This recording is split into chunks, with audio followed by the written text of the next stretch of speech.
Join the Adventurers Guild.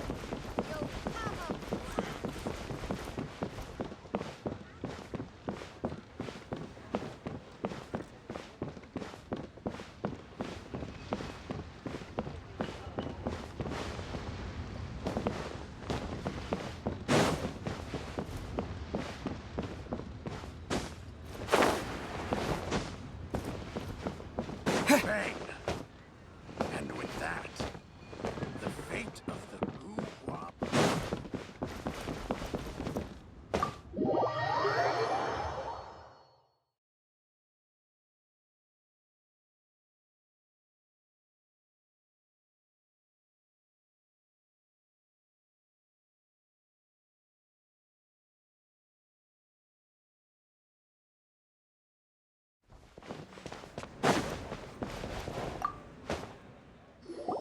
Welcome, friend of child, and congratulations on the first day of your illustrious career with the Fatui. You sound remarkably sure of yourself. Remember, we are mere mortals. Our ideas are fluid like water. Only the Tsaritsa truly has a will as solid as the permafrost. But back to the matter at hand. Child tells me that he has upheld his end of your agreement. What agreement? Oh, the thing about him helping us find a guy? Correct. Child promised he would find someone to break the stalemate, and the Harbingers do not break their promises lightly. Ah, where is that guy anyway? Child is currently at Lioli Pavilion. Oh, Paimon knows this one! Ahem. There are two styles of cooking in Liyue, known as Li style and Yue style. They have been competing for centuries, but neither has emerged as the clear winner. The flagship restaurant of the Li style is the Lioli Pavilion. The owner especially chose to open the restaurant at Feiyuan Slope so they could compete face-to-face with the Shinue Kiosk, which is the flagship restaurant of the Yue style. Don't talk to Paimon like that! Anyway, Paimon's hungry. Let's get moving.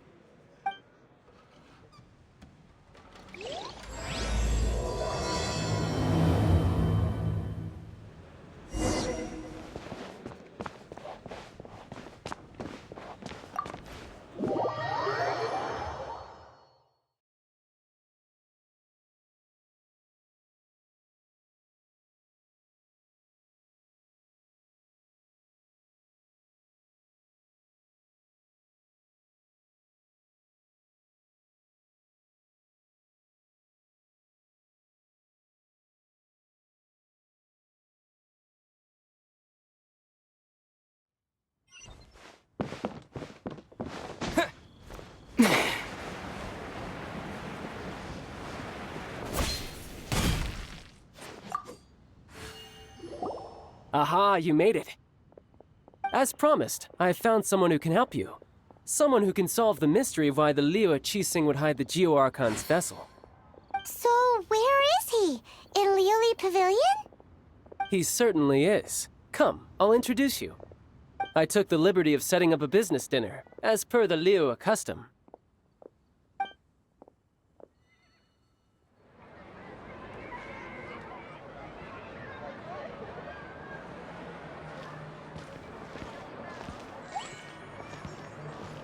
Welcome back, sir.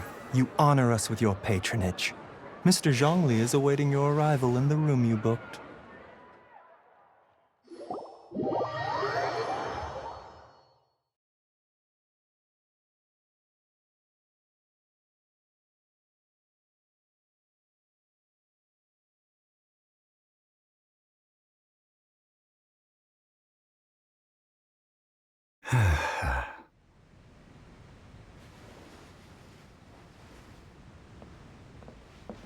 Hi.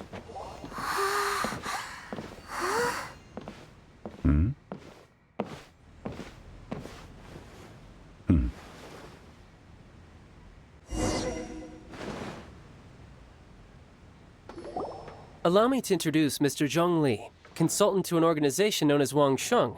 and a trusted associate of the Fatui. Indeed, Wang Sheng's line of work can be sensitive at times. Let's just say they understand when discretion is needed. And we, the Fatui, have always been glad to do business with friends who walk in the shadows.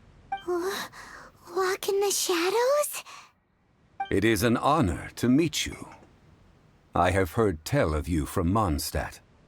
Discretion? Shadows? Is Wangshan some kind of business involving dealing with people? Indeed. It is as you have guessed. The Wangsheng Funeral Parlor organizes burials. We ensure that those who pass on do so in peace. Huh? Did you think he was some sort of hired killer? The Fatui calls many such people friends, but the Wangsheng Funeral Parlor does not dabble in such business. Well, ostensibly. Well, they are still... I shouldn't say too much. In any case, I brought you to meet Mr. Zhongli because... Because I can bring you to see Rex Lapis's vessel. What? Don't be so surprised. Sure, the Geo Archon's body has been squirreled away by order of the Tianquan Ningguang. But first, let's hear what Mr. Zhongli has to say, shall we? Rex Lapis may be the prime of Adepti, but he is ultimately an Adeptus. Many Adepti have left us over the millennia. This is the inexorable trend. The times have changed. You must have felt it too when you were at Jueyun Karst. As you have seen, the time of the Adepti is ending, and the time of mankind is slowly dawning.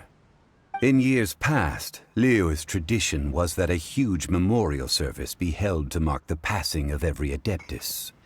But this time, the Qixing have made no attempt whatsoever to respect this tradition.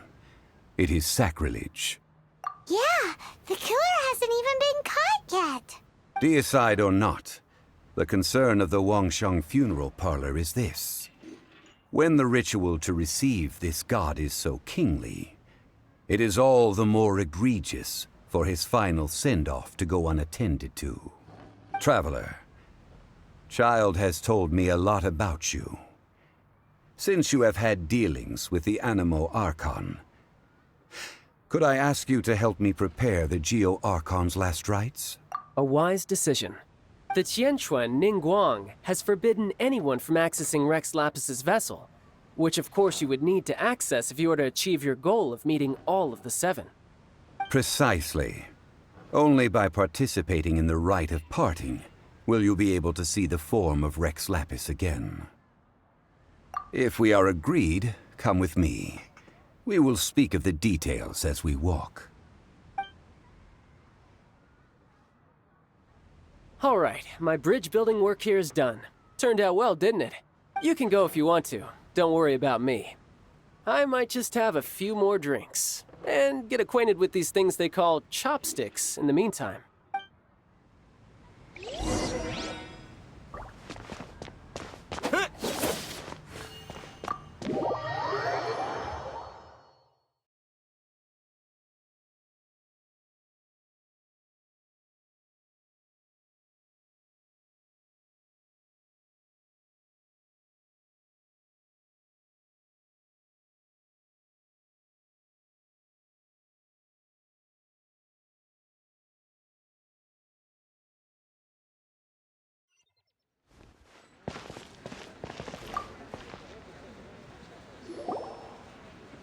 After having experienced the land of the absentee Archon, Traveler, how does it feel to know that our Archon and Adepti are here all around you in Liyue? I see. So you're that sort of person. It's not a bad thing.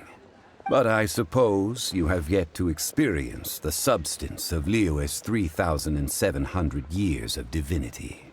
Organizing the rite of parting should prove to be an enlightening part of your travels. Liyue is the most prosperous of the 7 nations, defended by deities and ruled by the Qixing. As such, the diplomatic maneuverings of the Fatui have gained no purchase here. Ningguang of the Qixing has always been on her guard against the Fatui. That is in all likelihood why Child wants to make use of the Wangsheng funeral parlor's connections. Huh. What would Child get out of us doing the rite of parting anyway? I neither know nor do I wish to know. As far as I am concerned, the Fatui are merely financial sponsors. I only wish for Liyue's traditions to endure. These are the advance funds that Child has provided. If you use them up, you can go to him to apply for any subsequent funding. Wow! Well then, let us be off. The first step in our preparations shall be to obtain some prize Noctilucous jade worth...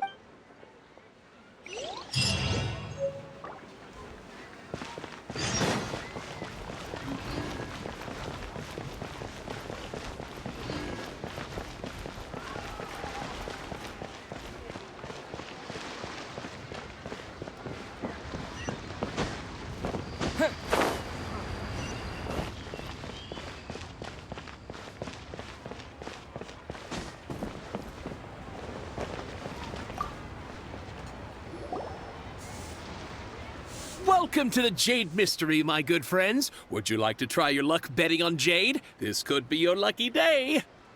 It's cheap and it's fun, and who knows, you just might strike it rich. Betting? No, we're here for... what was it again? Noctilucous jade, of radiant grade at the very least. Radiant grade, Noctilucous jade? I see. You're not a tourist. My apologies. I have some here for your perusal. What do you think? The Jade Mystery is an old name in the jade business. Just look at that wonderful quality. Rex Lapis doesn't often bless us with such finery. Go on, pick whichever one you like. These 3 pieces really do look pretty. Not like the ones you usually dig up. But how do we pick? Should we just grab one and go? Very good. It seems you have learned some tricks of the trade. What do you think, Mr. Zhongli? How should we pick from these pieces of Noctilucous jade? Oh? You want me to decide? That is fine as well. If it were me, the answer would be simple. Oh? And that would be... I'll take them all, boss. Oh, you act with such panache, good sir. I always knew you were not a man of ordinary caliber. Oh, wait, boss! That one didn't count! We need to discuss it again! Hey! If we only need one for the ritual, aren't we wasting 3 times the Mora if we buy them all? Oh, Mora. It is as you say. I suppose I overlooked this particular aspect of the transaction. Huh? How do you not think about Mora when buying things? If one must always consider Mora before acting, then in all things one is bound by Mora. What? All Mora is currency, but not all currency is Mora. What? Is this how the rich live? Well, he knows a lot about big money, but not a lot about big savings. No need to waver. Even when I am constrained by Mora, I have ways of working around my limitations. Evaluating the quality of Noctilucous jade is indeed very tricky. As crude ore, there is little difference in texture, lustrousness, and internal pattern between good and bad jade. Only after the item made using Noctilucous jade has taken shape will you be able to see whether it is up to par or not. If you return to those crafty merchants to quibble, they will counter by saying that your crafting bench is to blame, or that your heat control was poor. Whoa! To think it's that easy to get cheated. But there is a way to truly evaluate this jade, and a true insider would know it. A fool sees the pointer and misses the moon. What does that mean? If you point at the moon with your finger, a wise man knows that you are pointing at the moon, while a fool will only see the finger. The patterns, the facade, these are all the finger. Noctilucous jade is a mystical stone used to light up the darkness, and so its brightness is the important thing. It is the moon. Noctilucous jade of excellent quality would have superior pyroaffinity. In other words, the bluer and brighter the luster of the ore under high temperature, the higher its quality. I have imparted the priceless secrets of the jade trade to you. Now, all that's left is to put it into practice. Priceless, huh? Paimon's just sad that we might never be able to use it again.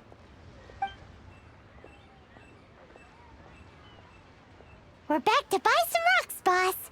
But can you let us burn them first? Burn them?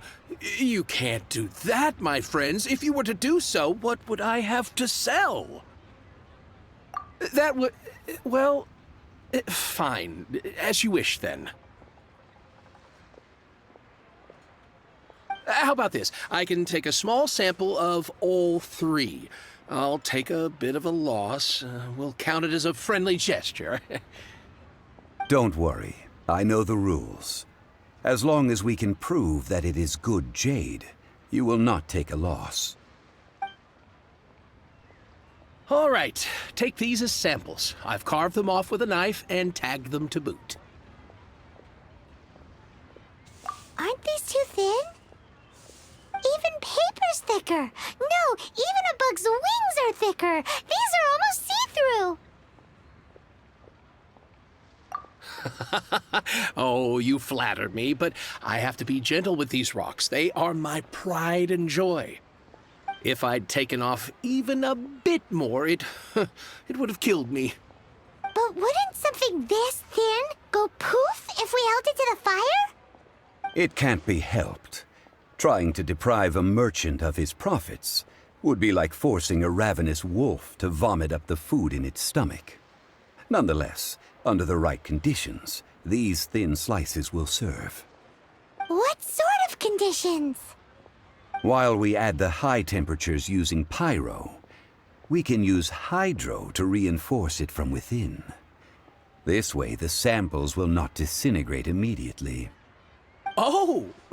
Oh, sir, to think you were this learned. Thank you for your understanding. Strictly speaking, asking for samples when we have not yet agreed to purchase the goods is unfair. Trade in Liyue must be based upon fairness.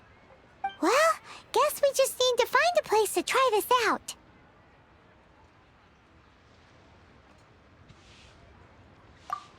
Oh, Paimon remembers! We once saw this big pot down at the Data Upa Gorge in the camp of the hilly churls from the Meaty tribe. It's real sturdy and should be able to take the elemental reactions. Now, let's pack those samples up and make a move.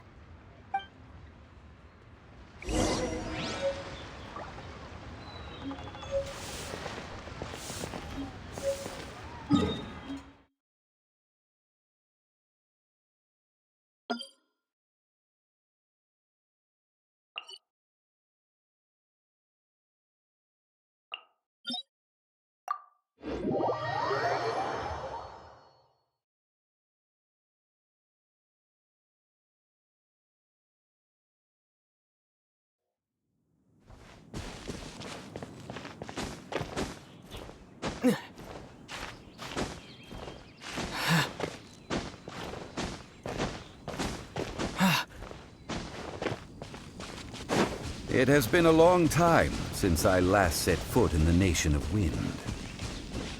A friend of mine from Mondstadt would always bring a few bottles of locally brewed dandelion wine whenever he came to visit me in Liyue.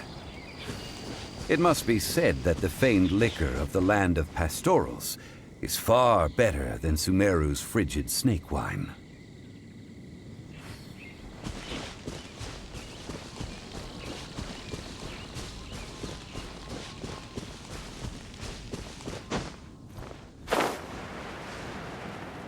That's the pot! It looks like the hilly trolls are still using it.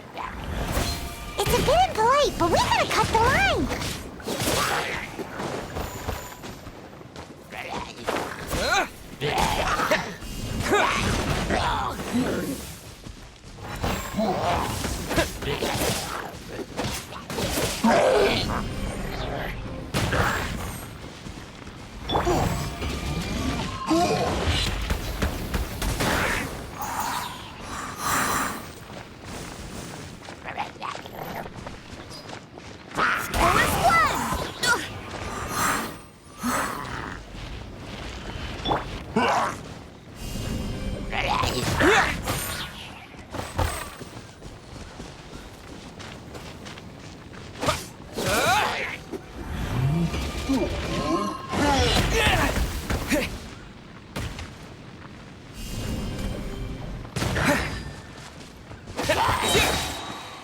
To dust! Terra Smash!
Go as one!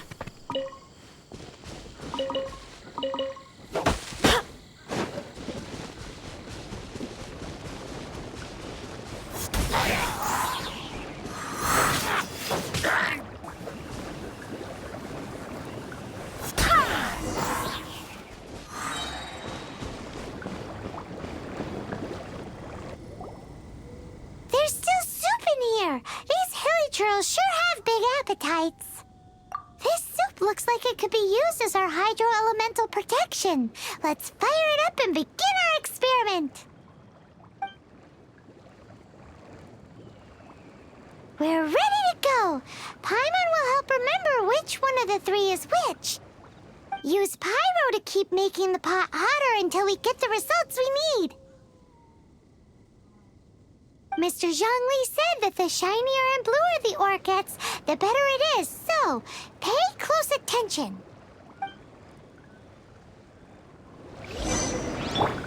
Booba, get them!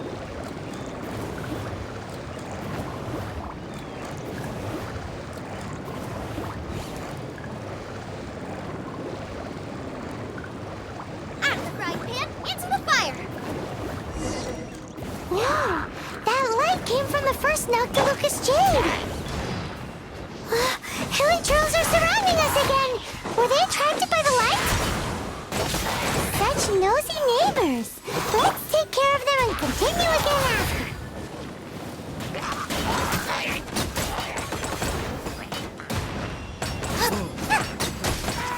Booba, get them!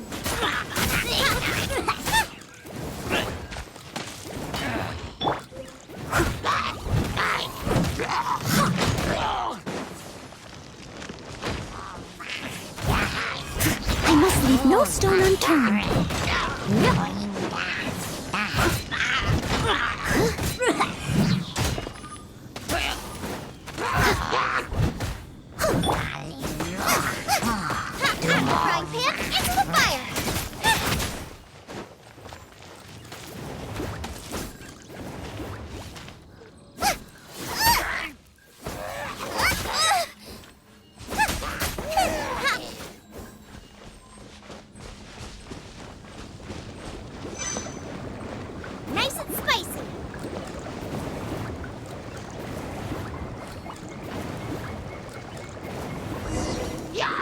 light came from the second Noctilucous Jade, didn't it? More hilly trolls. They don't give up, do they? Looks like they're mad that we ruined their food.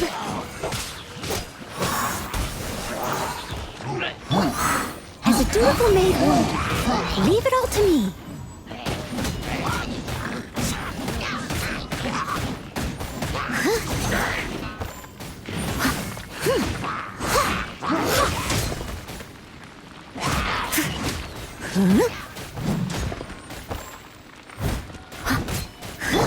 Quick! Terra Smash! Yeah!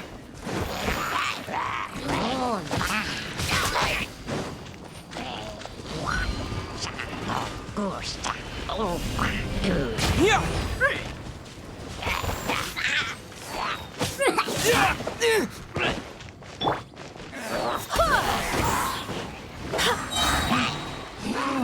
I swear by my sword!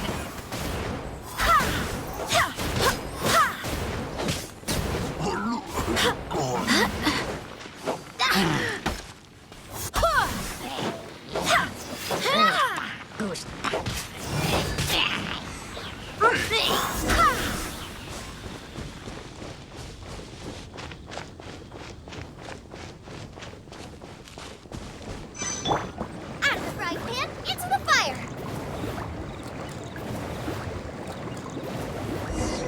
Oh, that's bright! Too bright!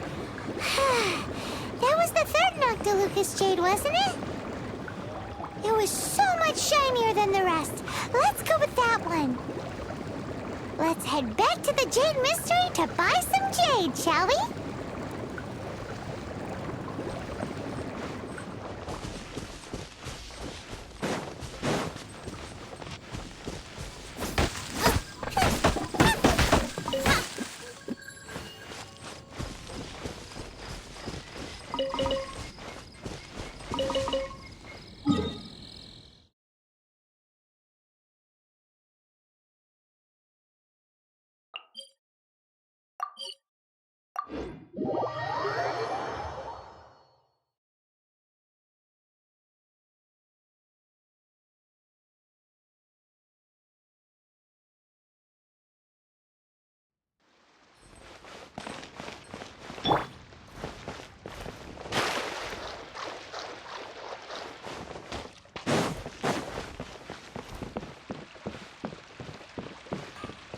Ad Astra Abyss.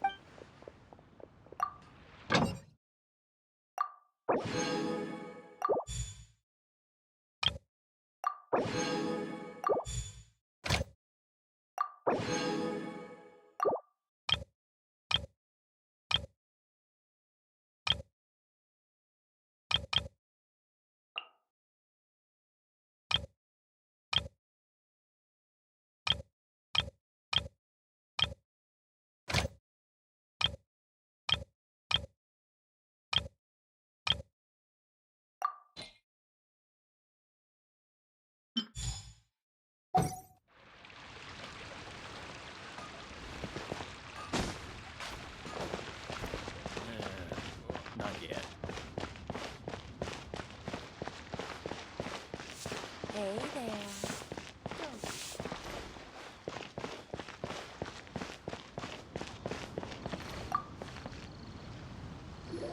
You're back, my friends. I've kept the goods for you. Which of them would you like?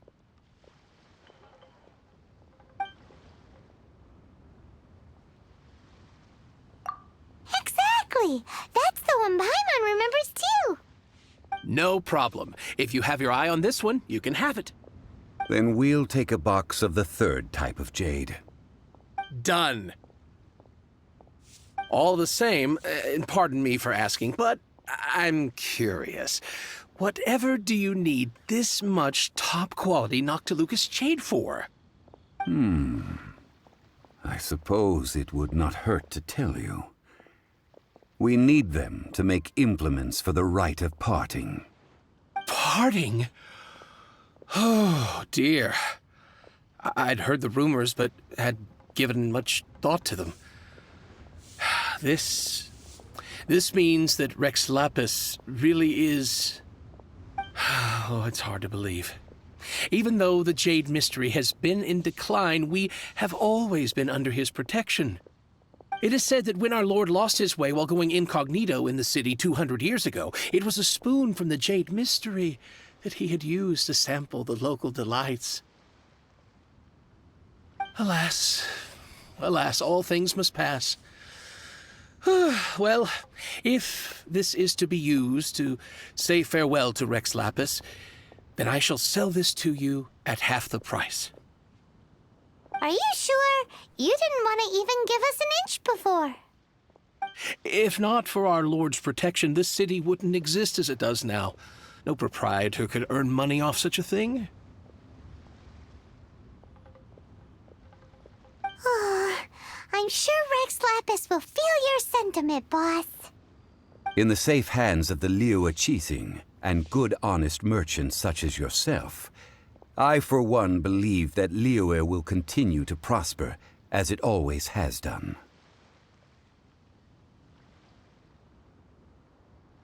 All right. Thank you, my friends. What's with me getting all sentimental like this? I'll practically be giving away all my fortune at this rate. Now that we've made our choice, let's take this Noctilucous jade back.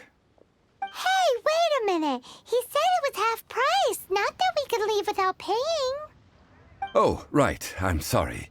I must have forgotten to do that too. Let me see. As I thought, I didn't bring any. Any what? Mora, my apologies. Another oversight on my part.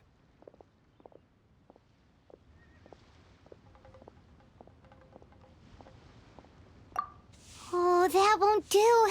This isn't some small sum. Oh, wait. Didn't Child give us some advanced funds earlier? That's a relief. Have a look, boss. Is it enough?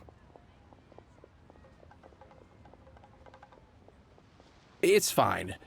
Just enough for half price. Though, to be honest, it'd be all right even if the sum wasn't quite enough. Well, it's settled then. Let's take this jade to Yujing Terrace. That's where we plan to hold the rite. Look at you bossing everyone around. You didn't cough up a single Mora.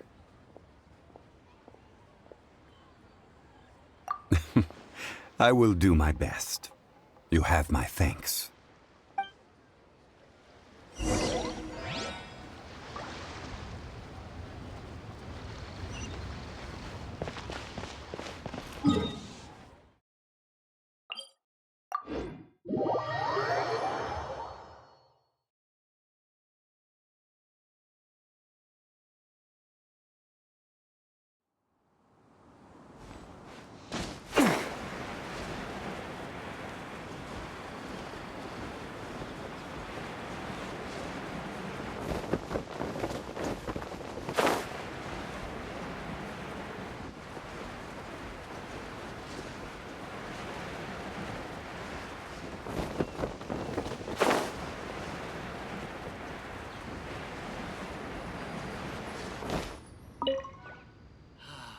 May the Lord of Geo protect you and fortune find you.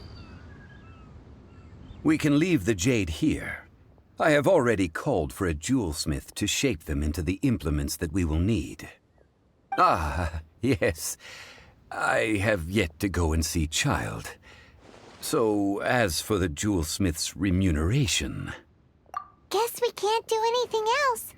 Also, is this where we're doing the rite of parting?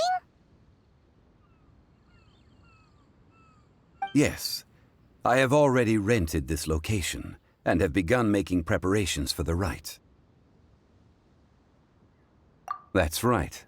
The Liyue Qixing have acquiesced to using the same location. But when something this big happened here, should suspects like us really be at the crime scene? We might get caught by the Millilith. Although with that said, since we got back from Dway and Karst, none of those pesky Millilith soldiers have come chasing after us. Wonder what that's about. Also, the, Rex Lapis vessel... Traditionally, we call it the Exuvia. Ah, right! That's what it was called. You seem to know everything, Mr. Zhongli. So, was this exuvia hidden away by the Qixing? I mean, we haven't even figured out who the murderer is. One must think that they already have someone in mind. Or perhaps they already know. Surely they must have found all the evidence that there is to find here. These things are for the authorities in Yujing Terrace to consider. Trying to help would probably only add to their troubles. Before the rite is conducted, the exuvia will be kept temporarily in the Golden House. Golden House? The only mint in Liyue, which is to say the only mint in Tevat. All the mora that flows throughout the world is minted there. Wow! Oh, no! Paimon wasn't thinking about anything bad. Paimon thinks it suits Morax. But why do you know this, Mr. Zhongli? Since the rite of parting has the approval of the Qixing, it is a semi-official event. As such, there is already some limited information available.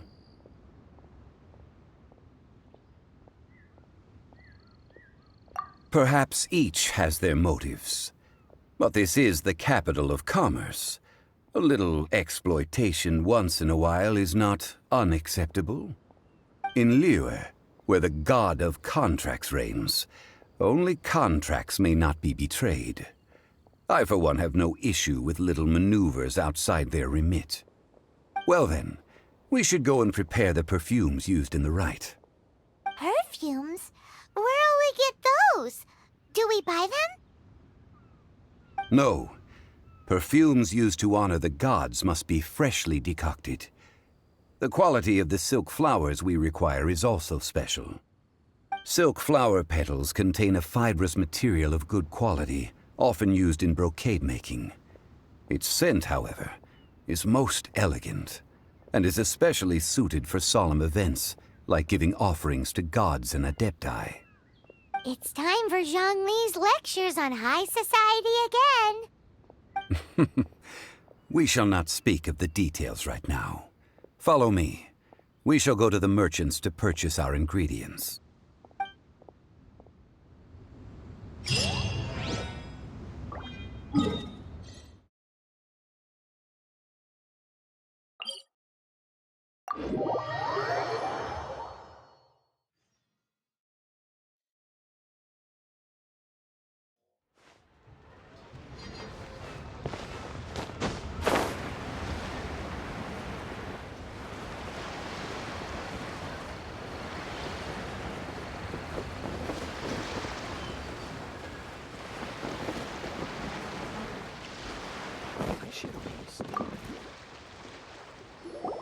Hey, boss, do you sell silk flowers here? Silk flowers? We certainly do. Which kind would you like? Which kind? The good kind? The best kind? Remind Paimon what kinds there are again. Ugh, you ignorant shoppers. Always coming in here with your stupid questions. Golden House Maiden, Valley Weaver, and Fate's Yearning. One of each to start with, if you don't mind. My goodness, this gentleman is quite the connoisseur. You two must be his servants. Please refrain from any further attempts to contribute.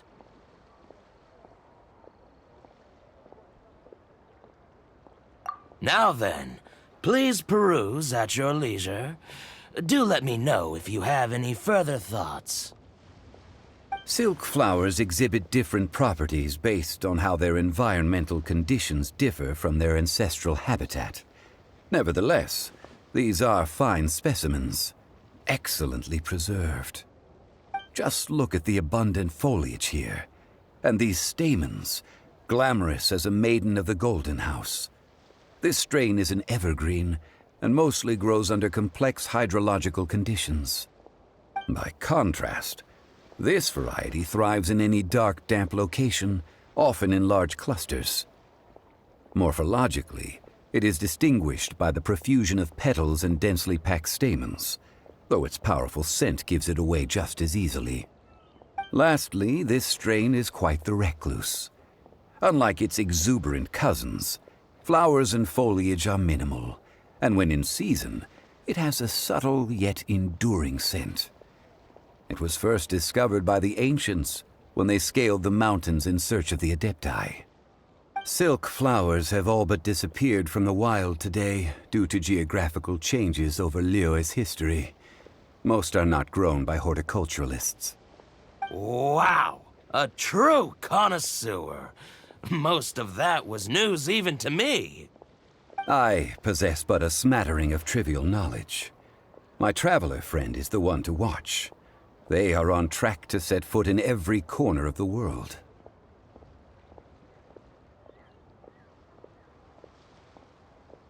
Oh, Mr. Zhongli, you're way too humble.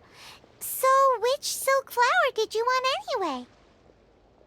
I'll take them all, boss. Again? How can I put this? When purchasing opera tickets, it is natural to decide based on which singer has the most melodious voice. The same logic applies when purchasing a pet bird. But this silk flower purchase is not an analogous case. The same logic does not apply. Perhaps you don't know. Tradition states that we should decoct perfume from different subspecies of silk flower when making an offering to a statue of the Seven. Rex Lapis will then make his own choice between the scents. Like several other tedious and complicated traditions, this one has become simplified over time. But this is the only rite of parting to take place for one of the Seven in 3,700 years. As such, I do think we should honor tradition down to the last detail in this case. Now that's settled, a question. Do you have any Mora on you? You forgot to bring money again? Zhongli. If I may interject, did I hear you say that these flowers are to be an offering to the Lord of Geo himself? Yes, in a sense. Gosh, well, why didn't you say so? I heard the awful news about what happened at this year's Rite of Dissension. It would be bad luck to say it out loud, but I've been worried about our dear Lord ever since. I'm worried that everything I've heard is true. Since these flowers will be used to glorify our Lord, they're free of charge. Just don't forget to pass on my regards. Are you serious? Why wouldn't I be? I would be nobody if not for Rex Lapis. If he hadn't written those poems in praise of my wares, they'd only be worth a fraction of what I can sell them for today. Huh. So much folklore here revolves around Liyue's deity making cameo appearances in support of local businesses. Thank you, boss. I think I speak for all of us when I say that your generosity has saved our skins. Our skins? You were the one who forgot to bring money. Please, it's the least I could do.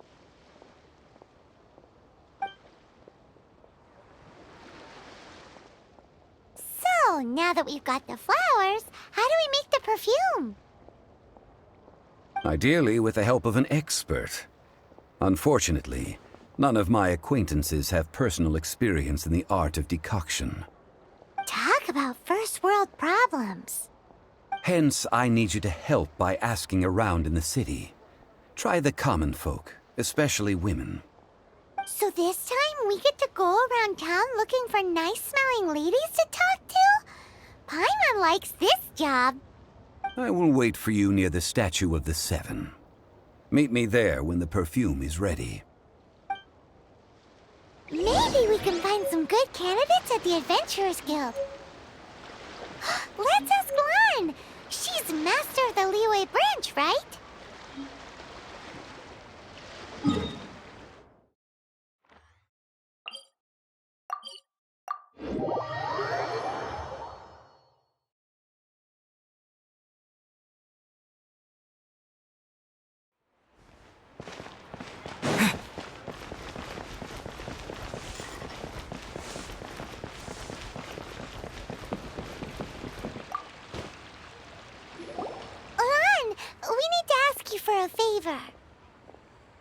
I stopped accepting commissions a long time ago. Sorry, you two, but you'll just have to ask another adventurer. Oh, it's not that kind of favor. It's just a teeny tiny thing. Wow. Just wow. Do I look like the kind of girl who wears perfume to you? I think you're underestimating the kind of person I am.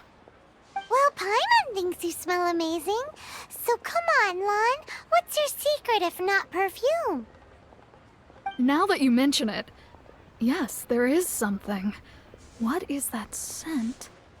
Oh, it must be from the Genshin flowers I picked on the way back. I forgot I still had them with me. Aha! The truth is out. Lon's got a soft spot for wildflowers. No, they were for medicinal use only. Anyway, this is a pointless conversation. If you want to know about perfume, try talking to Chi-Ming. The fortune teller, right? Paimon remembers she smells pretty good. Thanks, Lon. See you around.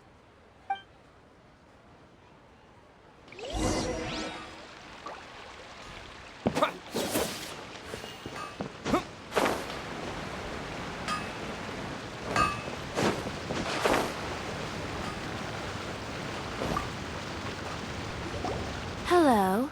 How may I help? We've come to ask you a question. Perfume? I rarely think to use it, let alone about how to make it myself. That said, some of the cosmetics I use are scented. Perhaps that's the cause of this confusion. Since I usually set up my stall by the docks, I avoid perfume like the plague, because Celestia forbid those lusty sailors catch a whiff and come hunting for the source.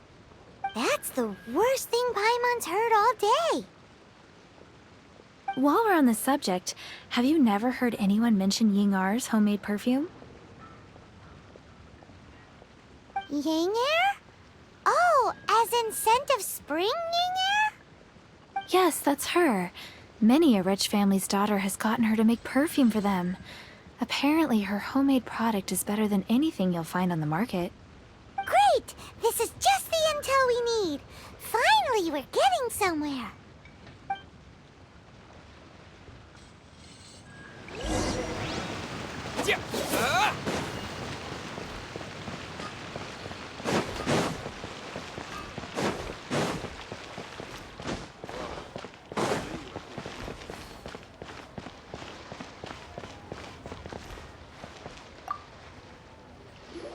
Well, hello. You found me at last. I've been waiting for you. What?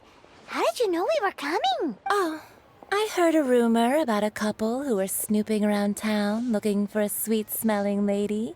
Actually, I was starting to worry you wouldn't find me. This is the ultimate test of my appeal, after all. Snooping around? Why are you making it out like we're bad people? What can I say? People love to talk. Maybe you ought to be more discreet in the future if you don't want word to get around. Relax. I know why you're here.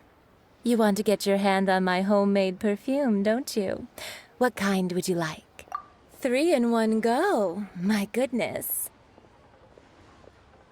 You have extreme tastes for someone your age. Maybe the rumors I heard were true after all. You're on the prowl and need some sweet-smelling ammunition? Is that it? Is that the best you could come up with? Even if you were genuinely offering perfume to a deity, that doesn't explain why you'd need 3 kinds. Sorry, your story just doesn't hold water. Zhongli was right. People don't remember this tradition anymore. As one of my favorite poems goes, O cherry tree, begrudge not thy blossoms as they are deflowered in the spring, for come winter, even thy sturdiest wood shall wither. That went over Paimon's head a little. In short, I'm happy to help. Traveler, you can be my assistant, but you'd better make sure I'm the only person on your mind while you're hanging around with me. So, where is a good place for making sweet, sweet perfume? You mean Wanmin Restaurant? Good choice. Let's go.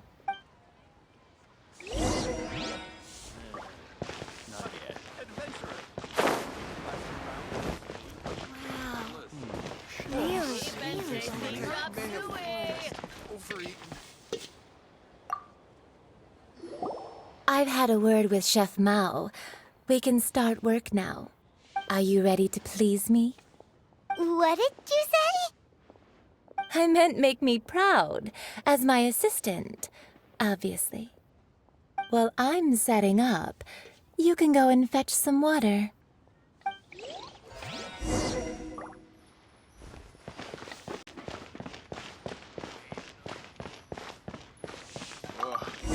Liyue people must have iron stomachs. Try something new at the Wanmin restaurant.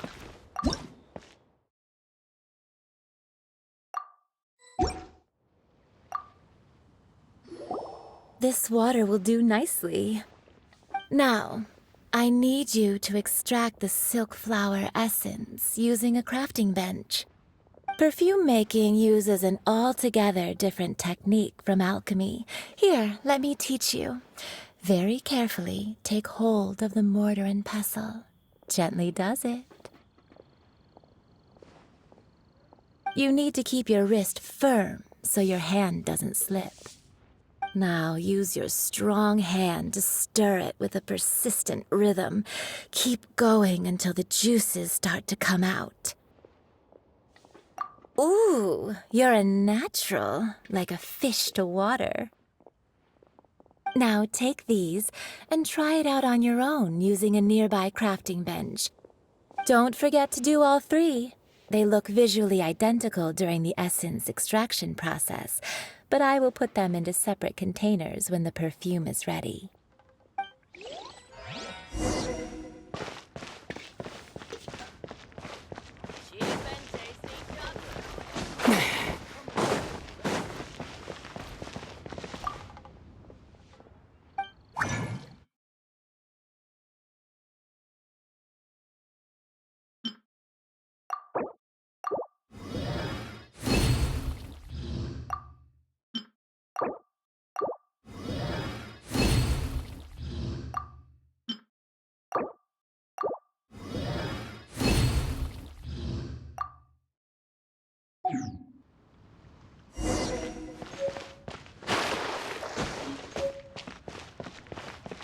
Need another hour sum today.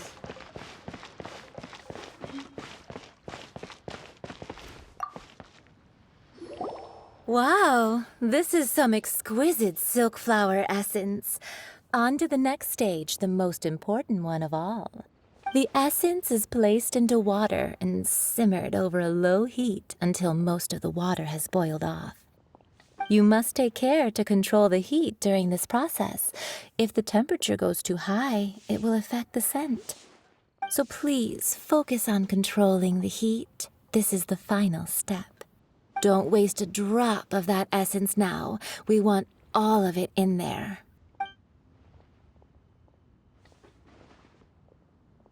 All three perfumes are ready, and you, my friend, were a wonderful assistant. A testament to the lengths you will go to for romance. It's so rare to see nowadays. Wow, you actually remembered my throwaway comment. You know, you're cuter than people give you credit for. If I didn't have my guard up, I can see how easily one could be taken in. Anyway, shall I give you a brief overview of each scent? It might just help you match the right scent to the right occasion. Paimon wants to hear this. This first one is sweet as candy, straight out of a fairy tale. Younger women will love it. The second one is for those with more refined tastes, the first choice for daughters of high society. Finally, the third one has a soft but lingering scent, like a mist that captures the last light of dusk. Mature women adore this one. All clear? Don't get them mixed up now. You'll ruin the mood.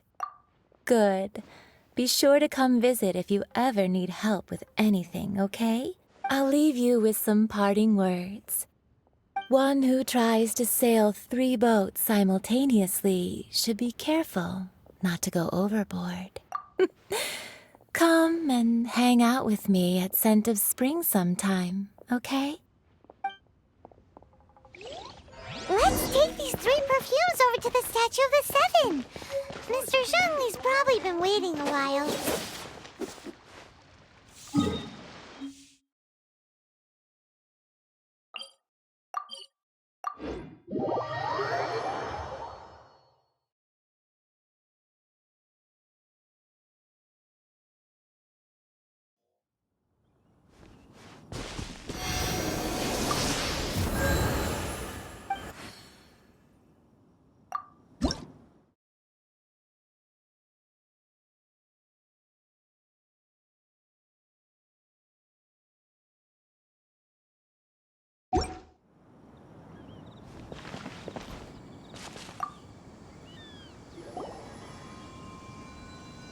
We've brought the perfumes, Mr. Zhongli. Did we take too long? You were just staring up at the statue.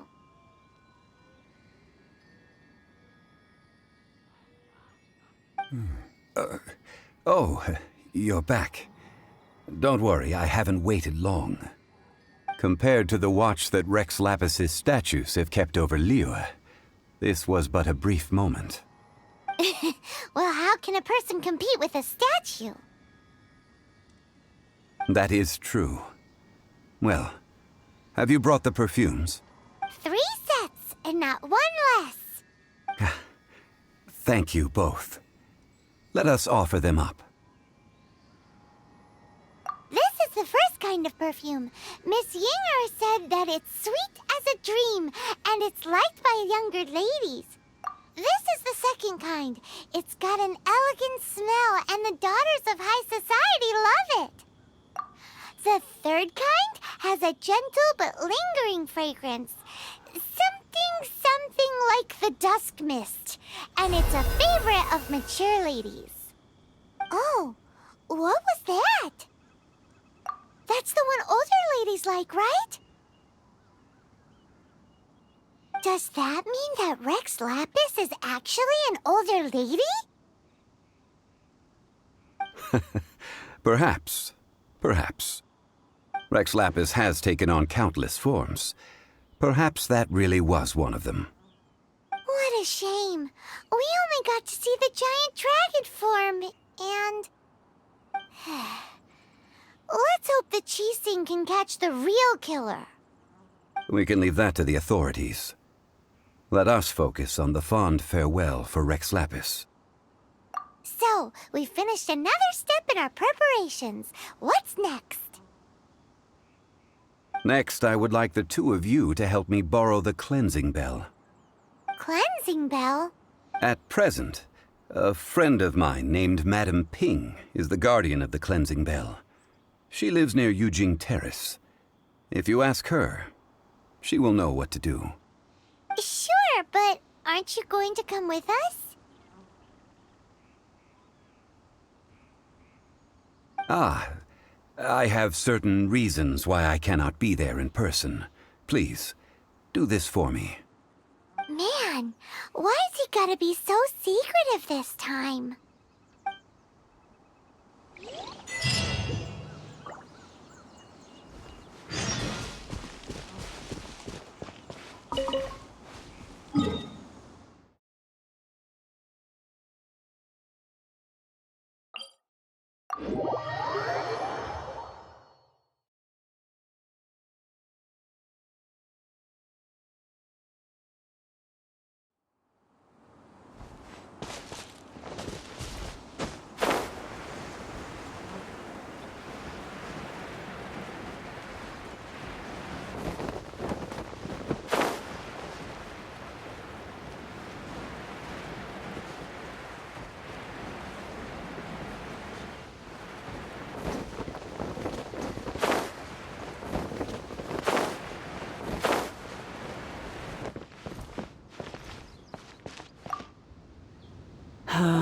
All things must change.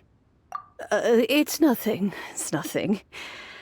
I just thought it a great shame that so many of these glazed lilies have wilted. What happened to them? Back in my day, people said that glazed lilies can read human hearts. if they heard beautiful sounds like laughter and singing, they would also bloom joyfully. But if they heard too much wild gossip or slander, they would quickly wither away. So that means these flowers feel what's happening in Liyue?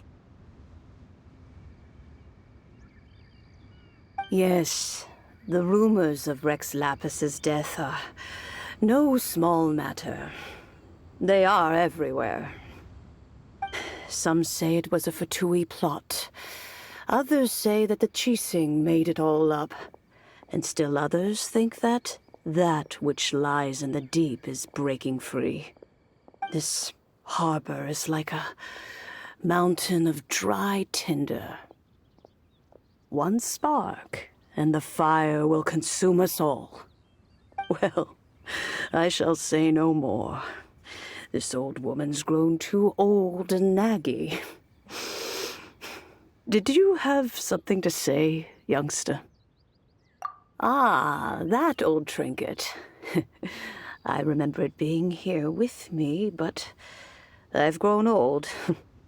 I can't quite recall where it is exactly. An old friend of mine used to wear it on his person. Back when I was young, he saw me gazing at it often and gave it to me. But he told me then that if someone should come to borrow that bell, I should not be loath to part with it. It has been many years, and who knows how many times someone has come to borrow this bell. Still, though, I can't recall when it started.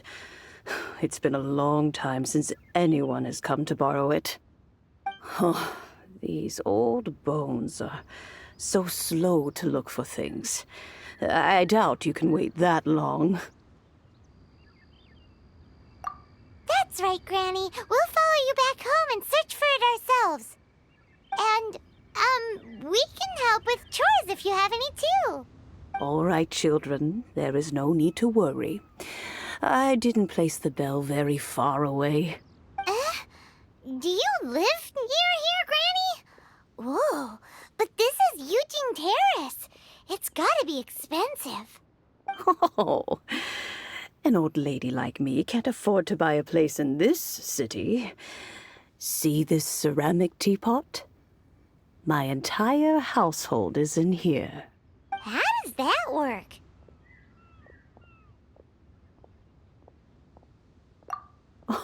Oh, youngsters. I simply mean that the bell is somewhere inside this teapot, and you are quite welcome to borrow it.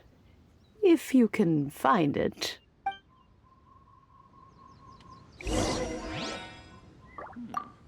This is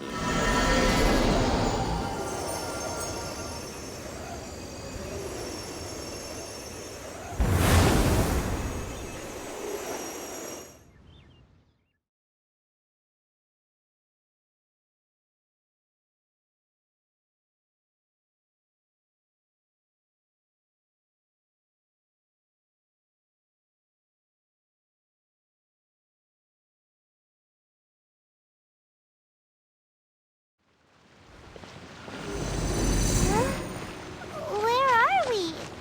What just happened?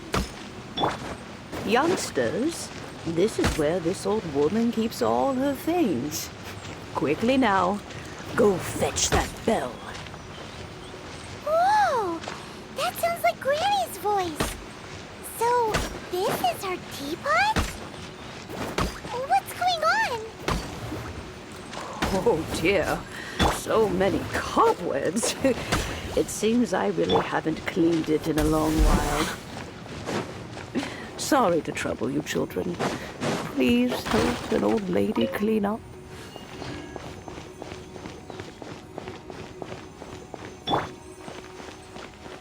Nice and spicy.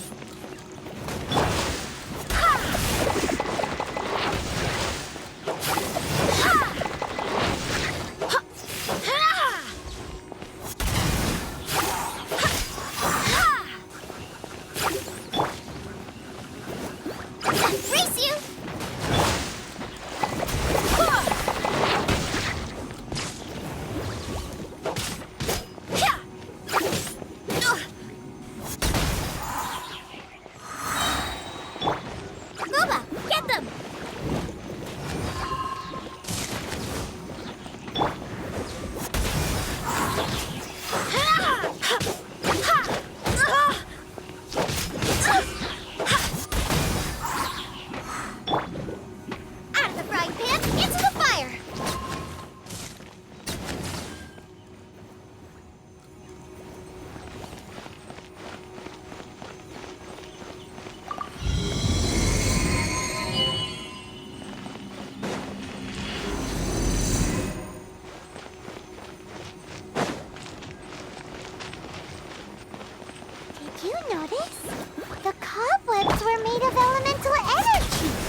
spicy!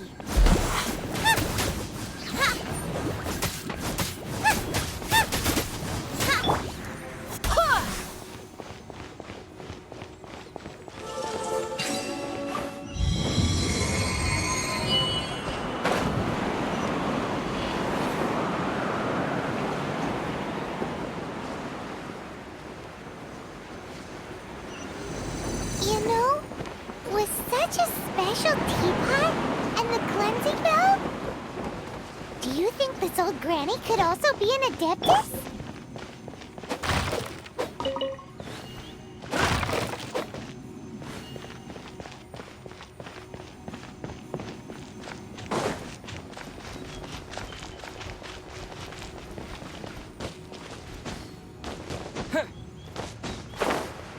Paimon's more and more convinced that she's an adeptus.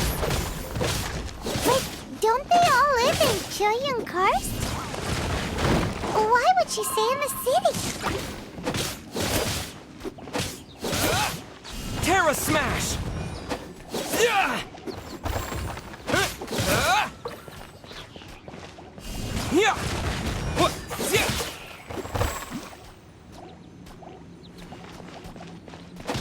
Yeah! Terra Smash! Yeah! Yeah! Yeah! Huh! Yeah!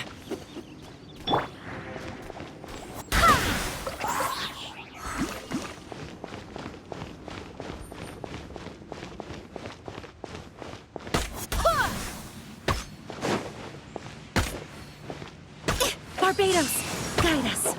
Go as flat! Boba, get them!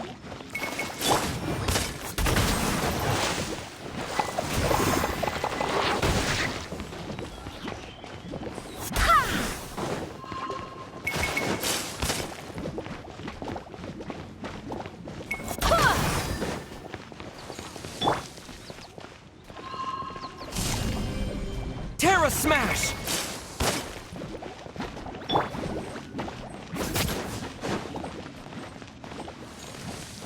Nice and spicy!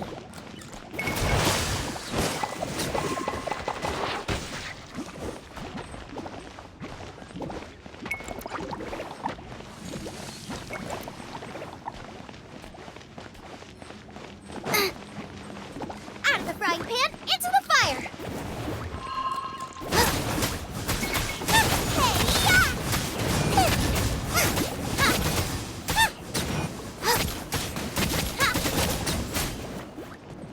Race you!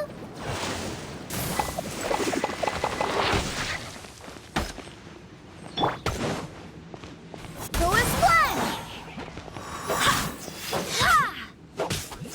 Ha!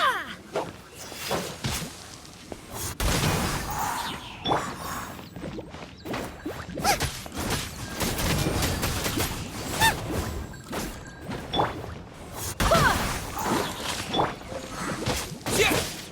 Quake! Huh! I must leave no stone unturned.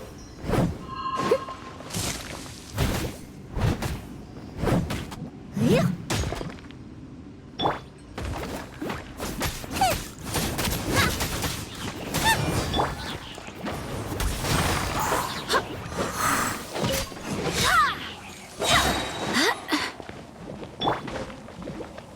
Steady as stone.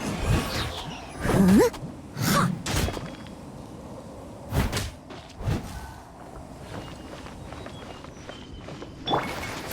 Go as one! I swear by my sword.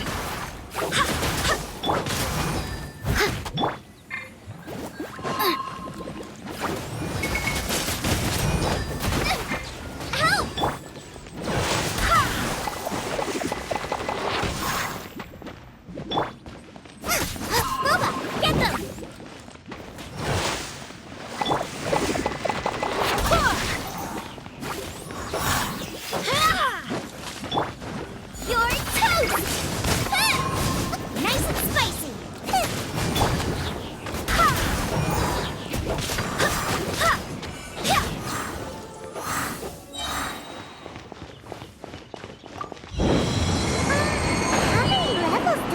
teapot have. It would be nice if we had one of these too. Or at least we wouldn't have to camp outside.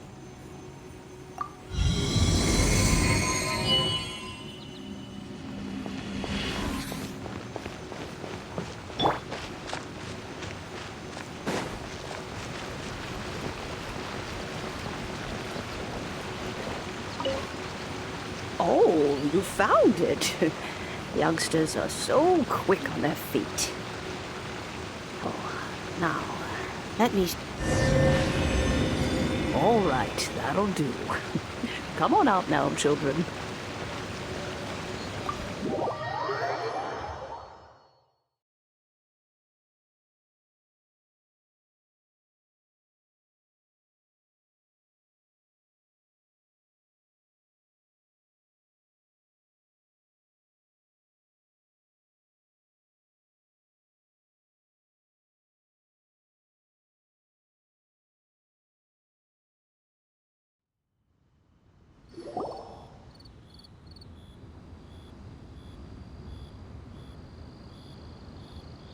Oh, in and out in no time.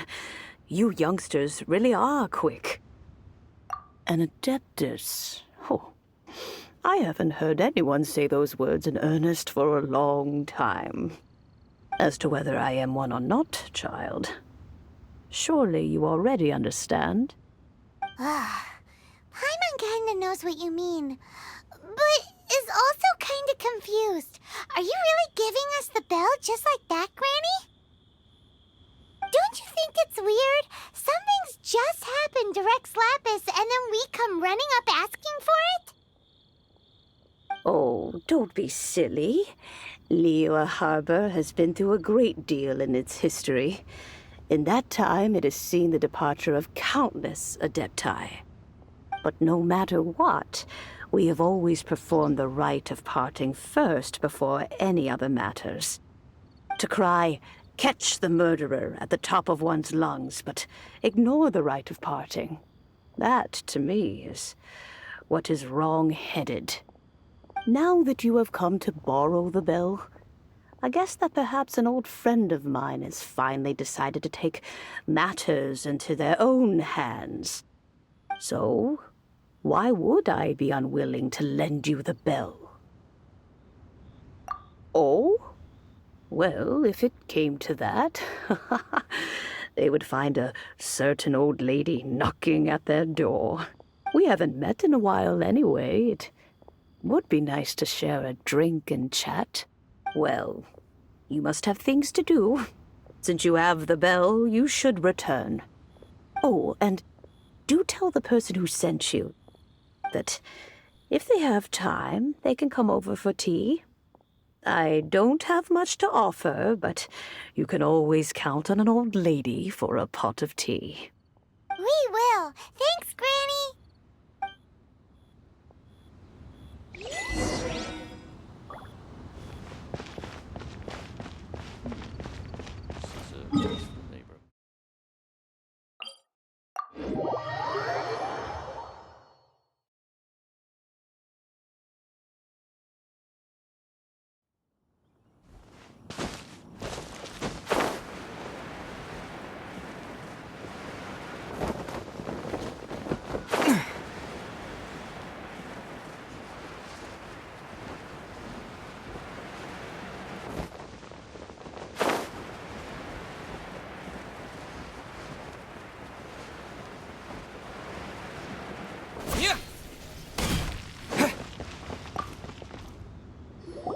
Indeed, this is the cleansing bell. It's in good condition. Let's place the perfume we've prepared inside.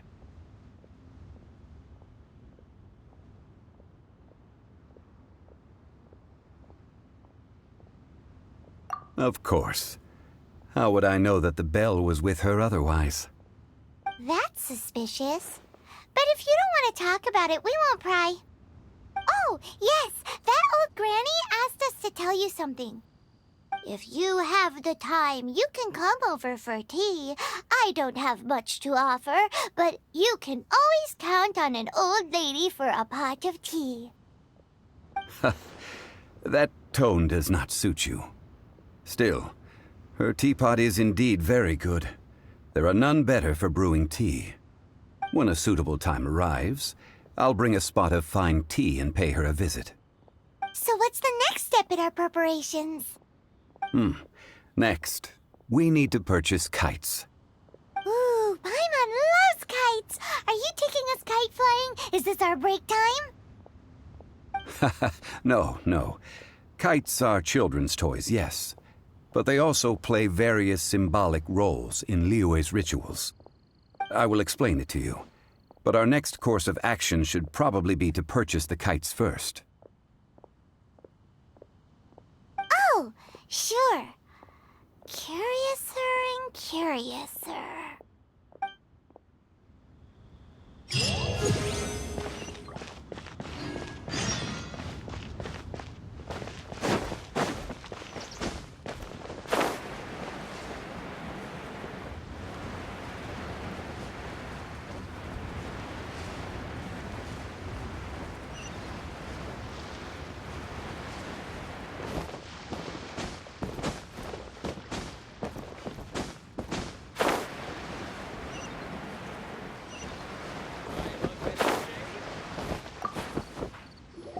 Ah, sir, you're here.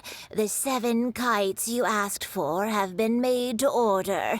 Would you like to take them now? Yes, thank you. It's rare to see customers who want to buy this type of kite nowadays. In the early days, we used to get orders from people of all walks of life. Well, this is Mr. Zhongli from the Wangsheng Funeral Parlor, so he's probably well-versed in all these walks of life. We've talked about a whole bunch of things while traveling with him. He seems to know Liyue's favorite topics, money and government, really well, but he likes talking about less useful topics instead. Well, that's because I prefer to share fun things with you. Children's toys are very fun things, that's for sure. I enjoy watching the children at play as much as anyone else, but there is more to it than that. Finely crafted toys are well loved by children, but this craft itself has been honed over thousands of years, and there is meaning behind that. I have made kites in Liyue for 40 years, and I am intimately familiar with the forms passed down from my ancestors. The meaning of these 7 kites is far from banal. Indeed. These are decorations used in the rite of parting. The 7 kites represent the 7. I took the liberty of coloring outside the lines when doing the insignia of the Animo Archon. As for the kite that honors the Geo Archon, one must follow the contract given right down to the last letter. These patterns are ancient, and you can also find them in the Golden House. Ah, Paimon's heard that name before. Huh? The design of this kite displays a firm grasp on the cyclicality and eternity so dear to the Electro Archon. These markings of tree and leaf pay due honor to wisdom and the passage of time. All this on a single kite. Truly astonishing. Justice flows across the surface of the waters. War rages like a flame. As does that which the Cryo Archon once... Yes. These details are masterfully done. The compliments of a learned man truly are pleasant. Well then, Granny Shan, I shall take these back with me. As for the payment... Well, allow me.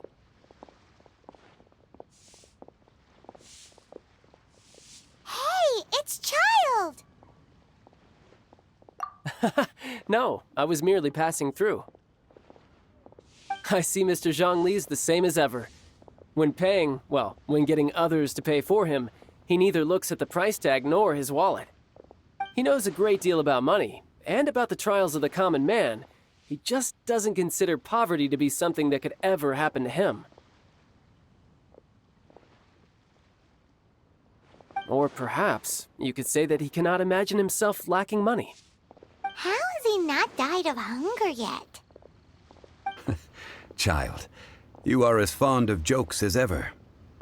Well then, since we've purchased our kites without incident, there's no need to take a break before moving to the next step in our preparations. The rite of parting requires helping hands as well as materials. We should be able to find some people near the harbor. Oh, by the way, take this bag of money. You probably won't want to let Zhongli do the bargaining, if you know what I mean. Seems I missed out on some interesting information. I suppose I'll just have to find a more opportune moment next time.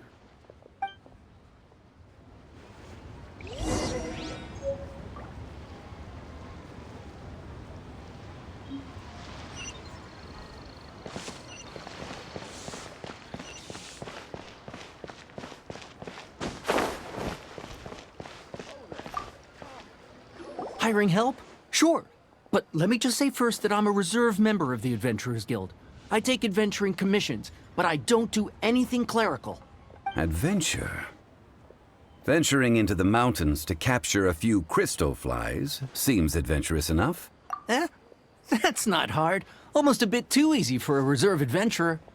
Never mind. I'll only charge you 15,000 Mora. What say you? A most fair price.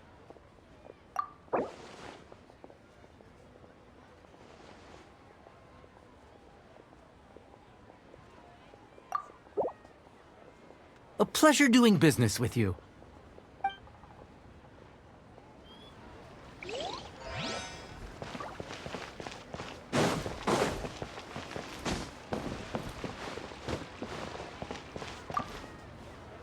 A full day of odd jobs at Yujing Terrace. No problem. 25,000 per day. A fair trade, yes? Whoa, that's expensive. Could you give us a bit of a discount on account of the whole Hero of Mondstadt thing? Hero of Mondstadt? Never heard of them. Well, you may never have heard of this hero, but it seems you've heard of Mora nonetheless. Thus, I will simply pay the whole sum.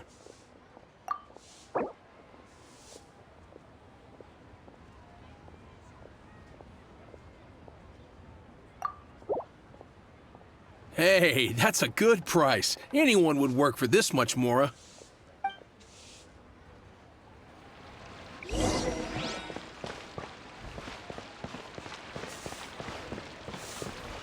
Ad Astra Abyssos.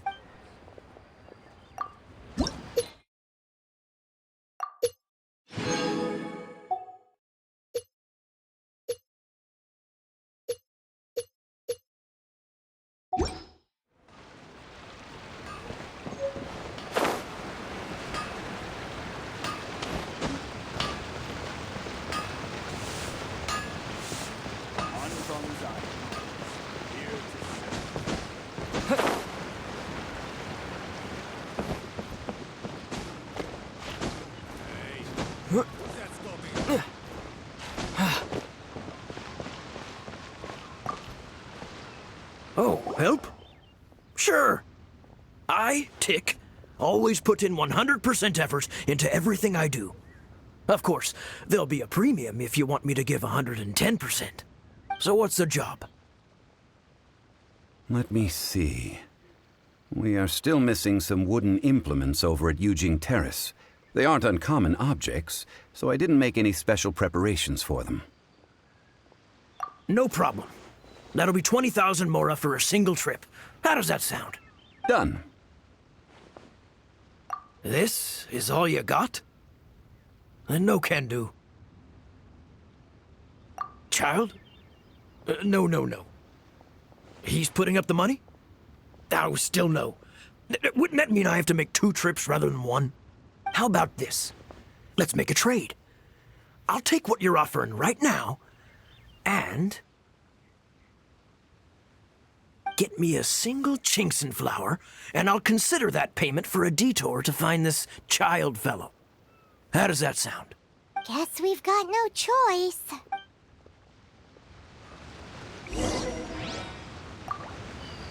Have you brought the goods? Hey, that's pretty good. These things are pretty rare, and I have no idea where I'd find them. With this Chinkson flower, I should be able to pacify my daughter tonight. I'll make sure the work is done before I return home.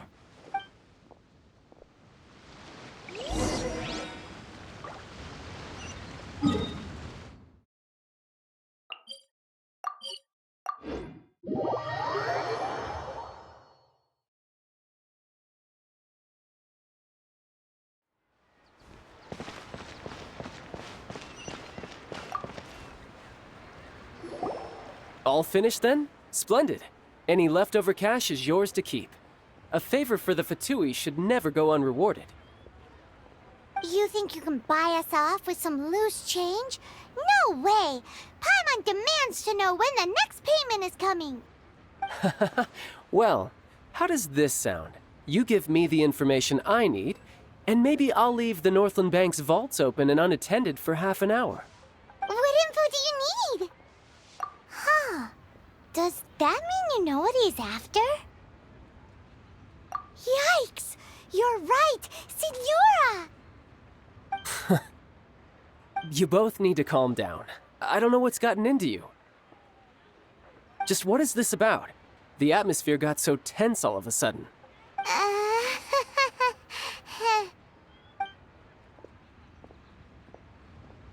Next, we need some everlasting incense. For this, we need to go to Boo Boo Pharmacy, the finest pharmacy in all of... Is everything okay? Everything is fine. I was just informing them that they need not return the surplus Mora. Now, if you'll excuse me, I must be going. Paimon definitely felt like Child wasn't happy with us just now.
The reception is deserted, and it seems kinda spooky in here. Hello?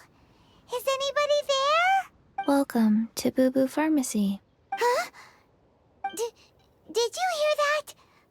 Where did it come from? The reception, it seems. How about you go check it out, and Paimon will bring up the rear.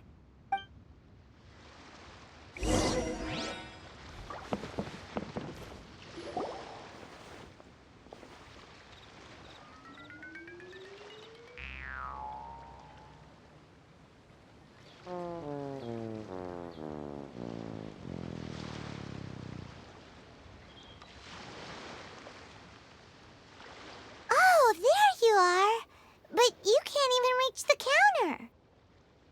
Ah, Paimon thinks you might be right. Look at the talisman on her forehead. Welcome to Boo Boo Pharmacy. I am Chi-Chi. Once upon a time, Chi-Chi died. Then, Chi-Chi was saved by the Adepti. Now, Chi-Chi is a zombie. Something like this would be unimaginable in Mondstadt. Hello, little girl. Do you sell everlasting incense here? Excuse me, sir. Did you bring your prescription? Surely no prescription is needed to purchase everlasting incense. It's not a controlled substance. Chi-Chi can get your medicine, but only if you show Chi-Chi your prescription. These are Chi-Chi's orders from Chi-Chi. Zombies are limited to acting within the confines of their orders. And somehow in this case, the zombie issues her own orders to herself. My dear Chi-Chi, we didn't bring a prescription, I'm afraid. But we do hope that you can still help us find some everlasting incense. Okay then. How did you manage that? But Chi-Chi helps you. You help Chi-Chi. Only fair. Since when do customers need to do favors for customer service staff? Never mind. Just think of it as a peer-to-peer transaction. That way everybody wins. Sometimes in Liyue, the art of the deal is simply about victory via mental gymnastics. Go to Mount Tianheng, find the Guizhong Ballista, and hunt a cocoa goat. Please and thank you. Guizhong Ballista. I have heard of this device before. It's a kind of crossbow turret, installed on Mount Tianheng by an adeptus in the distant past, an early mechanical device. Located in Tianheng Pass, it was designed to automatically fire at large monsters, protecting Liyue from external threats. Mr. Zhang Li really knows Liyue inside out. Apparently not quite. This is the first I have ever heard of the cocoa goat. The cocoa goat is a legendary animal, an adeptabeast. Did you want to add anything else, or...? No, just that the cocoa goat is a legendary animal, an adeptabeast. What it looks like, don't know. Where to find it, don't know either. Where it came from, also don't know. Very well then. Let's start by investigating near the Guizhong Ballista. Perhaps we will find some clues. What the heck is a cocoa goat?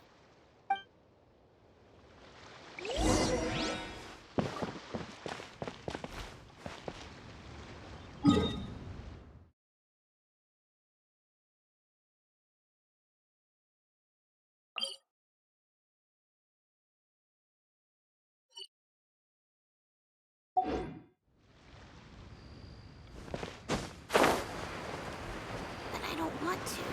It tastes gross.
Wind, hear me.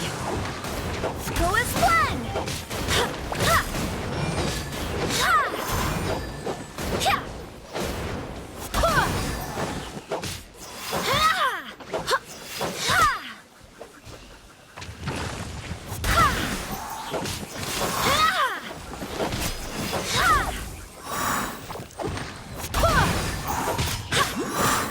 Nice and spicy.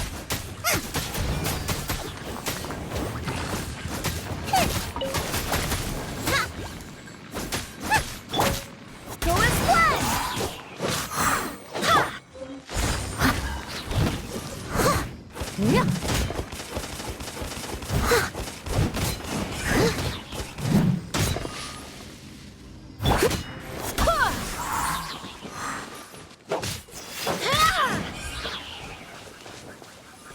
is one?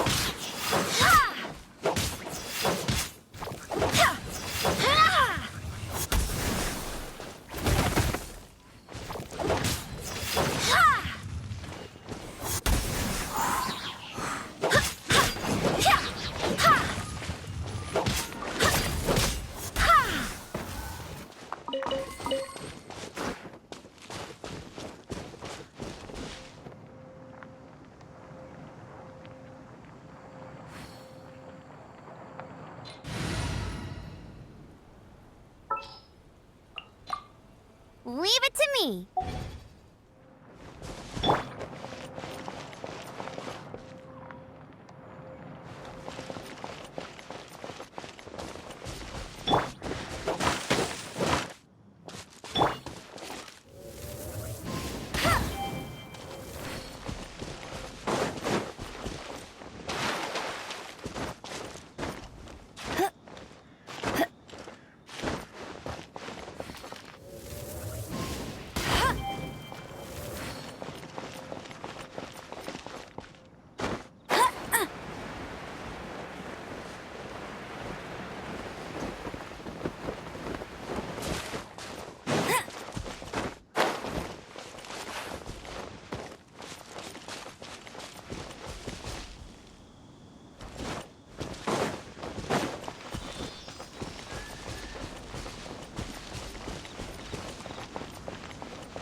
Wow, these will come in handy.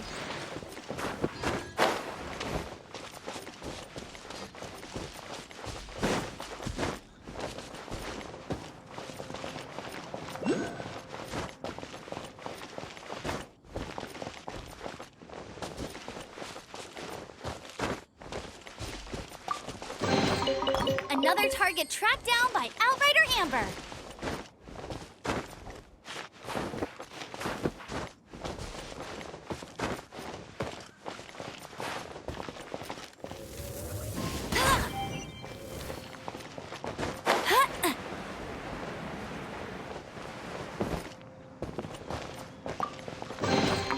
Opening a chest is like unwrapping a gift.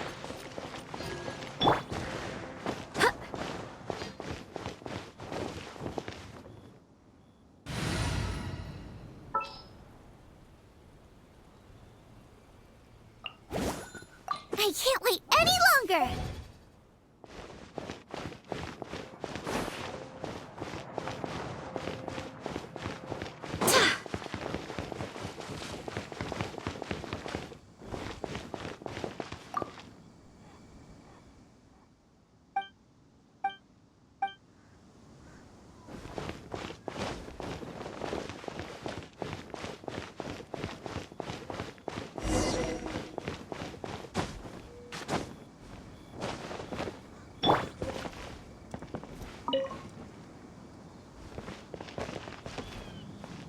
It's huge! Paimon can totally believe it took an Adeptus to build this. But how do you operate this thing? Just think how much strength you would need. It is currently inoperable in any case. This device is broken. Aw, what? It broke? After millennia of wear and tear, even Adepti contraptions are difficult to maintain. So what are we gonna do? Quick, Mr. Zhongli, use your unlimited high society knowledge powers! You almost make it sound like I'm some sort of bourgeois parasite whose only utility lies in providing quaint pieces of trivia on demand. That said, let me think for a moment. Ah, yes. Spare parts were made for the Guizhong ballista when it was first built, in case it was damaged in battle. As I recall, there is a military supply post from that period somewhere inside the pass. If we can retrieve the spare parts from where they are stored, we may be able to repair the Guizhong ballista. One just needs to understand the basic working principles of the device. So, what you're saying is that you actually understand the working principles? I have a smattering of knowledge on the topic. With the parts in hand, I could at least tinker with it.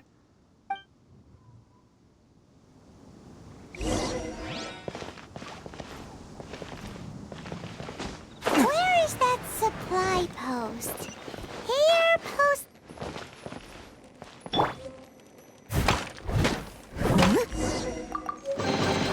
A little dusty.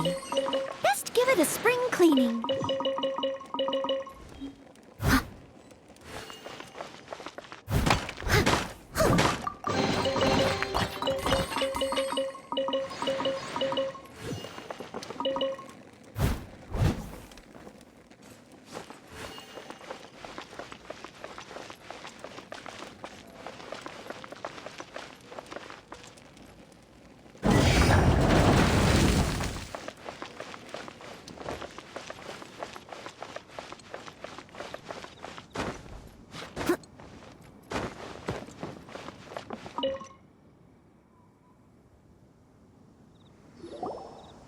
Ah, these parts look useful.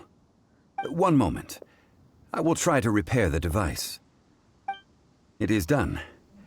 The Guizhong ballista is more intricately designed than I thought. Ooh! Now how do we turn it on? It's easy enough. We simply need to do this. Look, it even has a scope.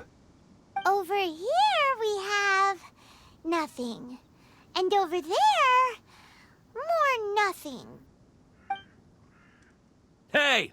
Just what do you think you're doing? So you fixed up this turret because you're planning to do what, exactly? Not a turret. A Guizhong ballista. Also, kindly state your name before you ask a question. It's just good manners. Ha! Are you blind or something? You're looking at the leader of the treasure hoarders, old man. This area's supposed to be chock full of hidden treasures, but you can't get anywhere near them with this thing keeping watch. It might look like any other mechanical device, but trust me, it's got a mind of its own. Last time we approached the mountain, it nearly skewered one of our guys. A few of us risked our lives to disarm it, which amazingly we managed.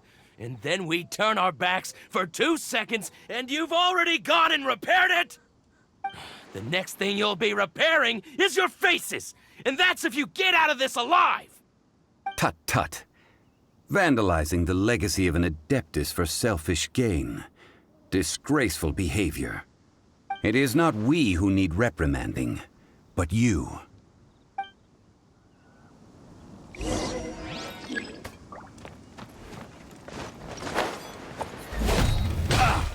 I must leave no stone unturned. Time to clean up.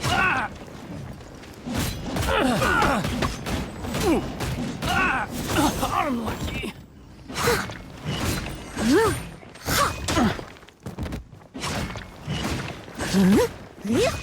Unlucky. Barbados, guide us.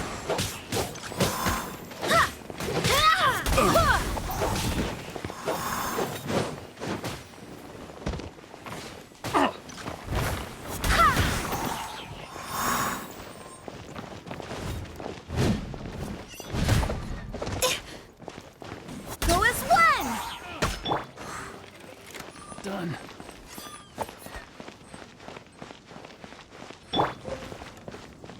Terra Smash!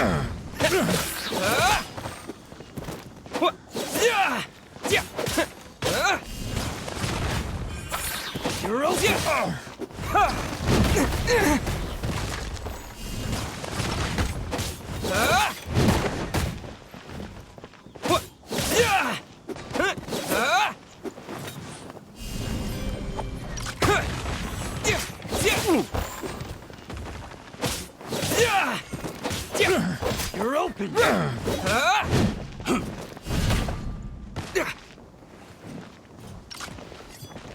Terra Smash!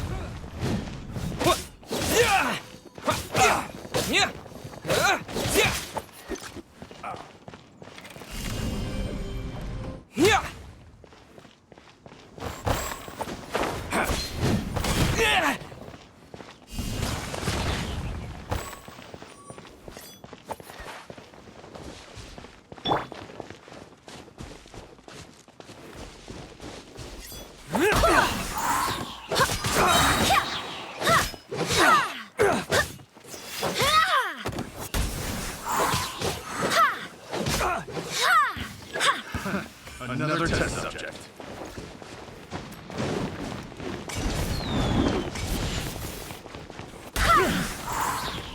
Wind, hear me.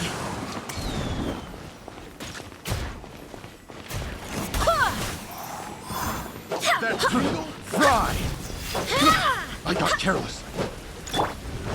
Boba, get them! That Eat tingle? this! I got careless. Leave it all to me.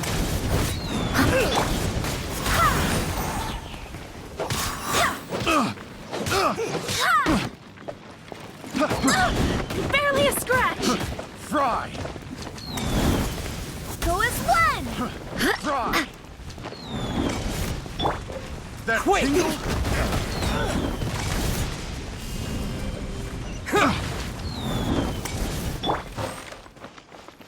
I must leave no stone unturned, as a dutiful maid would. I got careless. Tingle? I got careless.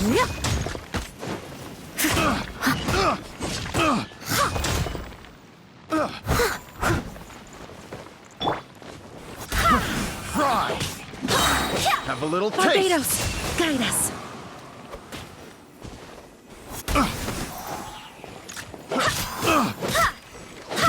I got careless.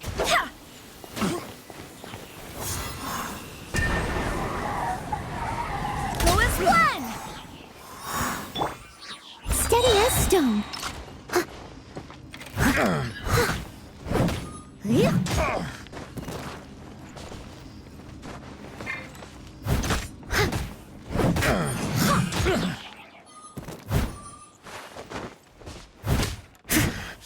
The hunter comes.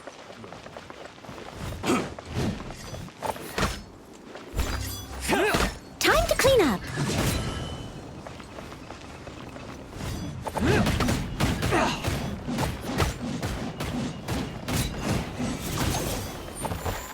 Someone needs assistance. You're open.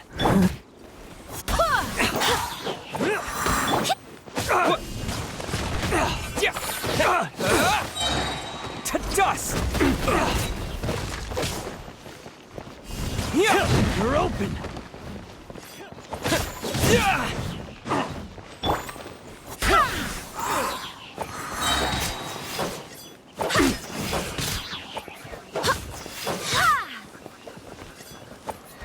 Go as one! You're open.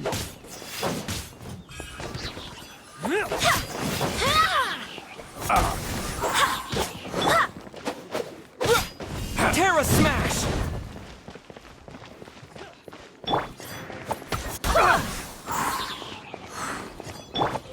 I must leave no stone unturned.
Yeah.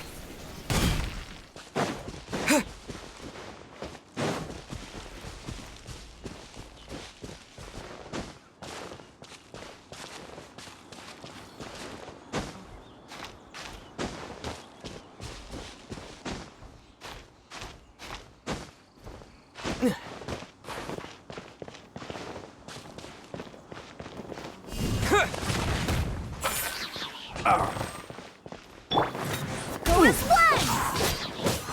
Ha! Ha!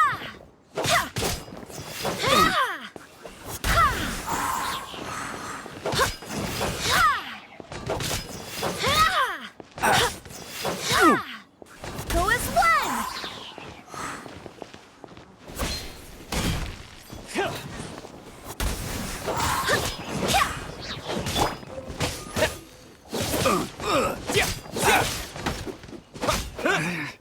Should replace my hammer.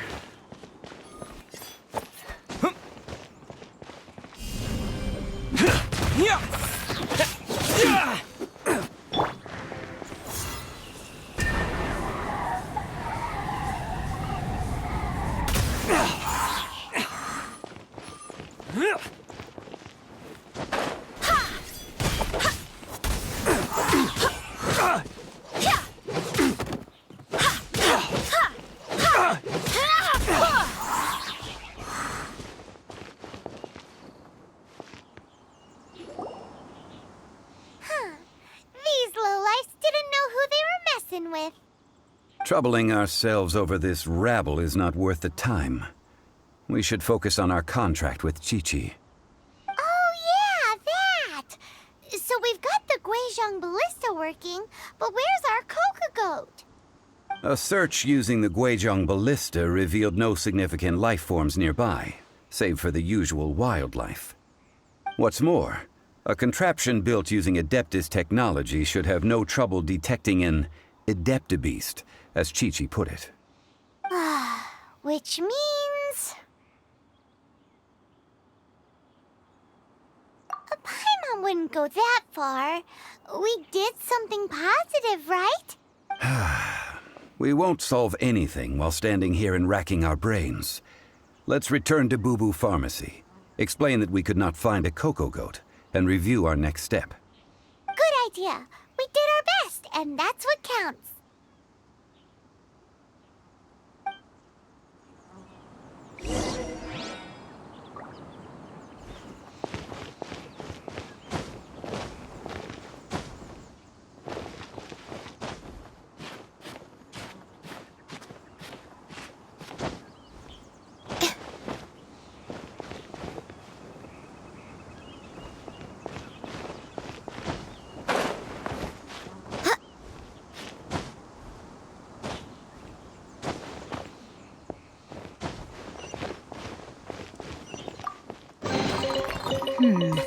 Things are going a little too smoothly today.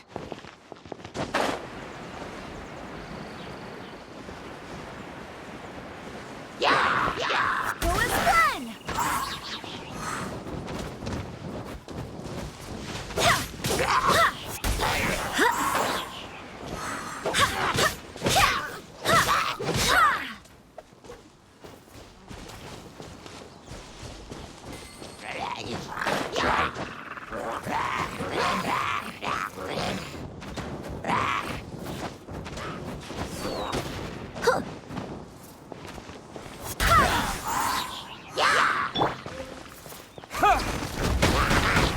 Terra Smash!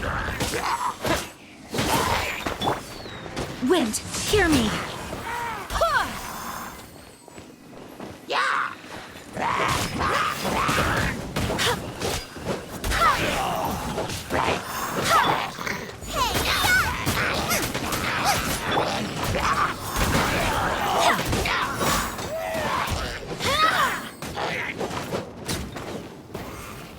Go as one!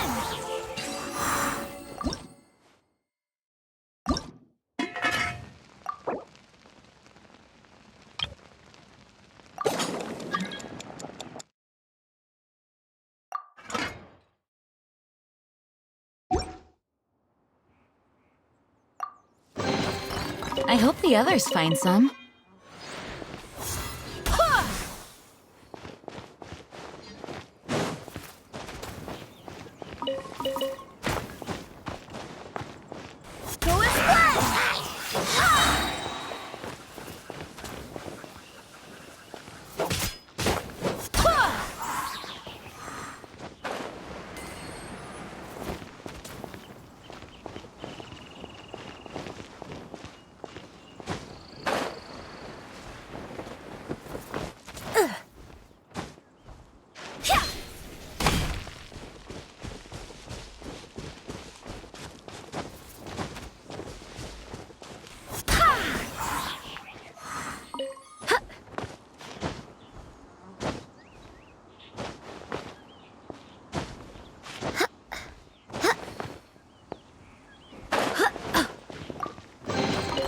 I hope the others find some.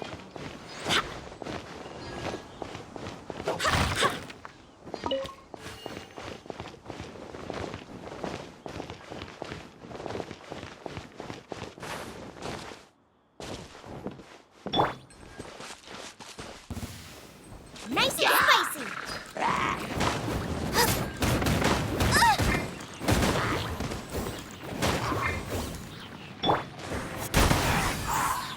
Barbados, guide us.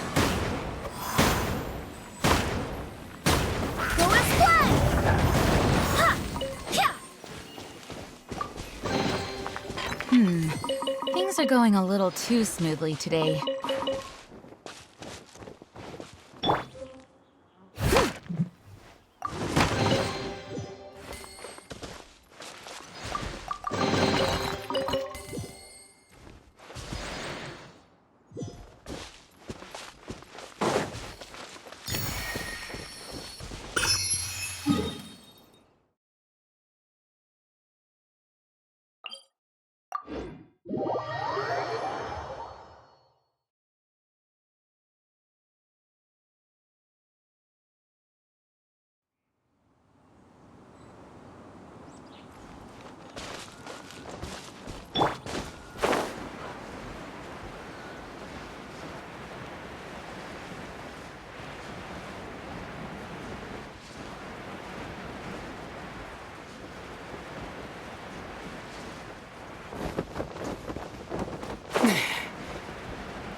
Forgive us. We were unable to fulfill our end of the contract. We found no trace of the Cocoa Goat Adeptabeast of which you speak. What a disappointment. Don't worry about it. But I feel very disappointed. Aw, poor Chi-Chi. Why does Paimon feel so guilty all of a sudden? Cocoa goat milk is tasty. So tasty. Much better than normal goat milk. Only an Adeptabeast could make such tasty milk. I'm sorry. I have a poor memory. I cannot remember the name of the milk. That's why I wrote it down.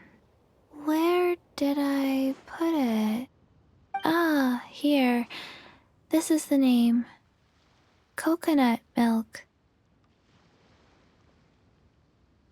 Huh?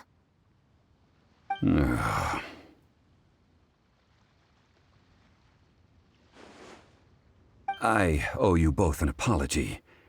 I hastily agreed to what appeared to be an equitable agreement with this zombie child, when perhaps I should have undertaken further due diligence. Never mind, Zhongli. You didn't know. As the Liyue proverb goes, all things are random and, so how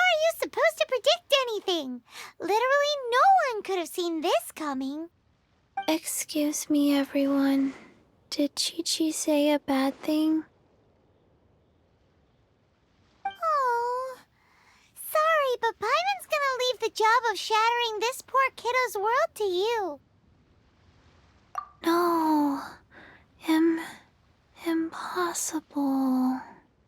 Seems Chi-Chi took this pretty hard. Someone learnt a valuable life lesson today, then. Thank you all for looking after my little Chi-Chi. Might I ask who? Ah, how rude of me.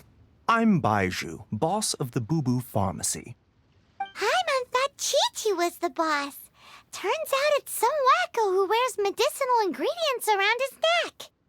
What a sorry state of affairs. This little mascot is even more of a simpleton than Chi-Chi. Ah! The snake is speaking! I prefer to stay silent, but faced with strangers, I must speak, lest you mistake me for an escapee from the medicine cabinet, for I am a living, breathing serpent! Don't mind Chung Sheng. She's a good girl, really. As for you three, communal chaos causing with Chi-Chi aside, what business brings you here? Do you sell everlasting incense in this fine establishment? Everlasting incense? Why, of course we do. Whew, at last. Things are finally starting to come together. 3 million mora. Top quality. Guaranteed. You might as well just rob the Golden House. Oh, but the Chising have taken it over for now. Security will be tighter than usual. 3 million. An innocuous number in and of itself, though practically speaking, it could be a hard sum to come by. It's a crazy number. We'd never be able to make that much mora. And as for Mr. Zhongli, he's around 3 million short. This is correct. What are we gonna do? Is this the part where we go crawling back to child?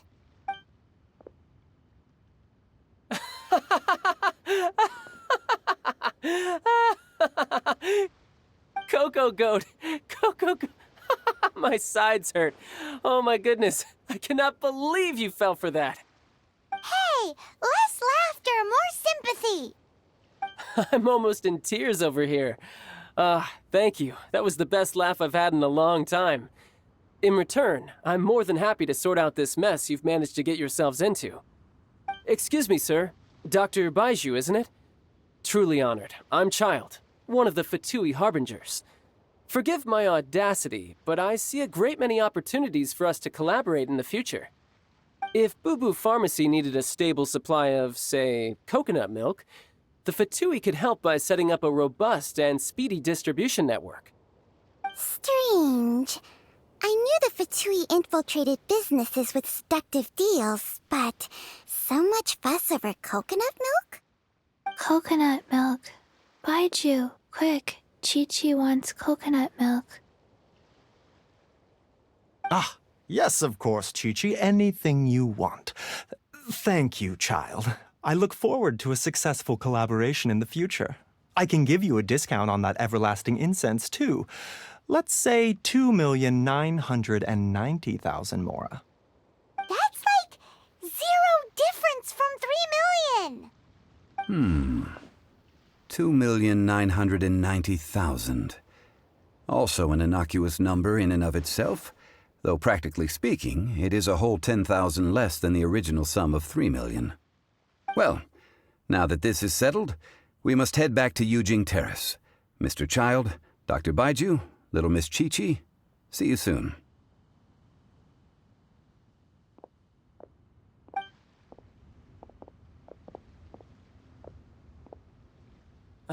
That lot is an absolute riot. Honestly, I can't remember the last time I laughed so hard. So, you've been eavesdropping, I hope. What have I missed? Yes, Master Child. They spoke of the Qixing taking the Golden House. Well, well, well. Ningguang and her Qixing cronies.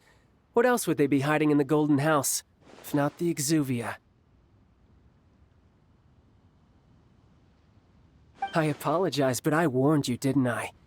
As the old Liyue saying goes, the walls have ears.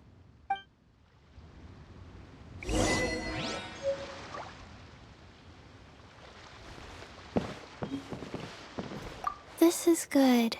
There will be coconut milk from now on. Yes, it's good.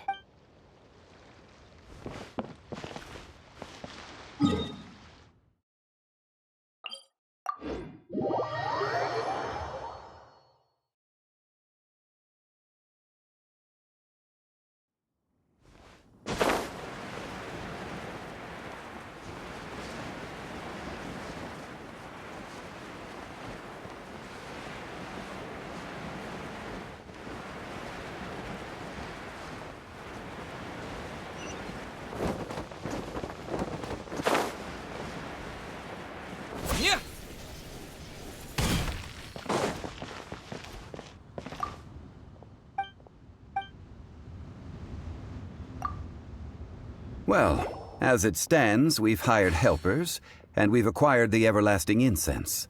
The completion of our preparations is not far off. Whew, finally! Well, traveler, have you gained anything from our adventure so far? Odd?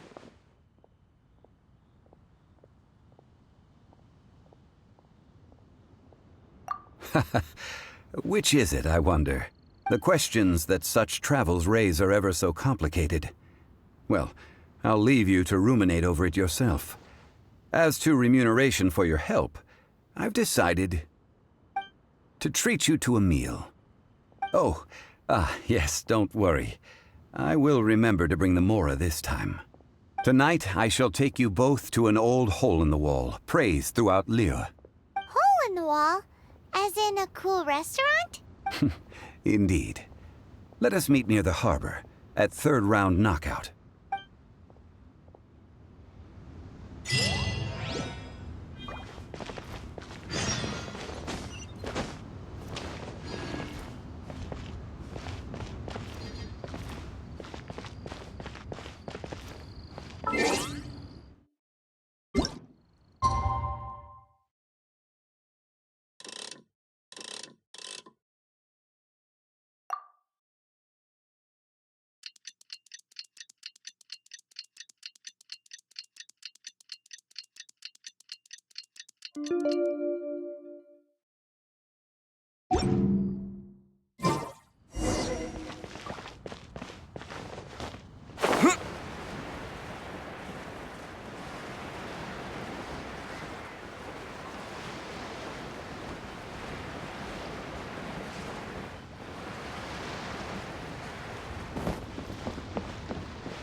Ah, you're here.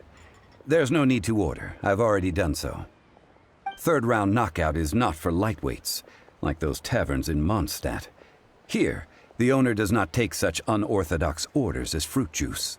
I ordered some wine-fermented sweet rice balls for you, if that counts.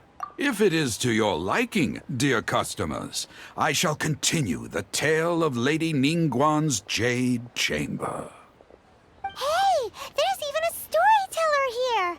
Great atmosphere! Besides fine wine, the excellent ambiance is the reason why this place is so well loved.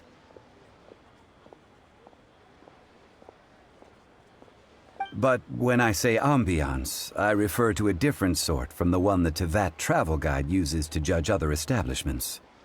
As you all know, high above the land of Liyue lies a pavilion in the clouds, a palace in the mist. What does it mean to have all-seeing eyes? This, my friends, Lady Ningguang's masterwork that bridges earth and sky. Imagine, the weather is clear, and you gaze down from the deck on the world below. Behold, the glorious sights of Liyue Harbor, stretching out far and wide.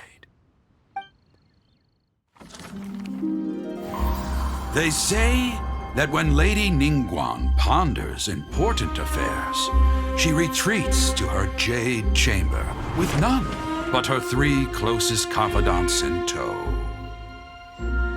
Why brings she these trusted 3 to sift through sources, dig through documents, looking for information?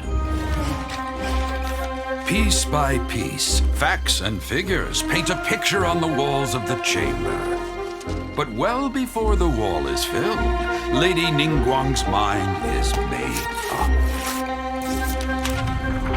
Having made her call, she has every last document shredded, and whoosh, she scatters the shavings out her window. Ah, look at them, how they billow in the wind like a sudden swirling blizzard. As the fragments fall, traces of text flicker before the eyes of the merchants of Liyue, like ink stains in white snow. The saying goes, the rarest treasures in the land are the words brought by the paper snow. For the words of the Tianquan have the power to move mountains, and all throughout the land know it.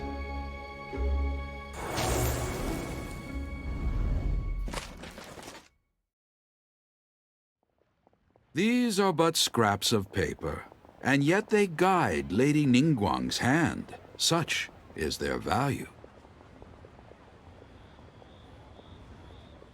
Merely grasping 1 or 2 of them will surely gift you a fragment of her wisdom, enough to stay a step or 2 ahead of your peers.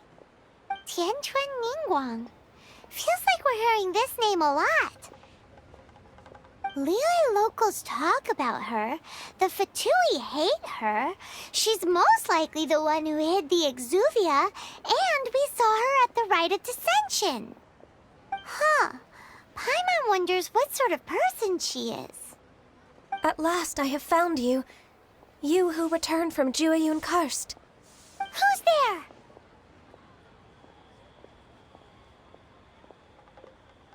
Wait, I am not with the Millilith, nor am I here to claim your bounty. However, I am an emissary of the Liyue Qixing. My name is Ganyu, secretary at the Yuehai Pavilion, and I have come specifically to meet you. Well, in concrete terms, I am the corporate secretary for the Qixing. At the moment, I am serving as Lady Ningguang's special emissary. Ningguang sent you? We were literally just talking about her. My apologies, you who have returned from Jueyun Karst. I am duty-bound and cannot extend my courtesy to you in full. But I have with me a letter from Lady Ningguang. She extends a formal invitation to you in her capacity as Tianquan. She invites you to her palace in the sky. An official invitation? Lady Ningguang said this. Invite him to come here. I wish to meet him. At the Jade Chamber, together we shall snip every one of these entwining dark threads.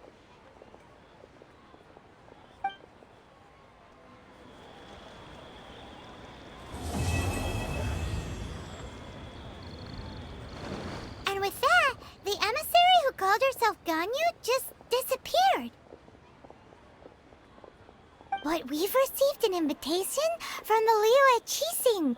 Paimon still can't believe it. We'll be meeting people that have way more money than Paimon could ever count. We should be on our best manners. An invitation to visit the Jade Chamber is a rare honor indeed. You'd best be on your way now. But don't forget about the rite of parting. Once you've finished at the Jade Chamber, meet me at Dihua Marsh. Don't worry, we won't forget. Dihua Marsh. We'll see you there.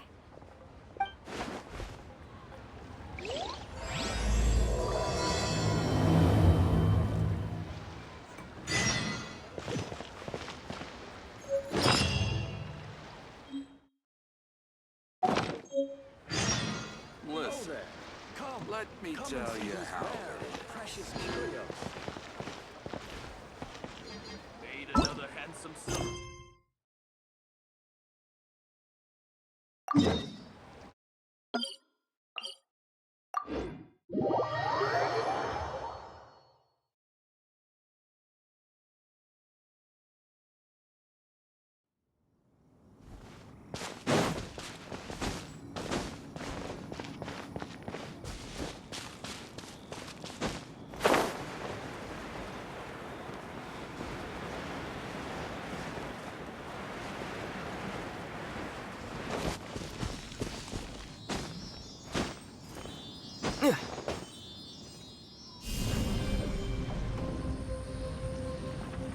Right.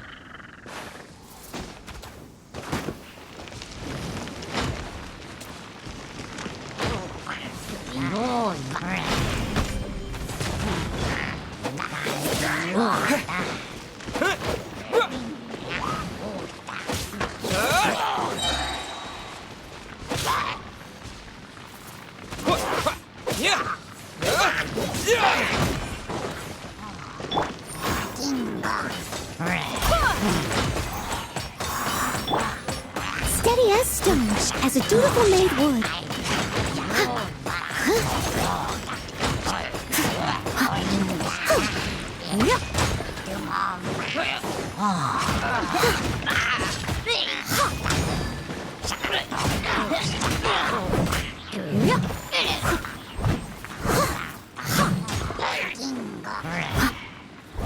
I must leave no stone unturned.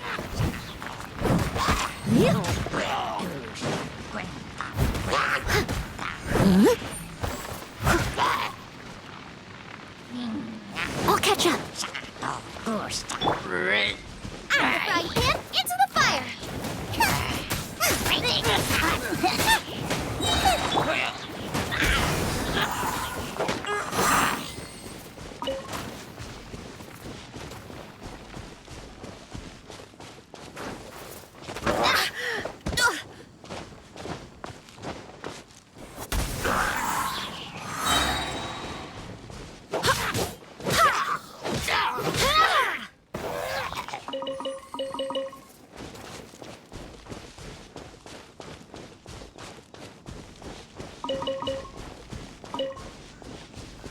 Go as one!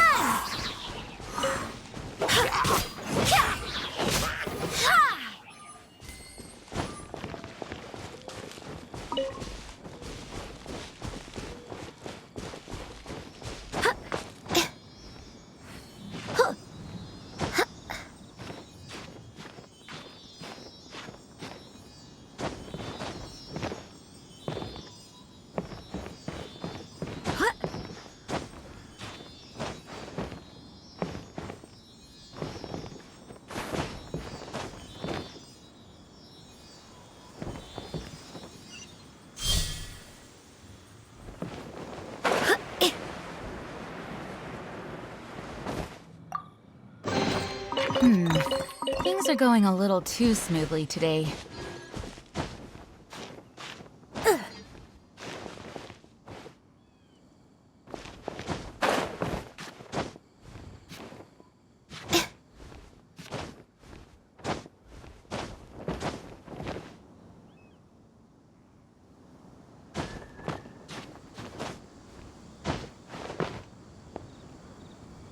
Look up there! That's the Jade Chamber!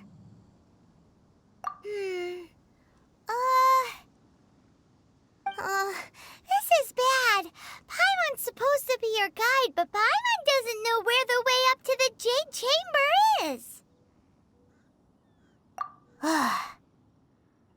Well, since we want to go to the Jade Chamber, heading to its location on the map is the sensible thing to do. Let's look around. There has to be a way up there nearby.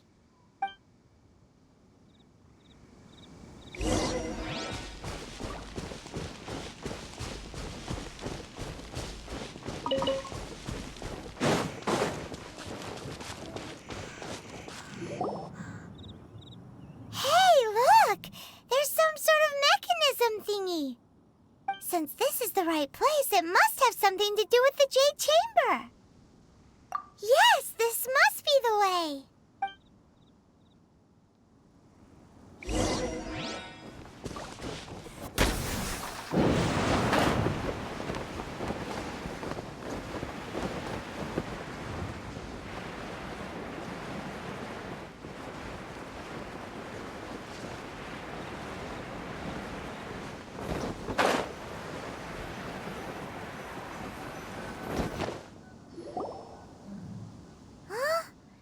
Takes us up to here.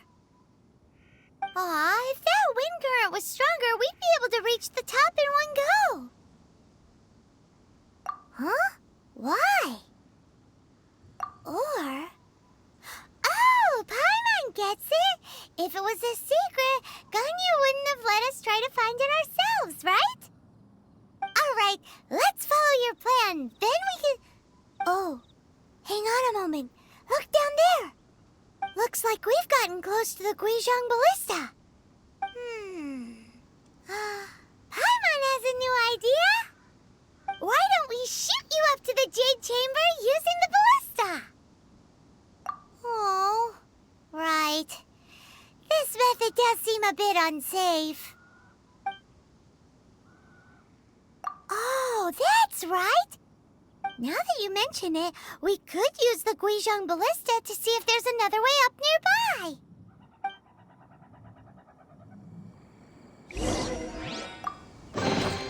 I hope the others find some.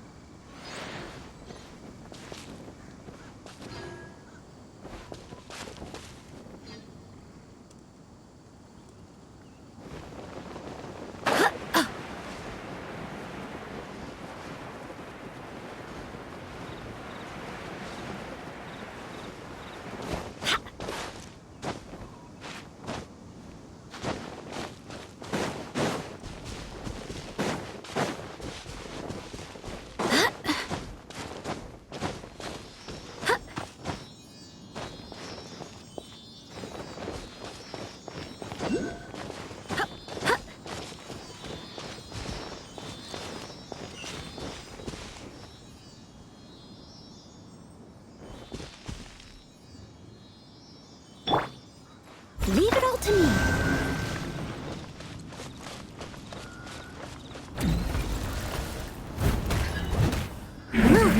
Yeah.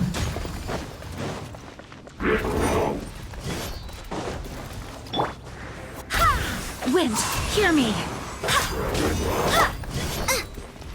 Boba, get them! Eat this!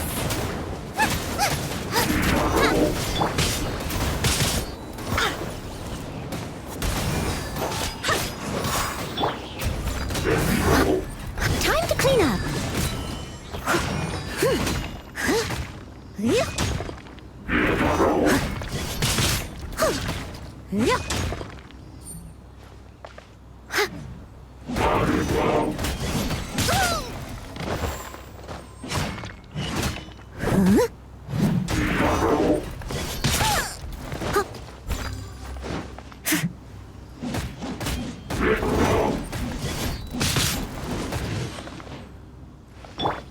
Go as planned! Out of the frying pan, into the fire!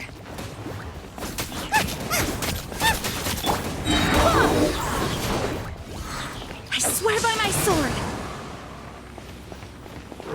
Go as planned! Go as planned!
Kratos, guide us.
I hope the others find some.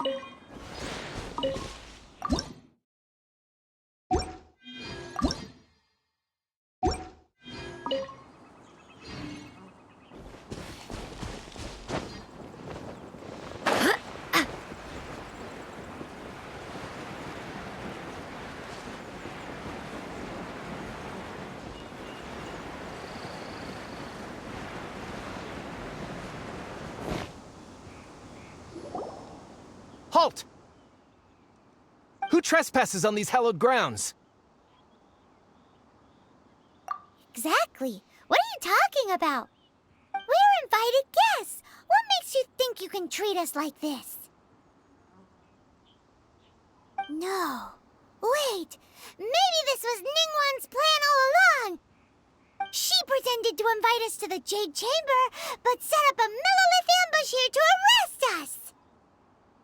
Now Paimon's mad! You! Over there! This is a trick, isn't it? How shameless! What? We're just on guard duty. What do you mean, shameless? What nonsense! Seize these suspicious intruders at once! Well, here they come! Line them up and knock them down!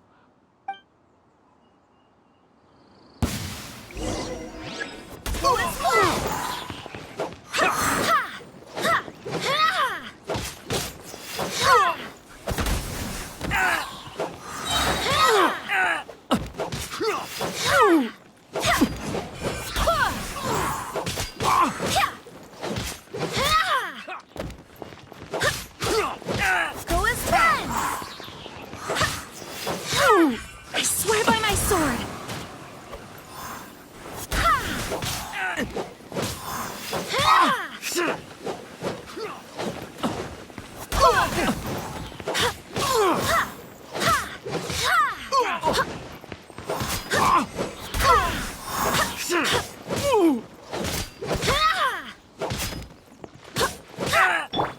I must leave no stone unturned, as a dutiful maid would.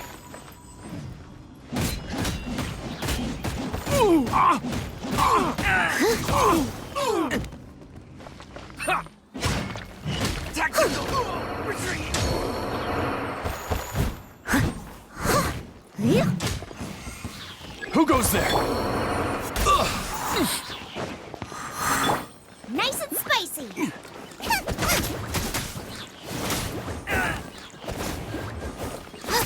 Take the target alive! You're toast! Take this! No! Did I ruin everything?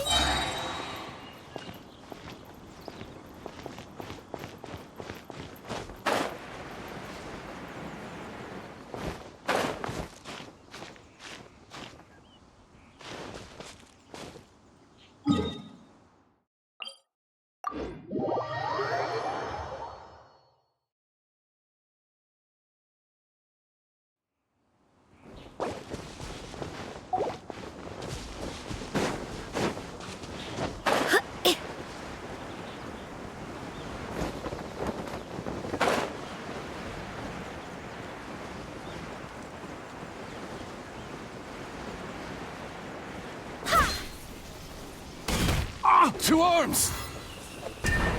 Attack! Go as one!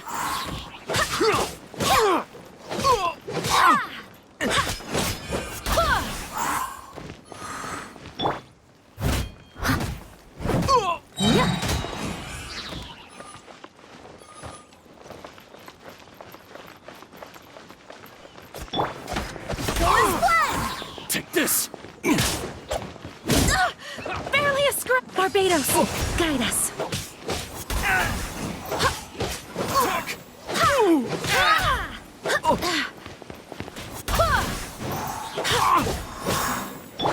Steady as stone, as a good knight should.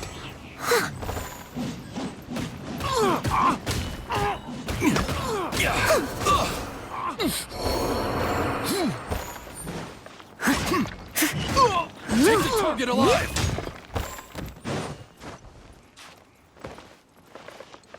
Lithic Triad! I missed a spot.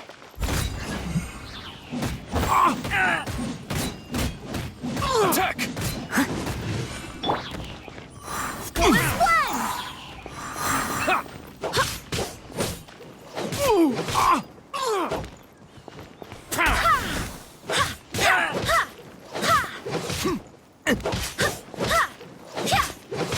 Go as one! Take this! Wind, hear me.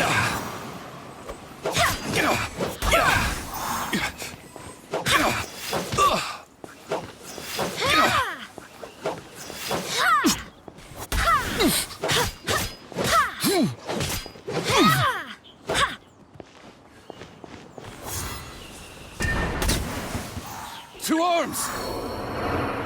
Take the target alive! Leave it all to me, as a dutiful maid would.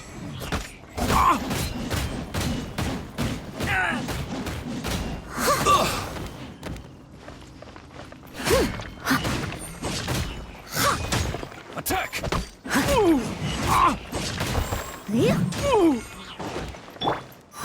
Go as one! Lithic Triad!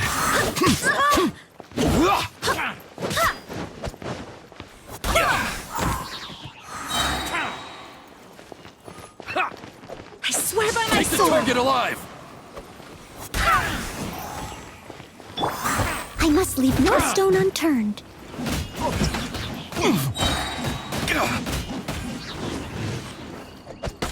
Attack! Tactical! Retreat!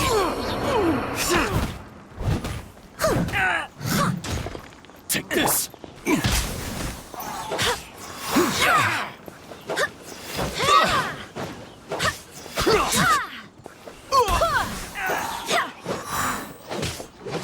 Take the target alive!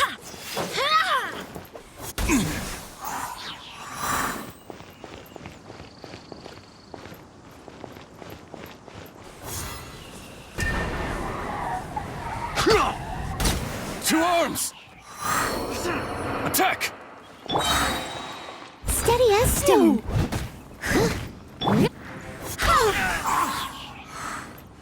Barbados, guide us. Go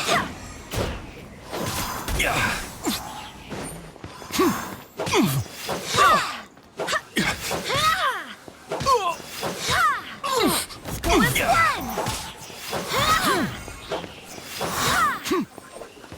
Take the target alive!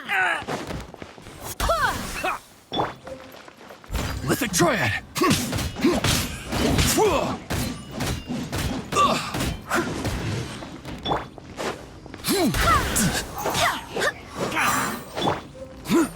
I'll catch up. Attack!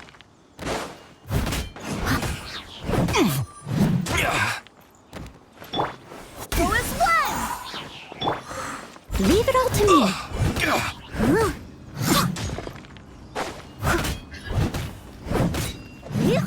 Take the target alive! Tactical retreat.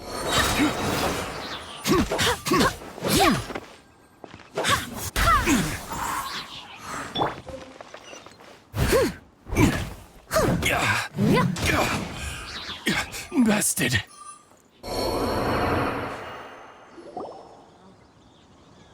Stop! What's all this about?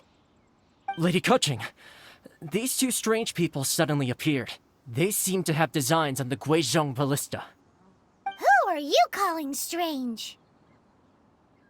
You want to go to the Jade Chamber? Who are you? We're invited guests here to look for the Liu Qixing. Who are you? Well, as it happens, I am one of the Liu Qixing. Oh! I'm Kuching, the Yuheng of the Qixing. I know of you, traveler. You're Ningguang's guests, yes? Didn't expect to meet you here in the mountains. Wow. Paimon didn't think we'd meet some super rich big shot out here in the middle of nowhere either. The Guizhong Ballista in Tianheng Pass has long been in disrepair, and yet it was fixed in a single night. I came here to investigate that occurrence. These Millilith are just here to guard the scene, not to arrest anyone. So this was all a misunderstanding? Paimon never would have thought. Anyway, for a mortal to be able to repair an Adepti mechanism is quite the mystery, even to the Qixing. That was... Huh? Oh, right. So, Lady Yuheng, might you have any idea why Lady Tianquan invited us to go to the Jade Chamber? Just call me Kuching. I'd say that Ningguang's purpose is to request that the savior of Mondstadt take a more neutral stance, or at least to not wholly side with the Adepti. We're not taking sides. We spoke with the Adepti. They want to protect Liyue as well. When you say protect, you're referring to their sanctimonious arrogance, aren't you? Huh? You are mortals, and thus under their protection. There was no way they would have regarded you as someone with the ability to assassinate a god. Naturally, they would also regard Ningguang's locking down the area, questioning the citizenry, and pursuit of the assassin to be pointless work. Perhaps they even wonder if there might be a cover-up. I'll say it like it is. They're underestimating us. Well, you've got a point there. Still, this is the first time Paimon's seen a person from Liyue who doesn't respect the gods or the Adepti. Should I respect the shallow sense of time and condescension to mortals that has caused them to delay in moving against us, Qixing? Forget it. I shouldn't speak of them this way. This skepticism is mine alone, and Ningguang does not share it. Either way, I will admit that the actions of the Adepti this time were quite restrained. Rex Lapis's death is indeed an extraordinary circumstance. But to think that they would call for a council of Adepti rather than come down here directly. How surprisingly civilized of them.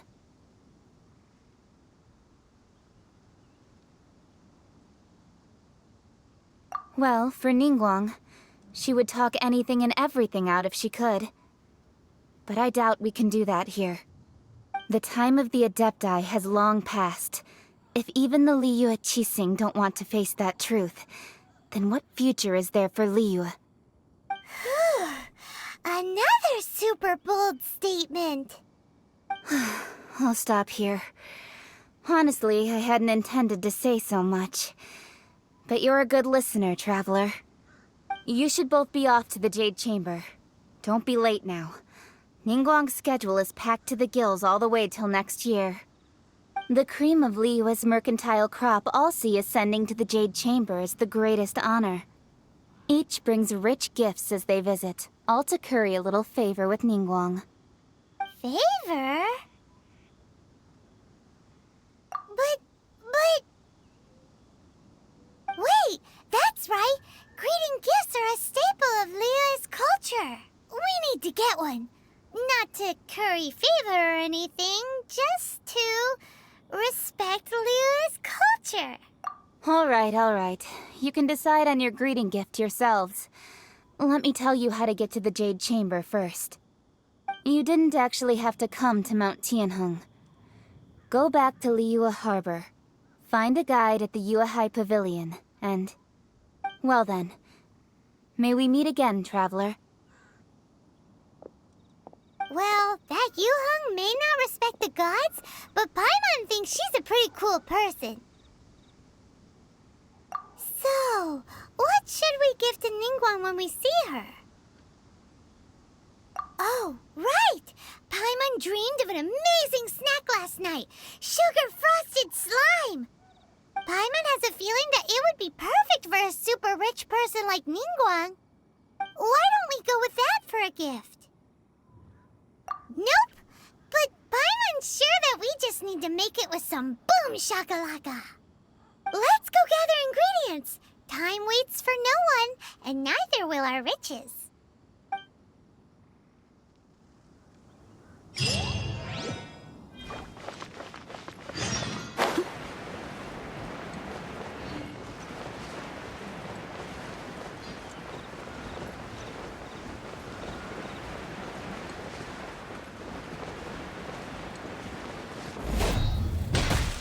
Steady as stone, as a good knight should.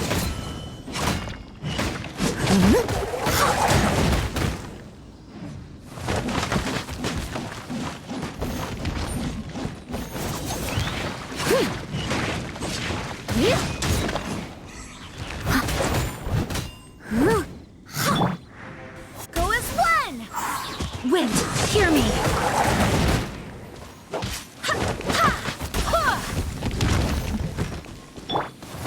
I must leave no stone unturned.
Things are going a little too smoothly today.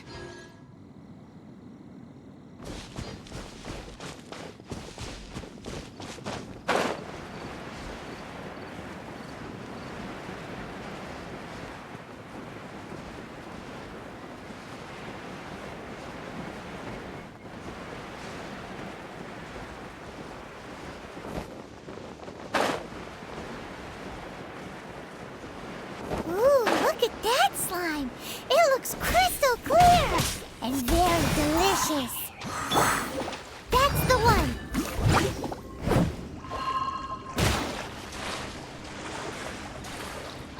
As a dutiful maid would.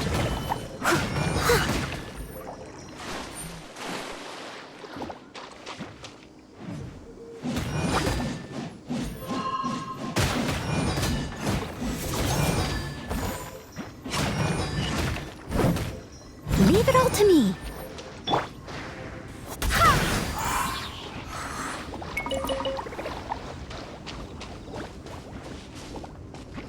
Go as one!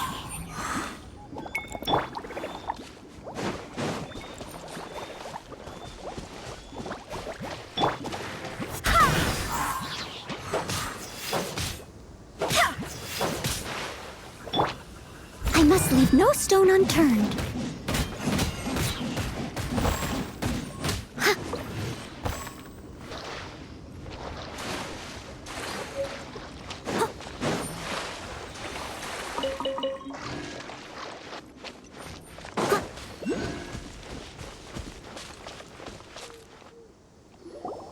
Huh?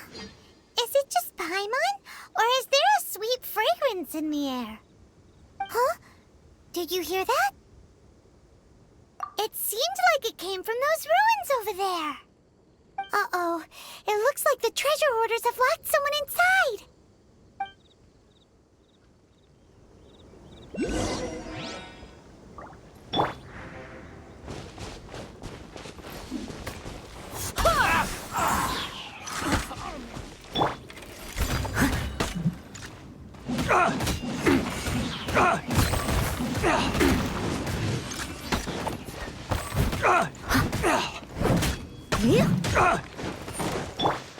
I swear by my sword!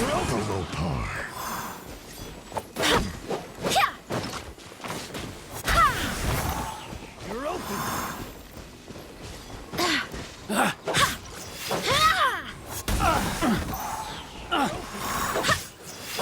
Direct assault!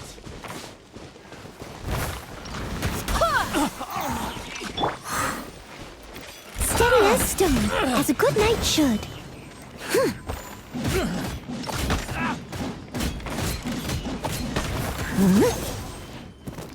Someone needs... I'll catch up.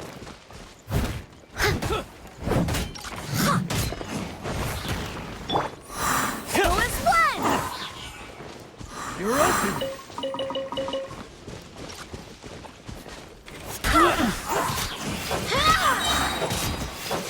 Unlucky. Wind, hear me. Go as one! You're open.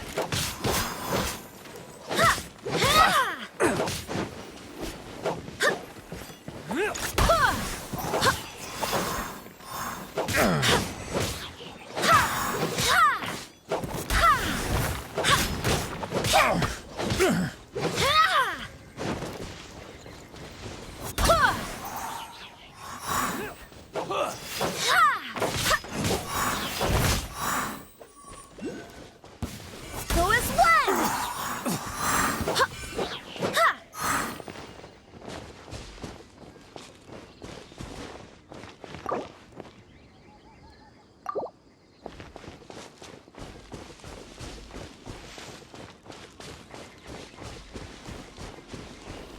You're open.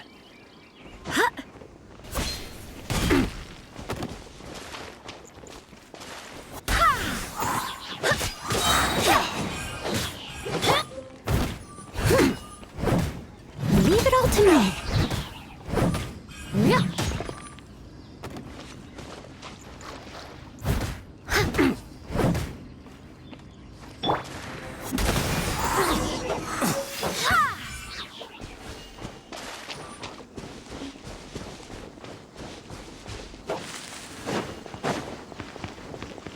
You'll get frostbite.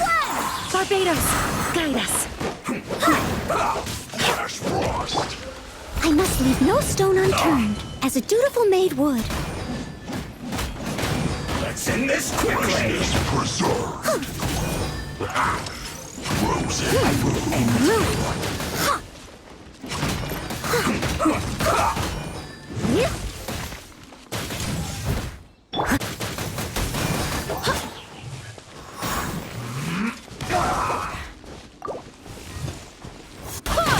I slipped up.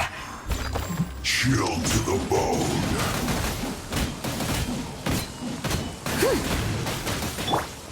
Go as one!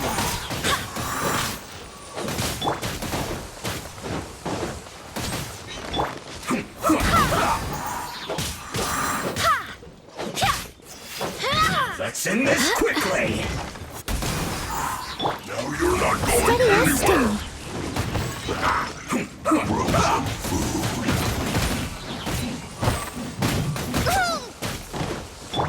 I swear by my sword.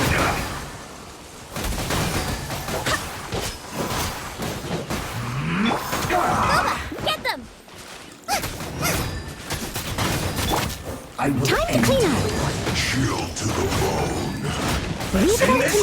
way!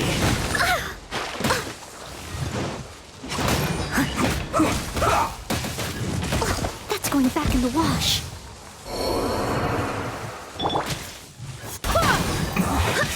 This isn't good. Nice and spicy. Frozen food. Oh no!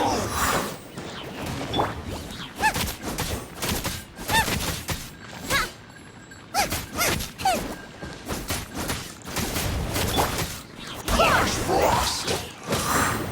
Cold cut splatter!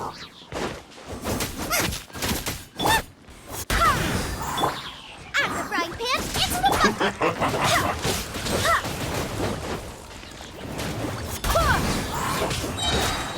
Barbados, guide us.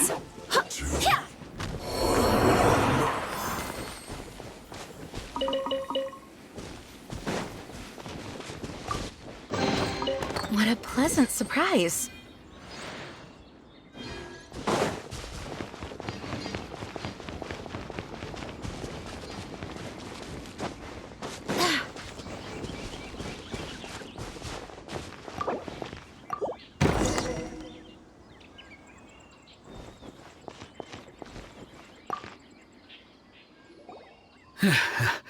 Thank you for your help, kind travelers. If you hadn't come to my aid, I surely would have rotted in this cell. Those treasure hoarders, when their mood was good, they'd rearrange those pots of sweet flowers. When they were in a bad mood, they'd rearrange my face. Aw, it was nothing. No need to thank us all at once or anything. I understand. Don't worry, I will compensate you both. Don't say that. I only escaped this predicament because of you. I'm Meng Dan, a supplier for Mingxing jewelry in Liyue Harbor. I often walk around these mountains in search of antiques. I never expected that those treasure hoarders would have their eyes on the same ruins that I had. Before I knew it, they'd caught and imprisoned me. Is there anything that you lack? Antiques, treasure, various knickknacks, you name it. Well, as long as you want what I have to offer, of course. Wait a moment. Actually, we are looking for something. Oh? And what might that be?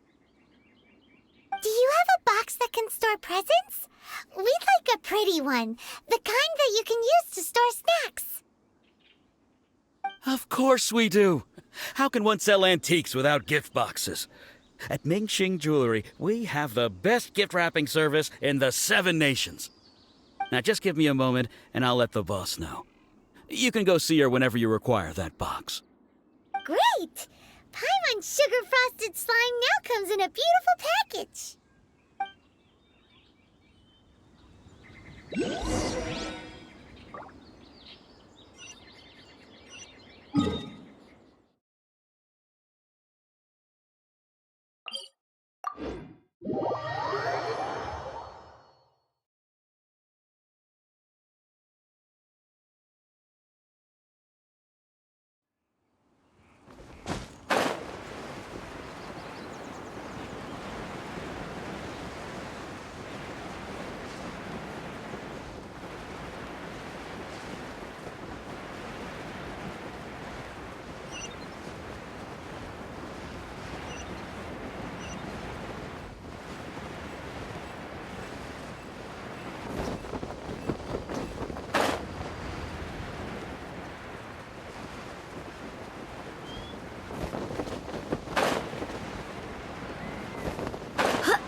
Dan told us that we could get a nice and shiny box from your store. Uncle Meng already told me about it. Thank you both for saving him. Many of the best goods in our store were found by Uncle Meng. If anything were to happen to him, it would be impossible for us to continue doing business. Here, this container is itself an antique, with at least 140 years of history. It's already been cleaned. Will it do? Yep. It's great! Hang on a moment. Could we borrow one other thing? Sure, please help yourselves. As long as it's on our shelves.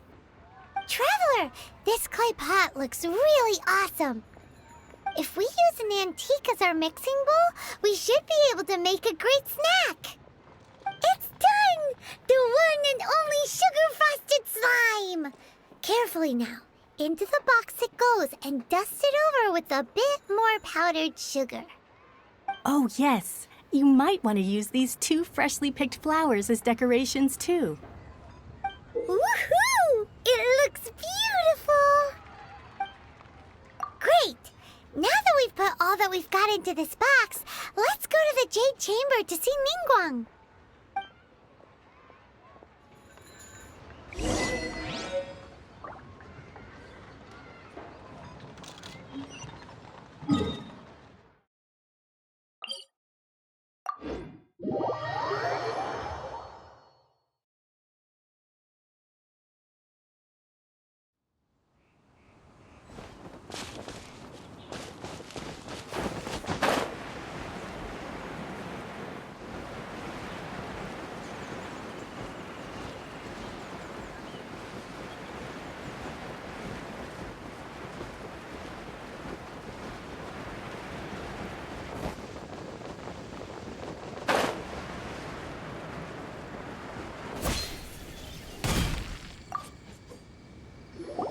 According to Kuching, this is what we should say. Excuse me, do you sell the moon here?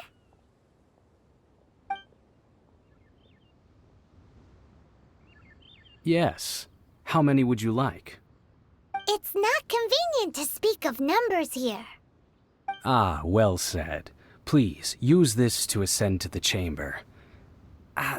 Yes, speaking of which, are you two the guests that Lady Ningguang has arranged to meet with today?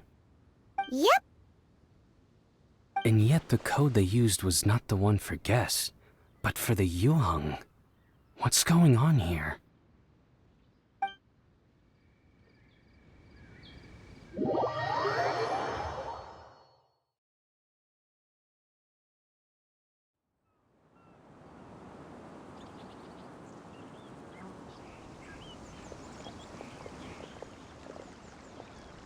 I've been waiting for you, returnee from Joyun Karst.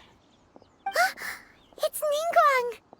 Since this is our first meeting, we've prepared a gift. I hope you like it. Oh, for me. You have my thanks. It seems that I have made things difficult for you, considering that you were supposed to be my guests. Oh no, it's nothing.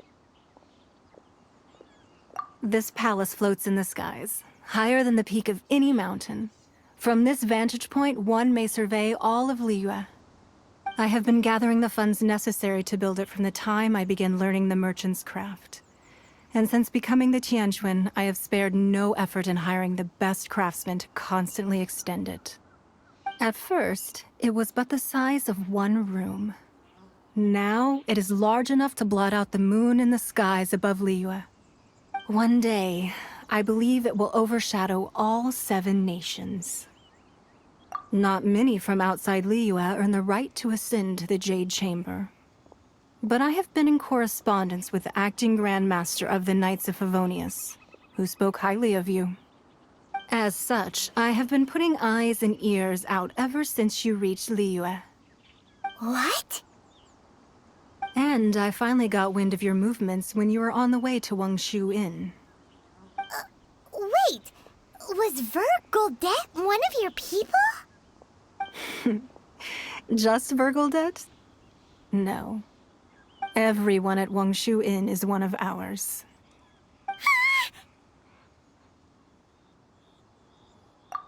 At the Guizhang Ballista, yes? You weren't peeking on us from the skies the whole time, were you? I fear that peeking would have been a little difficult from this altitude. Our eyes and ears are more than sufficient. You two are very interesting people, after all. It would be natural to take an interest. Well, I wouldn't expect you to trust us, considering that you have had far more interactions with the Adepti. The reason I invited you here was to clear up some misunderstandings.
I believe that you've heard of the Archon War.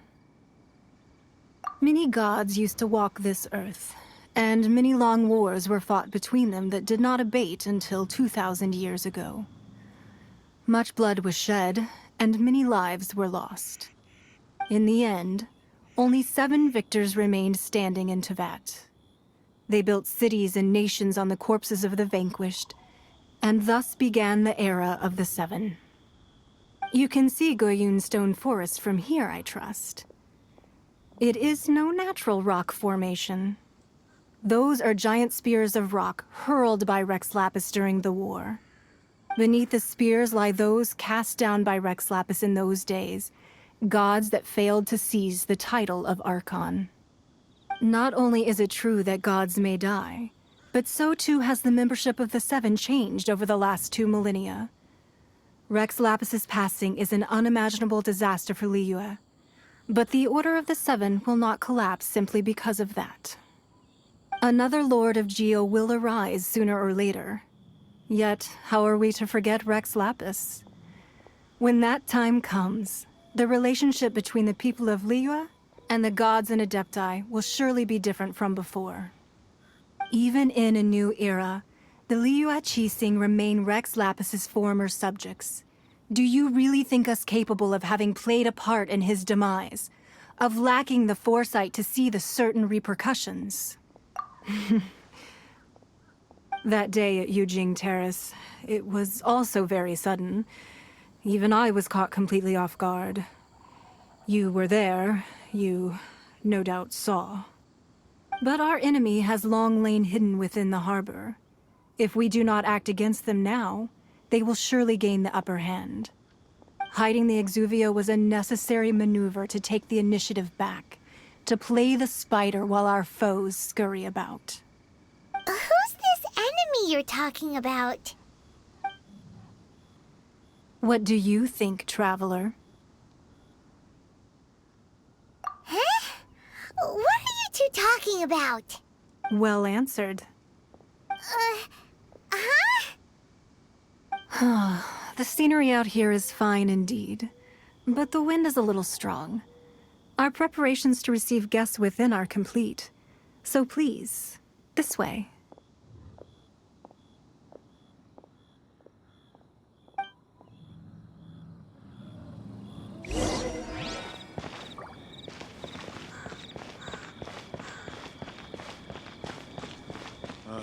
I need a more physically demanding job.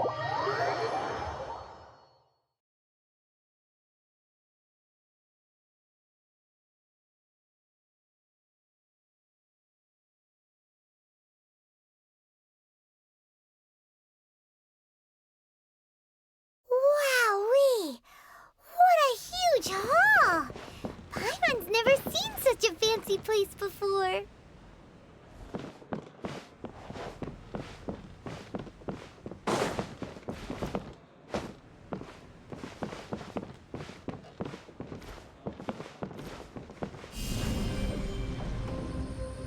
Terra Smash!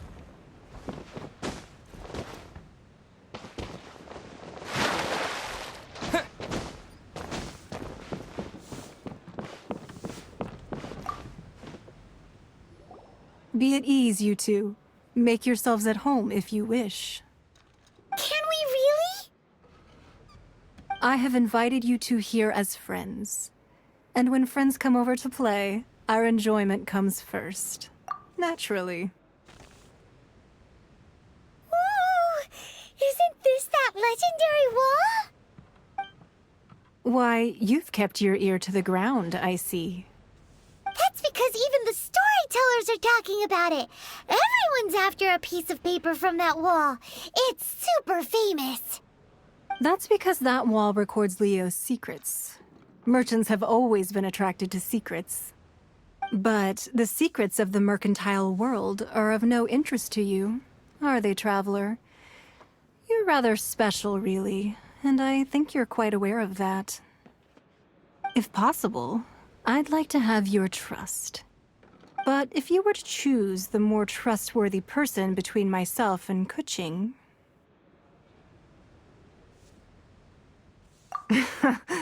You'd pick Kuching? Nah, I had a feeling. I originally thought her a bit too hard-headed. With someone of her character on the Qixing, I've had some extra messes to clean up behind the scenes. But after she said those words, the time of the Adepti has long passed. If even the Liyue Qixing don't want to face that truth, then what future is there for Liyue? Well, I must say that quite a few of my doubts have been dispelled. I won't deny that Rex Lapis's passing seems advantageous to us. But, for Liyue's sake, we cannot allow ourselves to be shackled by rumors of our usurpation of power. Indeed. It seems that you understood what I meant to say from the very beginning. I called for the gag order and for the exuvia to be hidden to temporarily stabilize the situation, and also to prevent something similar to the incident in Mondstadt. With Rex Lapis's death, the Fatui have busied themselves with many clandestine actions beyond their diplomatic remit. As the Tianquan, one responsible for Liyue, I cannot be too concerned with appearances when opposing them. Allowing the rite of parting to take place was also meant to buy some time for us to take control of Liyue's administration. It's exactly as Zhongli said. The Qixing only provided the venue for the rite so they could use us for their own ends. Wait, that's right. Speaking of ends, could I say one other thing? Of course. Paimon's heard that anyone who sends a greeting gift gets a little something in return. So, does that include us? It's all right. I like direct people. Well, we have made quite a bit of trouble for you recently. How about this? You can pick any one object here as you please, and you may take it with you. Yay! Paimon was just waiting for you to say that! Let's see, what should we get? One of the sheets on that wall! Don't look at Paimon like that! One of these sheets of paper will sell for crazy prices, even if it's only as large as Paimon's fingernail. Just imagine how much more a whole untorn sheet would sell for. Let's grab one! The biggest one!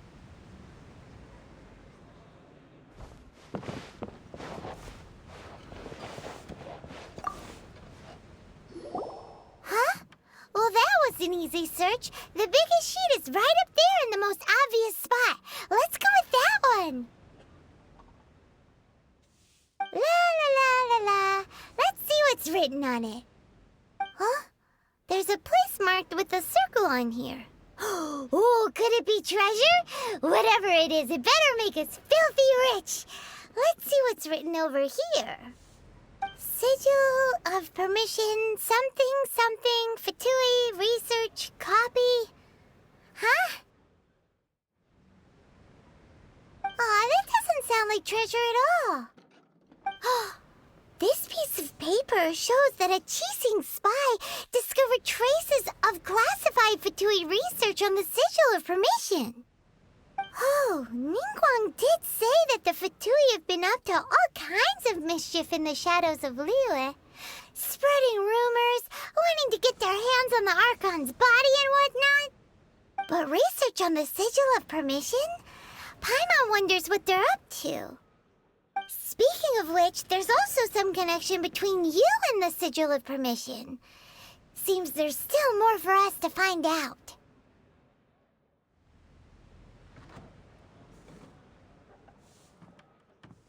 Oh, you really think so? Well, should we not go then? Oh, so you're saying that it's precisely because we can't completely trust Ningguang that we should confirm the truth of what she says for ourselves. That's way out of Paimon's league. Paimon thinks she's been nothing but good to us. Anyway, we'll see if you're onto something. Before we look for Zhongli at Dihua Marsh, let's go to the place marked out on these papers and see if the Fatui really are up to no good there.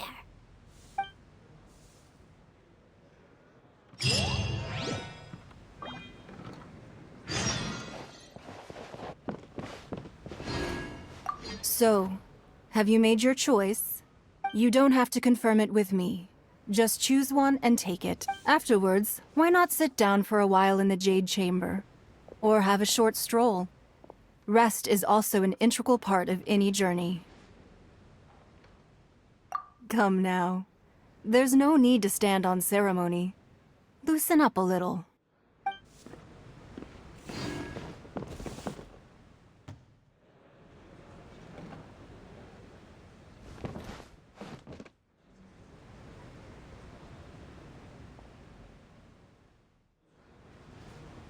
Sorry, anything business related is confidential.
So, have you made your choice? You don't have to confirm it with me. Just choose one and take it. Afterwards, why not sit down for a while in the Jade Chamber? Or have a short stroll? Rest is also an integral part of any journey. All right then. I hope the next time we meet, you will either have already done the right thing, or will be about to make the right call.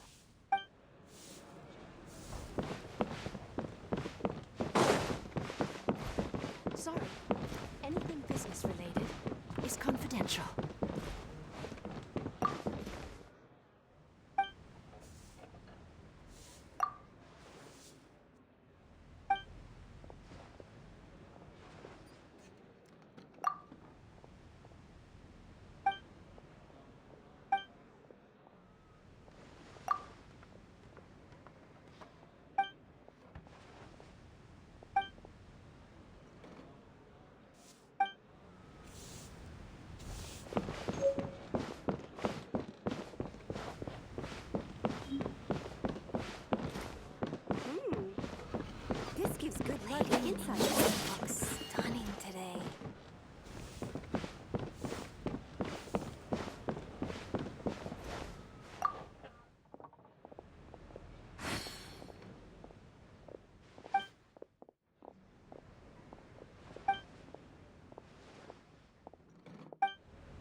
There really were Fatui at the location written down on this piece of paper. And they look really mad at us, too.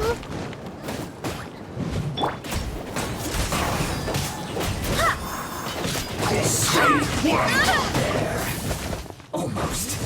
Go as one! Now you're not going anywhere. Chilled to the bone.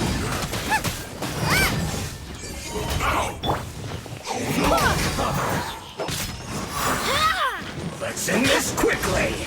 Go as one! Go, get them!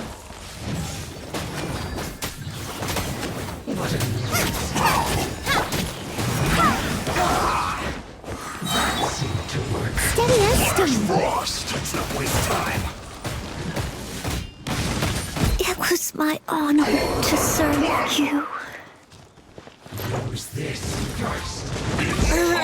Flash to the bone. Wait, hear me. That seemed to work.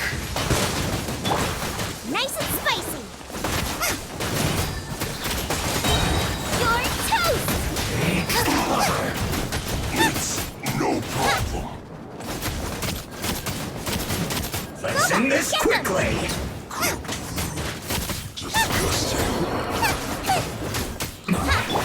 This isn't good.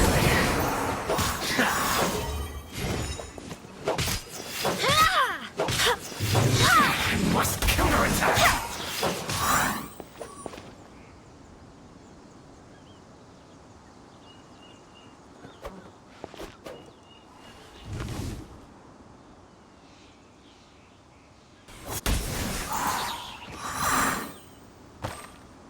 That seemed to work.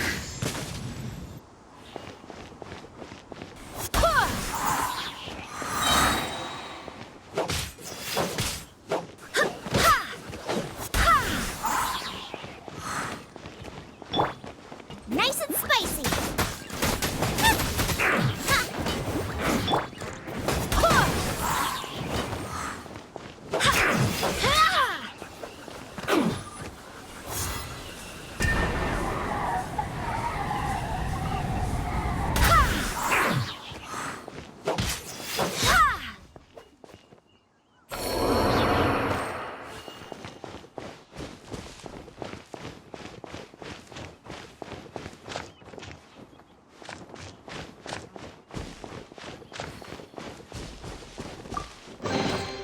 I hope the others find some.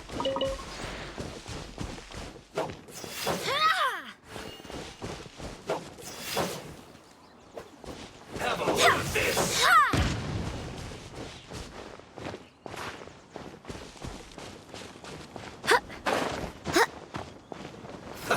Let's move! Go as one!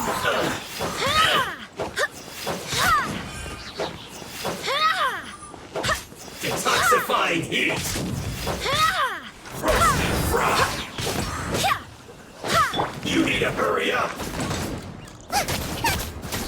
This was well done! Barbados, guide us.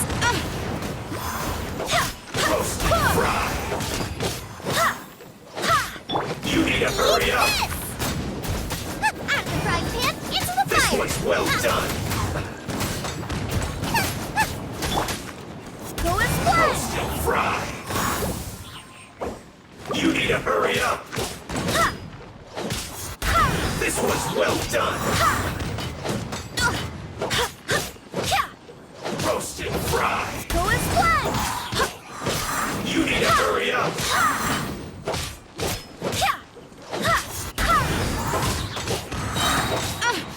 Wind, hear me! This one's well done!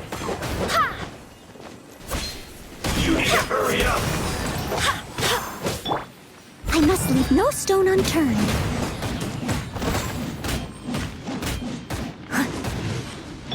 Goba, get them! You need to hurry up! Roast and fry! This one's well done! I can pack. You need to hurry up! Roast and fry! This one's well done! Barbados, guide us. You need to hurry up! Roast and fry! Go as one! This one's As well a dutiful done! maid would. Steady as stone. You need to hurry up!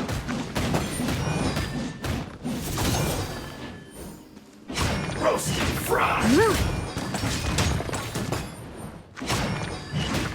You need to hurry up! This one's well done!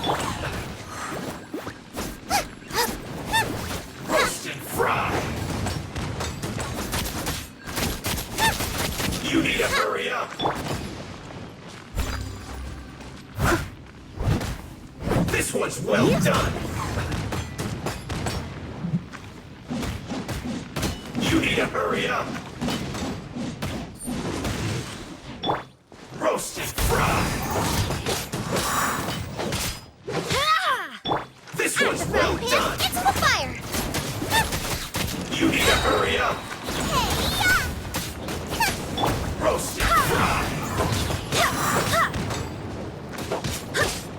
This one's I well must done! leave no stone unturned.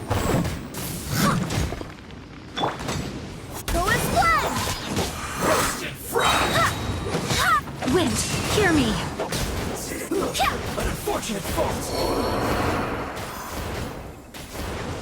This should be fun!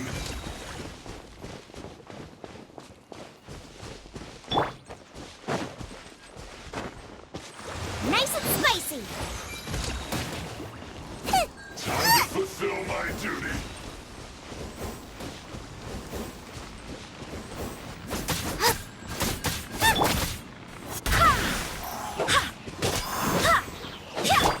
Goba, get them!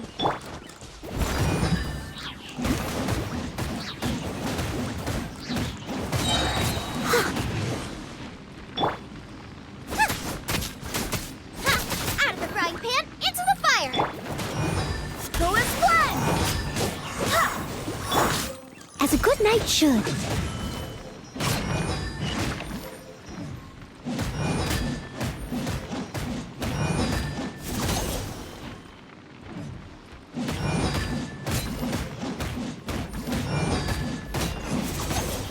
Steady as stone.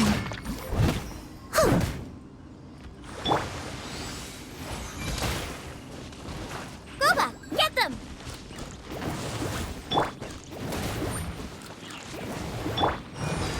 Not breaking a sweat!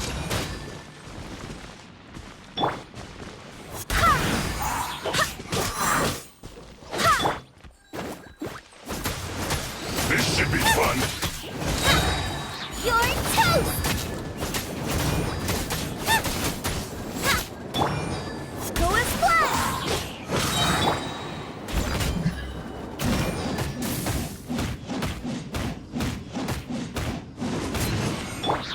I swear by my sword!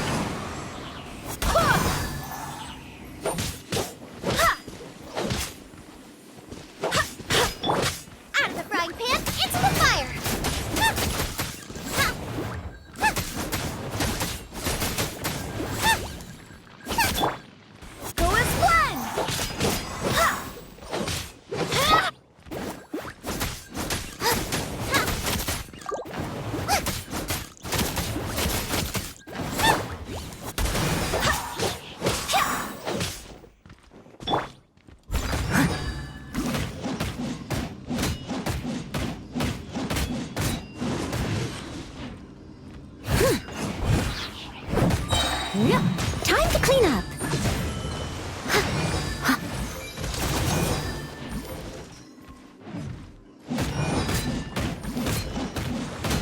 This is bad!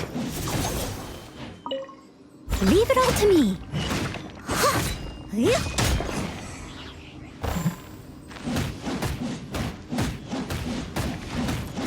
Go on! Give me a go! My work finished.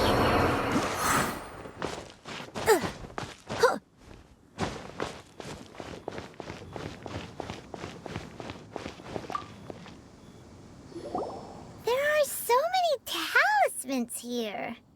And some stacks of blank paper, too. What are they for?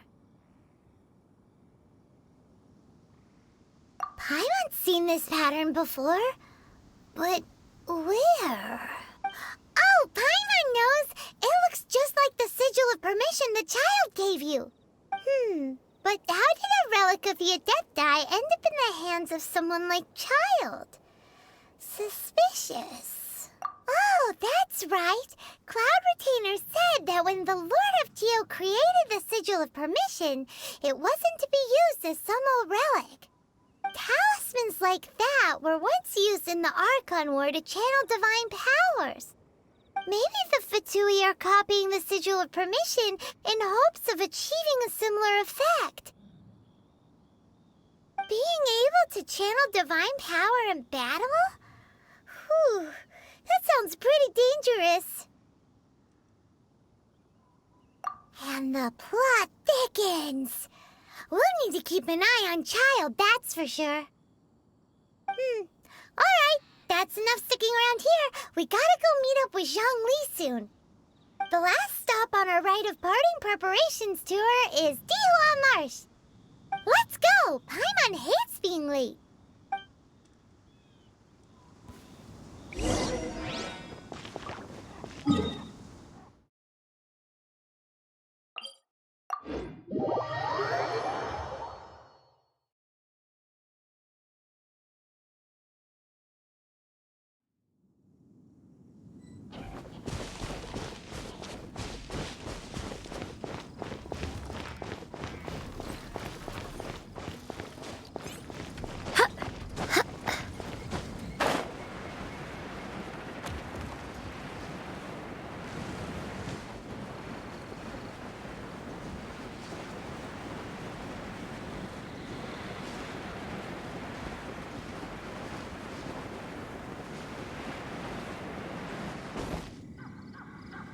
Right on time. I myself only arrived moments ago. Did you enjoy your visit to the Jade Chamber? It was so big and pretty and expensive. Paimon's never seen such a fancy schmancy place before. Indeed. It's second to none in all of Liyue. Then you met with Ningguang, I trust? What did you talk about with her? She's super rich and so generous. Paimon thinks she's very friendly. Yeah, his take on Ningguang is quite different from Paimon's. He thinks that even the tactless Yuheng is more trustworthy than her. Oh, so you also met with Keqing then? What did she have to say? She said the time of the Adepti has long passed. If even the Liyue Qixing don't want to face that truth, then what future is there for Liyue? No respect for the divine. Indeed, contrary to the ever-bold Keqing, Ningguang is more of a businesswoman at heart, though they are both members of the Qixing. Although she's friendly, there's no way of clearly discerning her true intentions. Yes, she has only relied on herself to rise to her current position. No ordinary person could ever achieve that. It's said that she's the one behind the constant expansion of the Jade Chamber. It's the second most important thing to her.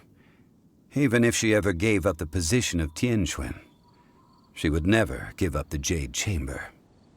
The Jade Chamber is only second. What's the most important thing to her then?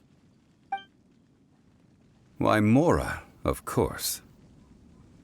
All Ningguang talked about was the Fatui this and the Fatui that. She said that after Rex Lapis was murdered, the Fatui have constantly been trying to sink their fingers into Liyue, and that they aren't to be trusted. That is how the Fatui have always been. It doesn't surprise me in the least. No matter what they may be planning, you must be careful when dealing with the Fatui. Always be on your guard. So, is there anything we need to get for the rite of parting in Diwa Marsh? Yes, as a matter of fact, there is. Today, we'll be gathering wild glaze lilies. Glaze lilies? But why did we come all the way out here? Doesn't the garden in Eugene Terrace have some? Even Chingsa Village has glaze lilies. Oh, right! Paimon remembers that Madame Ping is always tending to flowers. Maybe we could ask her. No. Those lilies have all been gardened by people. They won't do it all. Dihua Marsh used to be full of glaze lilies. It is a sort of joyful flower that listens to human song. Before the Archon War, Dihua Marsh was all dry land and fertile soil. But the war caused landslides, and the land was flooded, turning it into the marsh you see now. Nearly all the glaze lilies were wiped out. Of course, there are some kinds of flowers that have been preserved and gardened by people in the city. But very few people know that glaze lilies may still be found in the wild. Wild glaze lilies have the strongest fragrance. If we want to follow the true tradition of the rite of parting, we must grind up the wild lilies and place the powder in a censer of everlasting incense. But I'll need your assistance in gathering these flowers.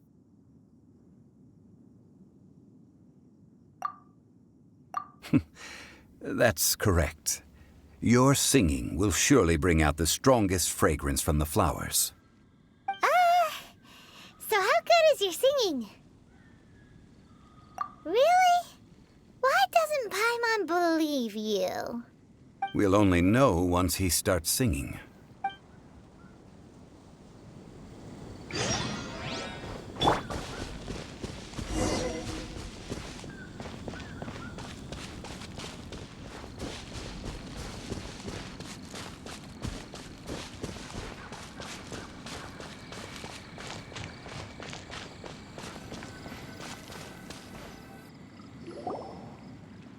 It's time to sing, whenever you're ready. Da da da da da da da da da da.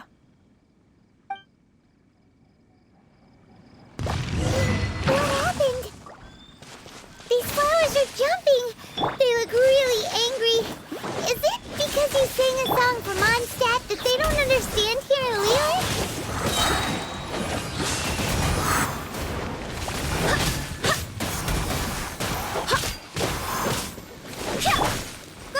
Get them!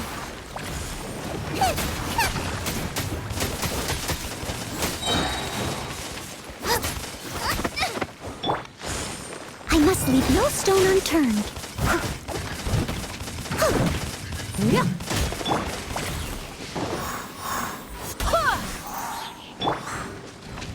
Eat this! Out of the frying pan, into the fire!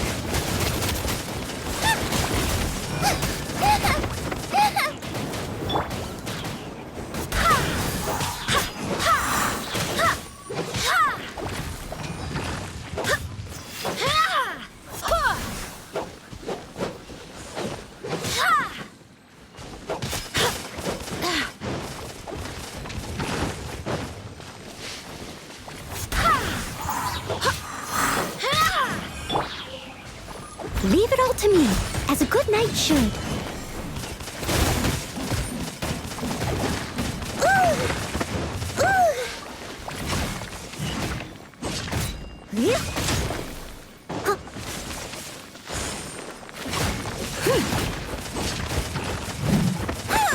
Someone needs assistance. Go as one! Barbados, guide us.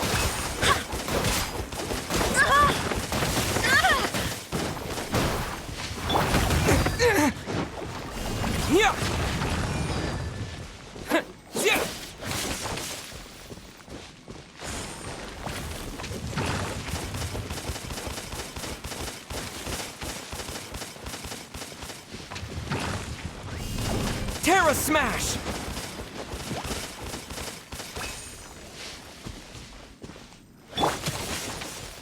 Nice and spicy!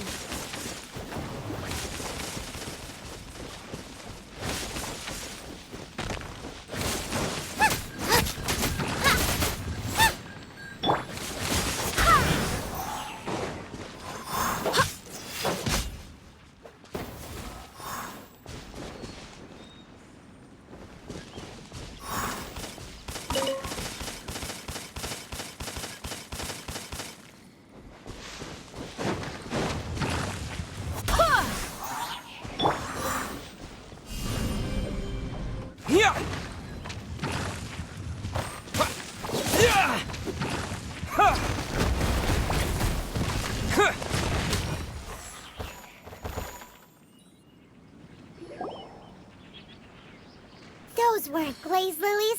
Glaze lilies wouldn't hit people. This little monster is known as a whopper flower.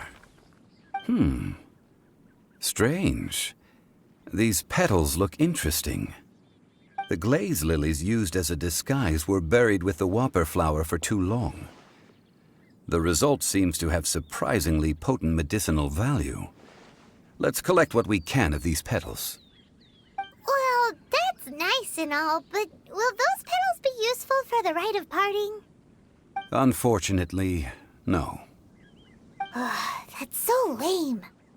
Excuse me. Are you searching for glaze lilies? Oh, hey! It's... What's-her-face?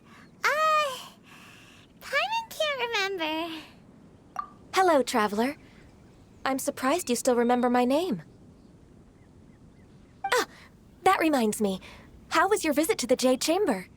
Well, it sure would have been better if you told us how to get up there. Didn't I tell you the way? Surely I did. Nope, we found the way on our own.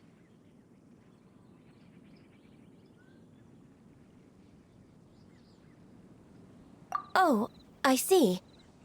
Uh-oh. I guess I really did forget to tell them. Something seems a little off about Ganyu. She's acting different from the first time we met. Where's her serious attitude now? Ah, well, I met you at that time as an emissary of the Tianquan. But now, I am simply out on a stroll to see the flowers. You came all the way out here to see the flowers? Why not just enjoy the gardens of the city? Yujing Terrace is where Rex Lapis parted from this world. If I strolled through those lonely gardens now, I wouldn't be able to bear it. Whenever my duties take me near Yujing Terrace these days, I draw the windows to block my view of the gardens. Oh, sorry. We shouldn't have brought it up. No, it's quite all right. I just haven't processed my emotions yet. When the Archon War came to its end 2,000 years ago, the first iteration of the Seven would gather in Liyue and drink with Rex Lapis. But 5 of those original 7 had already passed before Rex Lapis. It's truly a changing of the guard. Yes, now that the spirit of Rex Lapis has returned to the heavens, only Barbados of Mondstadt remains of the first 7. The other 5, including Inazuma's Raiden Shogun, are no longer the same friends from 2,000 years ago. Of the current 7 Archons, the youngest is Sumeru's god of Dendro. She is merely 500 years old, whereas Rex Lapis was more than 6,000 years old at the time of his passing. This means that Liyue had been under Rex Lapis's rule from the moment it was first founded 3,700 years ago. The city has never had to bid farewell to its deity. So what do you think of this farewell? Huh? This is a little sudden. As a mortal, I've never dared to imagine a Liyue without Rex Lapis. But as an Adeptus, I think I will eventually come to grips with reality. Since Rex Lapis has passed, the time of Liyue's contract with the gods and Adepti has now reached its end. Huh? Did you just say, as an Adeptus? Yes, I am a mix of human and Qilin. Adeptus blood flows through my veins. I fought for Rex Lapis and the city of Liyue during the Archon War. After the war ended, I signed a contract with Rex Lapis and took the position as secretary for the Qixing. I've continued those duties to this very day.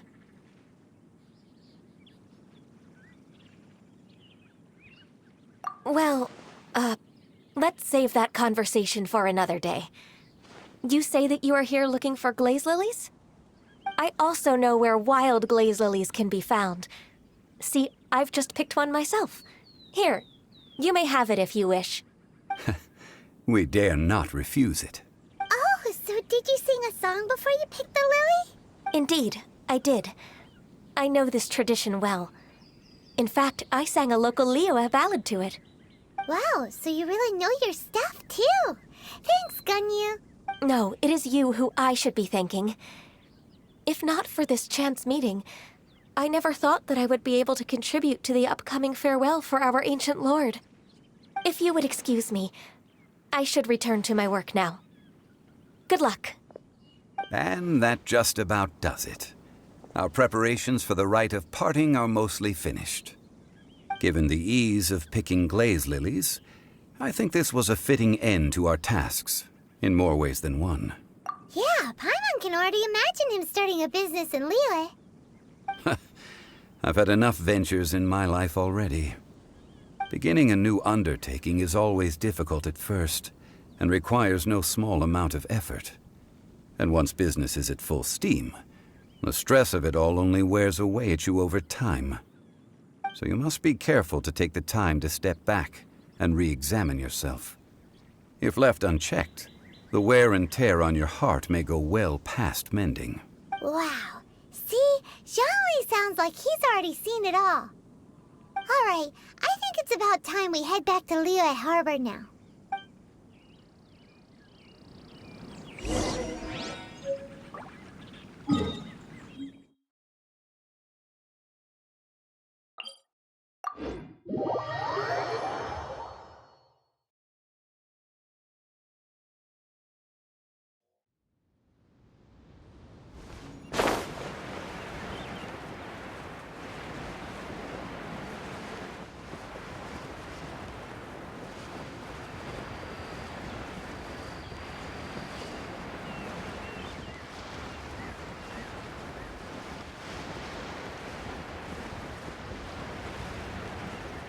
Huh?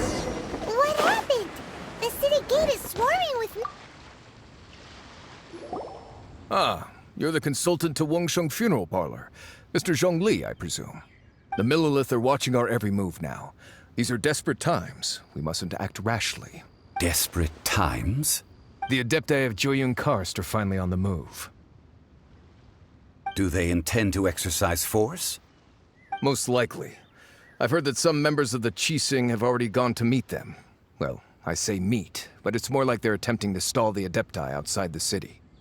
However, both sides were quite obstinate and hit an impasse. It seems inevitable, given the current situation. The Adepti do not acknowledge the Qixing. They only acknowledge the contracts of the Geo-Archon. If the two sides come to blows, Liyue Harbor will be in no position to stop them. Surely the Liyue Qixing are not the sort to give in so easily. Their boneheadedness is known throughout the lands. Yet it's because of that obstinacy that mortals and Adepti are now on the verge of conflict. And what now? How is it that the Fatui have come under fire? That's all Ningguang's doing. She proclaimed that in these tumultuous times, the Millelith must rein in the actions of the Fatui. Only now do they want to start keeping tabs on us? That's the Qixing for you. Anyway, Mr. Zhongli, you're one of Child's close associates. Please understand that your actions will reflect on us. Don't let anyone catch you off guard. It looks like things are about to boil over in Liyue Harbor. Do you intend to use your neutral identity as an intermediary between both sides? Or will you use your sword to turn the balance? Neither path is an easy one. Oh, by the way, Mr. Zhongli, We've heard that the Wangsheng funeral parlor has also been caught up in all of this. They're currently squaring off with the authorities at the gates. Things are taking a turn for the worse. I'm afraid I must leave now to handle things back at Wangsheng funeral parlor. I hope that Master Hu has been able to keep things under control for the moment. Consider your next course of action carefully, Traveler. If you're trying to prevent an explosion, it may be wisest to look for the fuse first. Whew. Having connections with the Fatui seems to be quite the double-edged sword. So what did Zhongli mean by looking for the fuse? Oh, Paimon gets it. If there's anyone that wants to see the whole city turned upside down, it's definitely him. He must be waiting for the moment when no one is watching to do something really bad. But where could we find him now? Where would he go at a time like this?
Wow!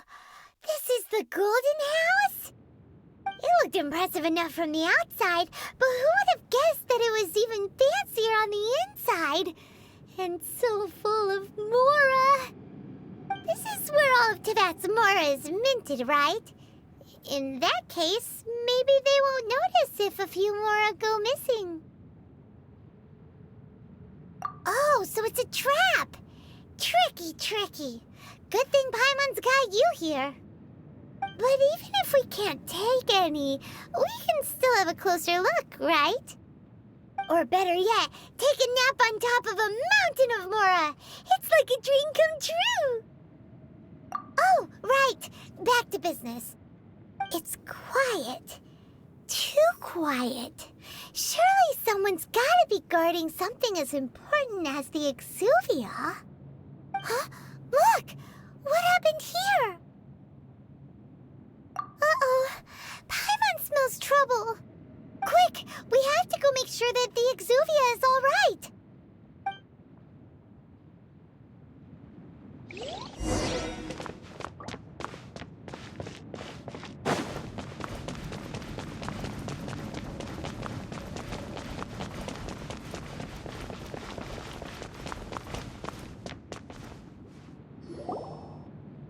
You've already fulfilled your task as guides, so why do you still linger here? Haven't you already seen enough trouble for today? Huh? If you were Fatui, I imagine that you would be entitled to a generous reward from the Tsaritsa herself. But now, you're nothing but dross, and you're in my way. Although I'm deeply grateful to you that I was able to effortlessly find this secret location, don't you think that trying to stop me now would just be wasted effort? Stopping the Mora Mints, hiding away the Exuvia. The Chising are really pulling out all the stops this time. So you've been planning to take the Gnosis from inside the Exuvia all along? As one of the 11 Fatui Harbingers, it's my duty to see the will of the Tsaritsa fulfilled.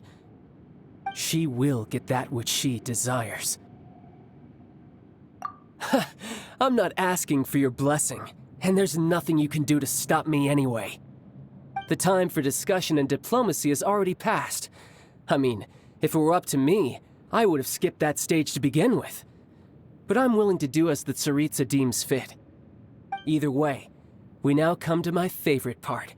A simple pleasure, and one that I am oh so delighted to be sharing with you. The battle. Battle? So you're the type that goes looking for trouble, huh?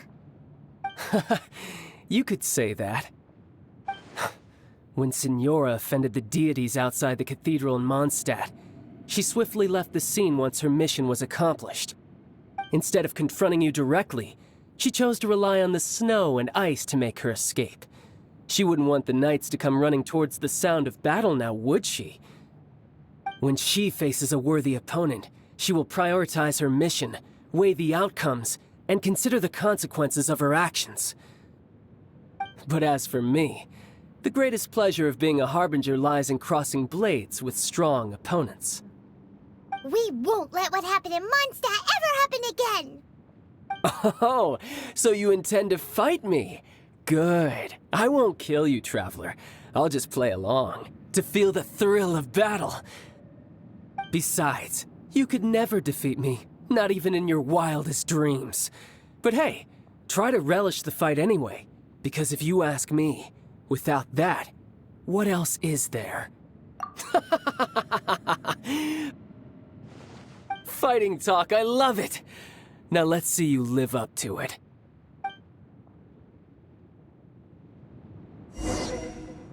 This chance is hard to come by, so show me all you've got. So very few ever get the chance to square off with a Fatui Harbinger. So come now, amuse me, and don't you dare disappoint.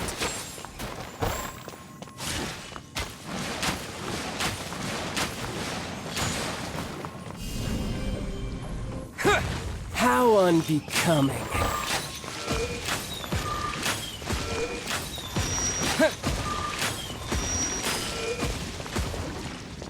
Terra Smash! Shot!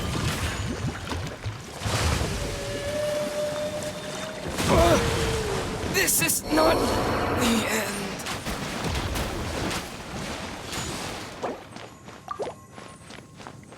Cowering already?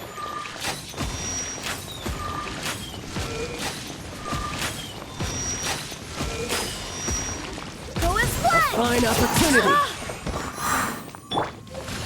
I must leave no stone unturned. Time to clean up.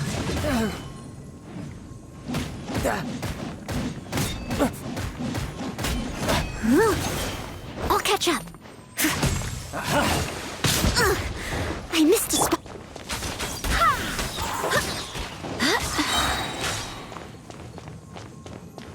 Wind, hear me. Celestial Voyager! Go as one!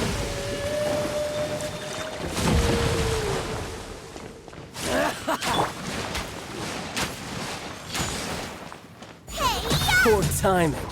A fine opportunity.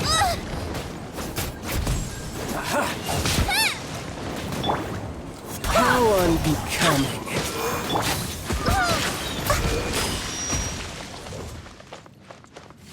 Leave it all to me.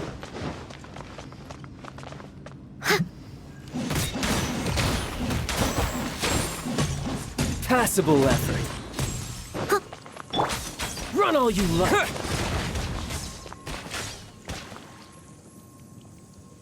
Not bad, not bad.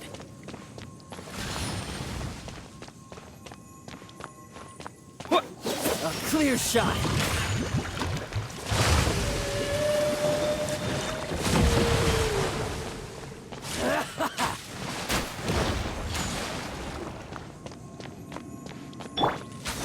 You're wide open. Steady as stone.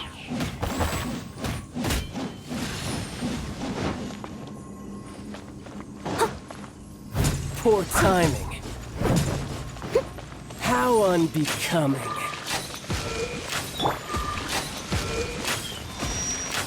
Nice and spicy.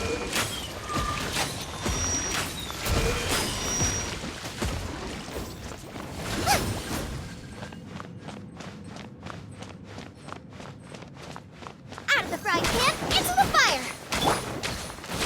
Leave it all to me. Run all you like.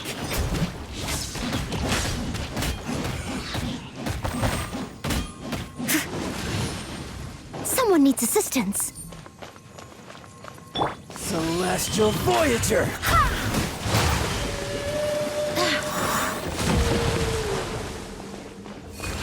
Careful now. Go as one. Passable effort. You're wide open. As a good knight should. Cowering already?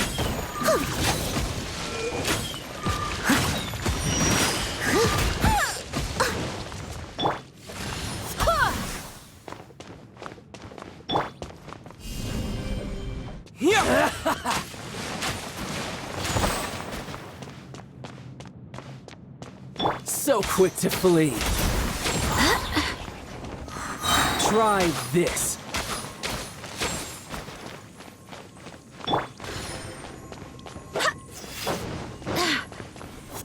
Barbados, guide us. Not bad, not bad. Not bad. You've got a trick or two. Haha, good. No wonder Senora was so wary of you. Well, that just means I can go all out. Brace yourself. This is about to get tough. Now, show me what you can do against the might of a Harbinger.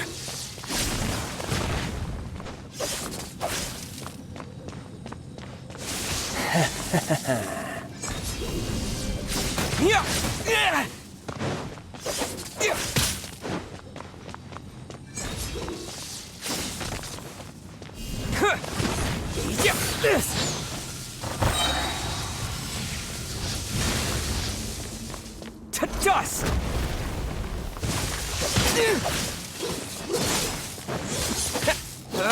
My turn!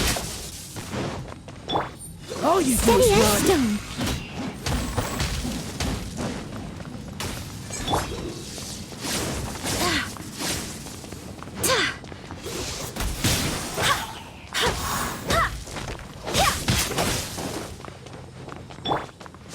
Got you! Break!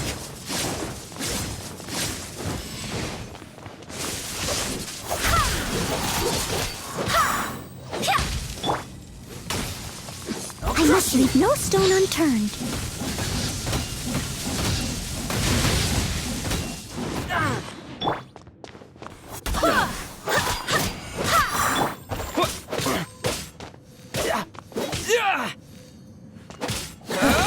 You've got some skills. You're toast.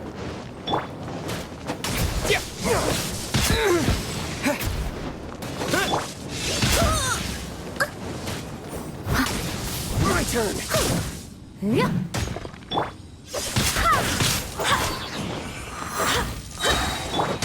Time to clean up.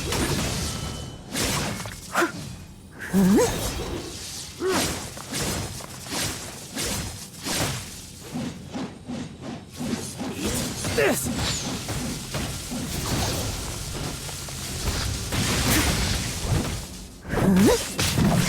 Raging? I am a disgrace to the knights.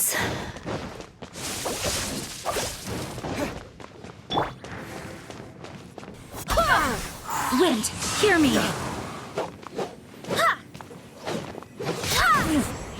Go as one. You've got some skills.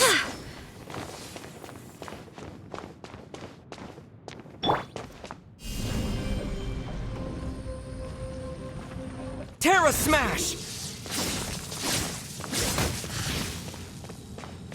Yeah, crush you! Yeah!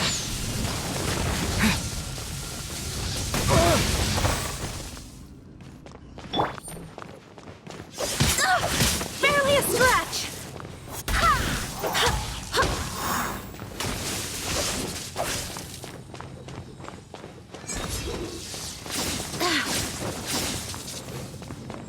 All you do is run.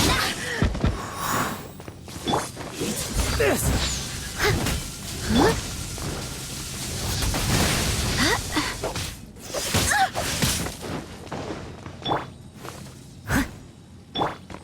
Nice and spicy.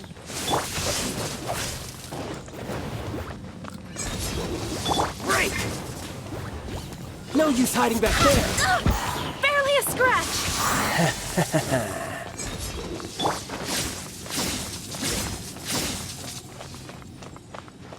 Got you. Steady as stone. I'll crush you.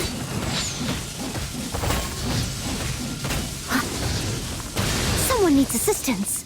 All you do is run.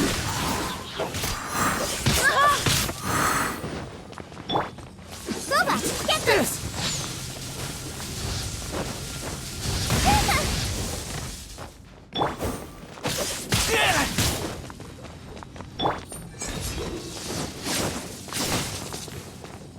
No use hiding back I there. must leave.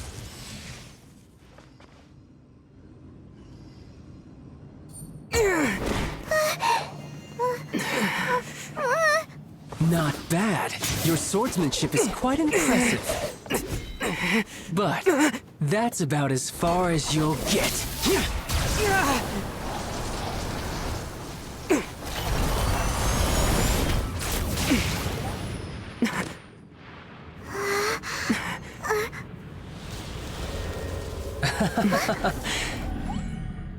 Didn't think you had that card hidden up your sleeve. You were just playing to get close to the Exuvia!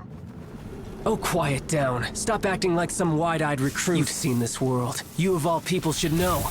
This should have been expected! Well then, I'll be taking more Axis Gnosis now!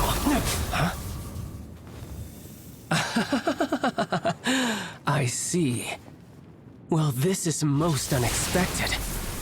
You beat me to it, didn't you?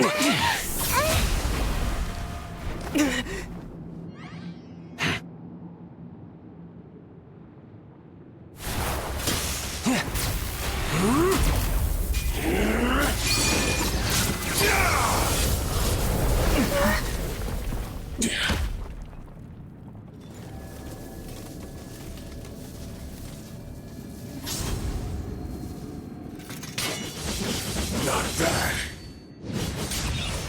But this is going to cost you! Yeah!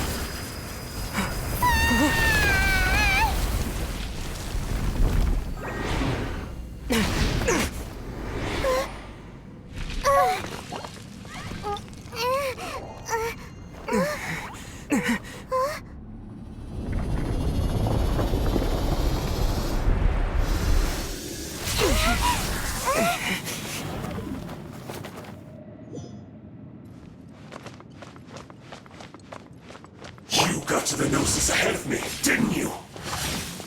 Did you simply move faster?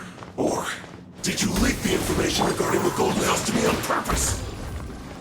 No matter. Hand the Gnosis over, now!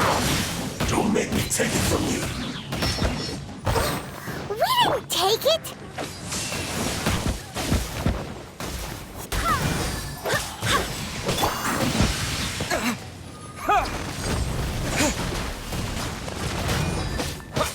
Yeah! Leave it all to me. As a dutiful maid would.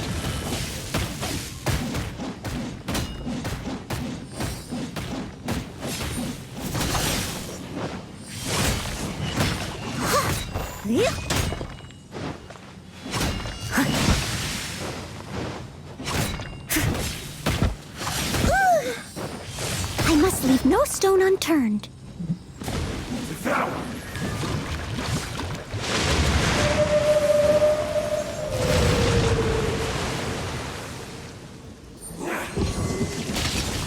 patch myself up.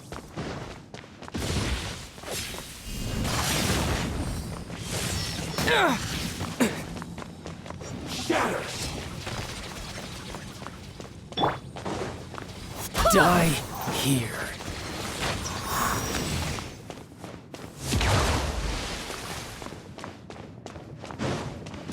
Go as one!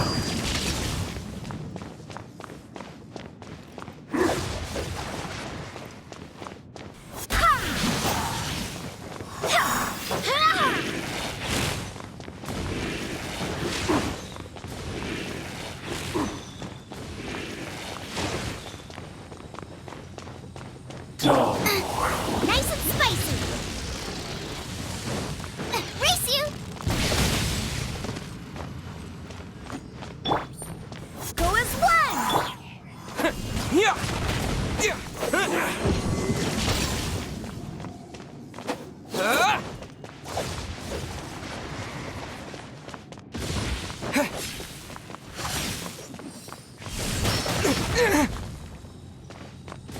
Devour!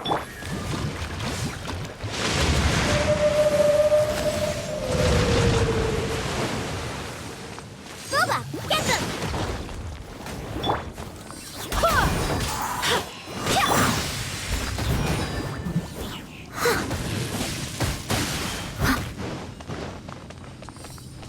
Die here. Maybe I wasn't meant for this world.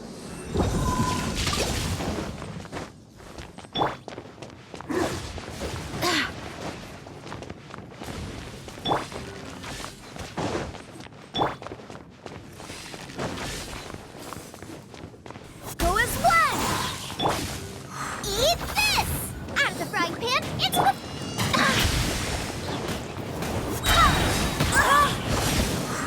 Wind, hear me.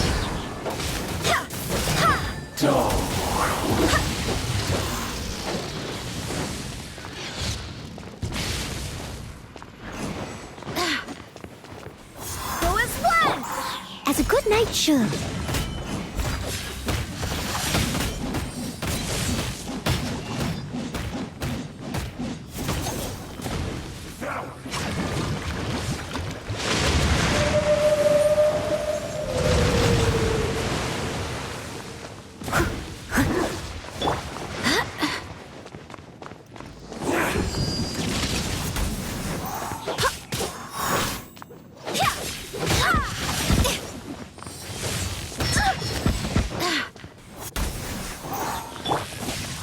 Leave it all to me.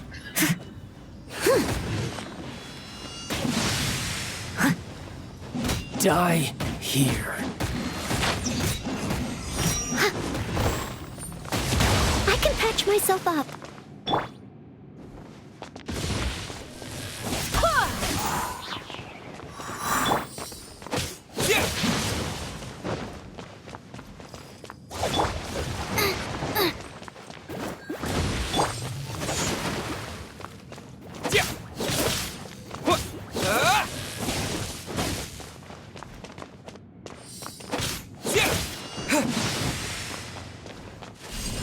Terra Smash!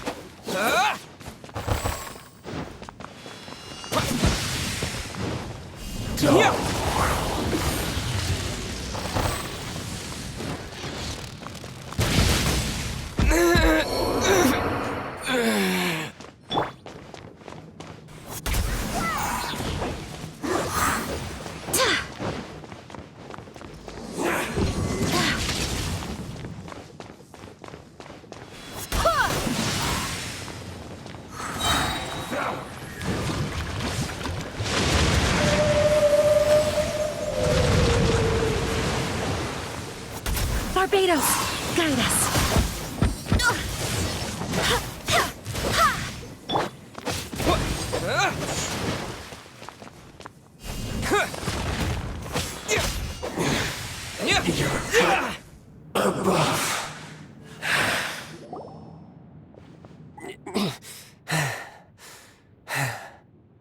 Look, Child's back to normal again. Well then, time to cool off. It seems the burden of the foul legacy transformation was too great for my body. I lacked the opportunity to think this through. And now that I consider the matter more carefully, you never had any chance of beating me to the Gnosis. You had no connection to the Gnosis, no matter where it had been taken. That's what we've been trying to tell you! We didn't take it! Your show of ability today far surpasses that of Signora's initial assessment of you in Mondstadt. Tell me, how could that be? You already know the answer, don't you? I can see it in your eyes. But if that is a secret you wish to keep, I guess I'll just have to curb my curiosity. This battle has already left me satisfied. Anyone who strives as I do to grow stronger shall be called a friend, even if our friendship can only be shown in battle against one another. Pretty sure that's not the normal way to make friends. Unfortunately, I must bring this amiable conversation to an end. My quest still beckons. Given that the Gnosis wasn't taken by anyone, then we must look once again to the beginning. Perhaps it was never in the Exuvia to begin with. In fact, it might be that the Exuvia was just a diversion of sorts. What? So you mean that... Yes, it appears so. Interesting to say the least. It seems that the guardian deity of the capital of commerce is also well versed in little maneuvers beyond the boundaries of contracts. As such, we must now look to our backup plan. Backup plan? I had hoped it would never come to this, for the weak will be swept away in the process. The truth is, the world belongs to those who pursue strength. I seldom willingly involve myself with the weak. Unfortunately, we cannot be picky about our methods as Fatui Harbingers. Children must all learn to eat their vegetables sometime. So what are you planning to do? I will awaken the god that lies dormant beneath Guyon's stone forest. A god? Osile, overlord of the Vortex, who was defeated by Morax, the Geo-Archon in the Archon War, and who has remained pinned beneath the waves by the Geo-Archon's stone spears ever since. If such an ancient god were to be unleashed upon Liyue Harbor, defenseless without the protection of its deity, do you think the cunning Rex Lapis would just stand aloof and watch the ensuing destruction? But the Archon War ended 2,000 years ago. How can an ancient god appear in a world now overseen by the Seven? Simple. I've already prepared the means to awaken it.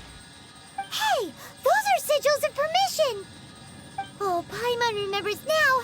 The Fatui have been researching them! Indeed. The one that was given to you was just a byproduct of our research. With the power of so many sigils of permission concentrated in one place, along with that which was bestowed upon me as a harbinger by our Tsaritsa, breaking the subduing might of the Geo-Archon spears for a time should be no obstacle. Using the powers of ancient gods in such a situation fails to interest me, and is largely against my principles. But knowing that such an action will not only force the Geo-Archon to show its hand, but you as well, that makes matters a little more intriguing.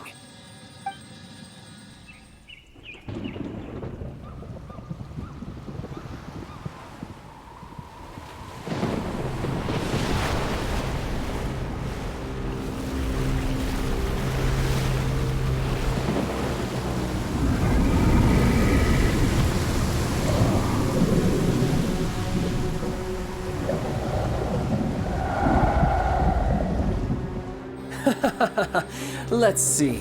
Will the nation that has lost its deity be swallowed up by an ancient malice once more? If you wish to drown together with the people of Liyue, you're free to stay and enjoy the show.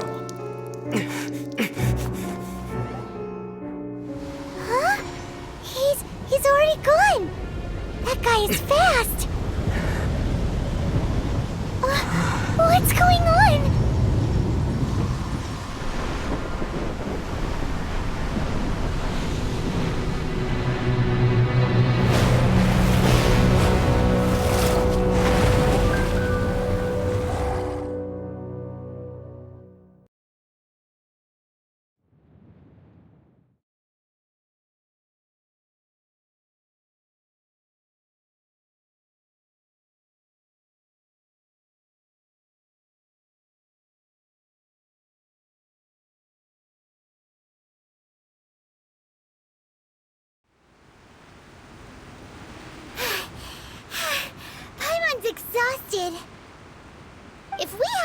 happened to see the Jade Chamber flying over just as we came out of the Golden House, we really wouldn't have known which way to go.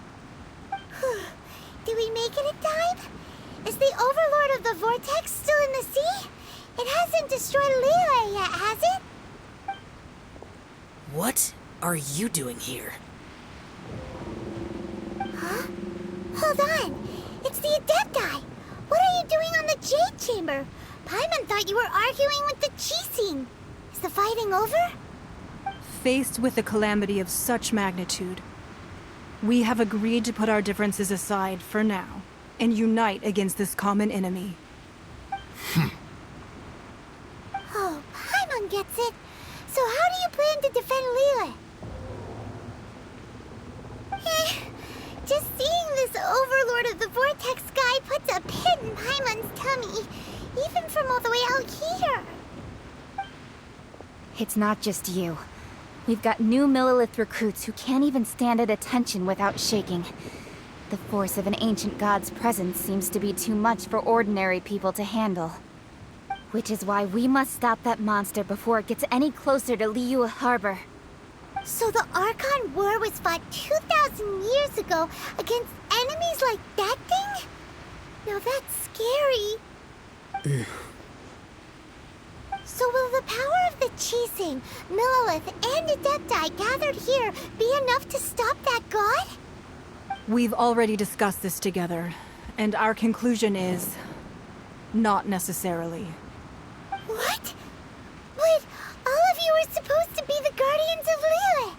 Can't you think of something? One certainly could. Huh? The Chising did once research the matter of the Guizhong Ballista when it piqued their fancy. And as fate would have it, one who did craft the Guizhong Ballista with one's own hands is here. For what could you mortals ever learn of Adepti mechanisms? Yet, it would take one, but a little tinkering to turn this ballista into an engine of war beyond your wildest thoughts. I suppose this is one blessing from the Adepti that we should be thankful for. So be it. We shall use the upgraded Guizhong Ballista to fight off that god. All the Adepti here can lend their strength to man it. We haven't a moment to spare. Our battle begins now. Yep.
The three Adepti are manning the Guizhong Ballista. Do not let the Fatui disturb their work. All able Millelith, with me! Into it. Let's go help too! We Adepti have not faced a god in several millennia. This should be fun. Let one see what you're made of then. What strength remains within you? One wishes to witness. No excuse for slacking. Time to fulfill my duty. Don't be a killjoy. We've only just begun.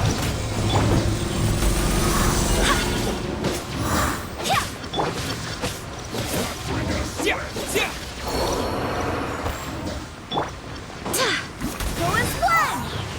This should be fun. Get them!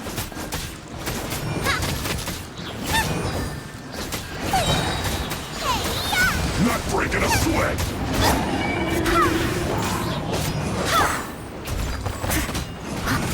It isn't time for a break yet. I swear by my sword!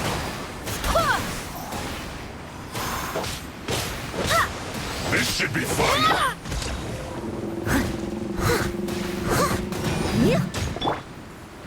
No slacking off!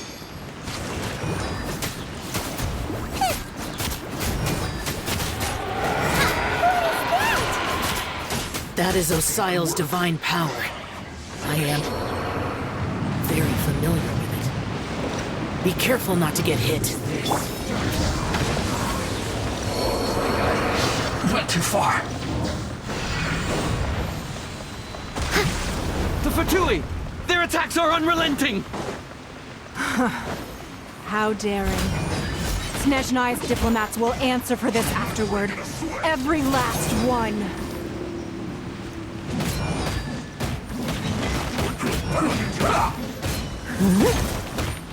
Time to fulfill my duty. The ancient god's attacking again! There are so many Fatui too! We can't look! Were you about to say we can't hold them, children? Huh? It isn't time for a break here. Don't lose heart. Here, take this. Adeptal air! That light from your body, it's like the time in Giant Karst! Wow, it's Madam Pink's shockwave! This flame is really strong! Not breaking a sweat! Nice and spicy! My duty. Race you! As a dutiful maid would. Leave it all to me. I'll catch up.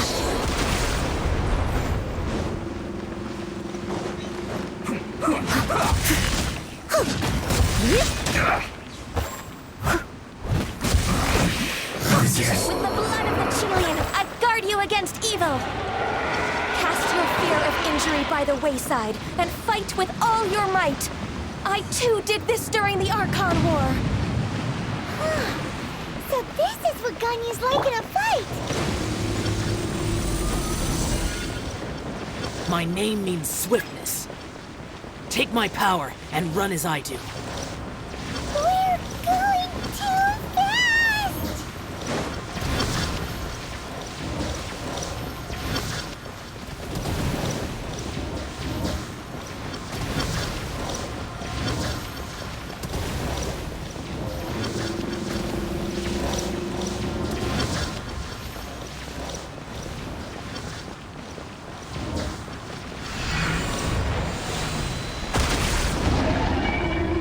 Child, you are strong in body and spirit. Perhaps you can withstand 3 forms of adeptal energy at once. This will hurt a little. Please bear with us. Once you've adapted, try to use them in battle.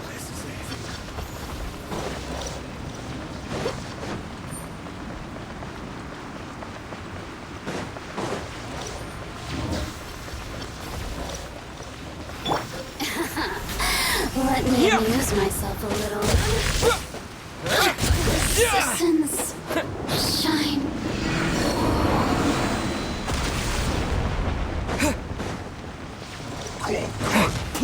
Dust! Not taking a sweat!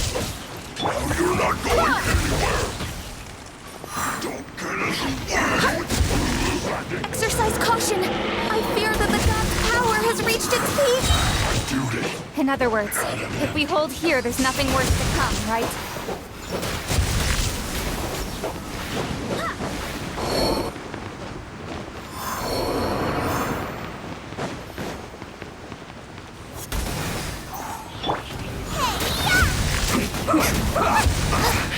I guess this is it.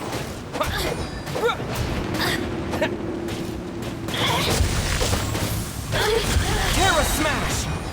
Quick! There you are. The more, the merrier. I guess this is it. Look at me. Just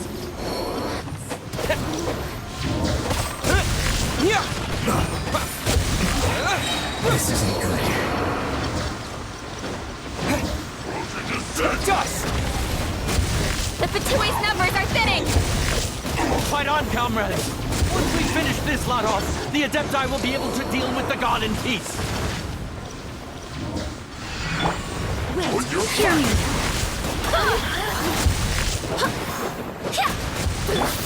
You're toast! Look at me. My duty.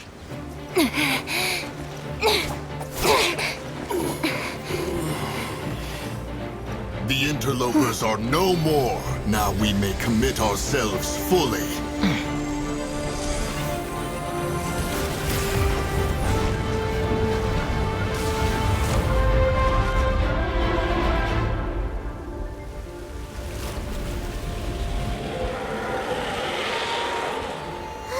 It's working! We just need to keep this up!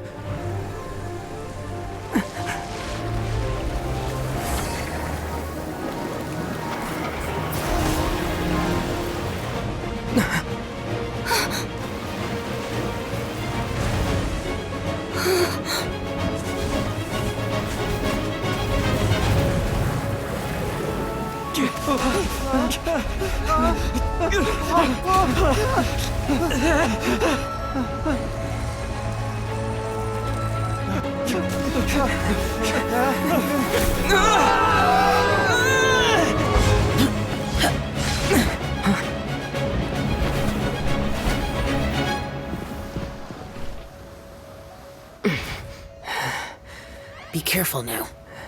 The Guizhong Ballista is destroyed.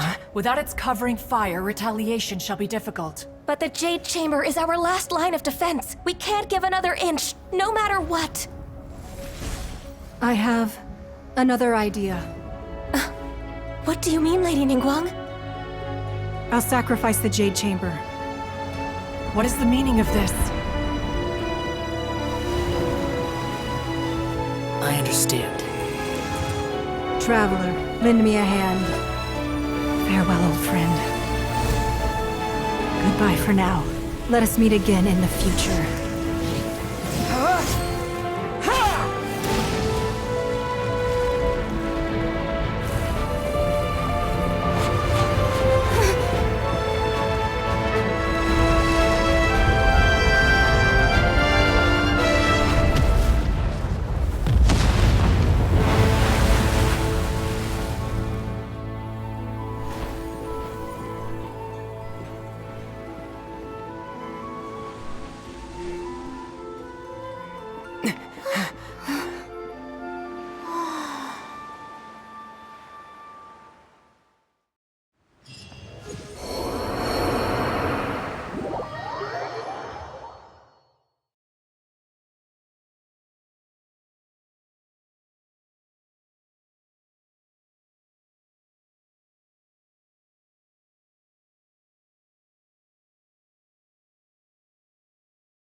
Is it finally over? The ominous aura of that monster has indeed begun to fade.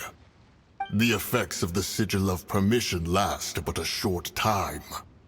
It will be some time before the Overlord of the Vortex can make any waves again. We are indebted to you for your assistance. If the Adepti hadn't happened to be here, the future of Liyue Harbor would surely have been in great jeopardy. Save your flattery. We didn't just happen to be here. Surely you won't pretend to have forgotten the reason for which we came. Come now. There's no need for such harsh words, Cloud Retainer.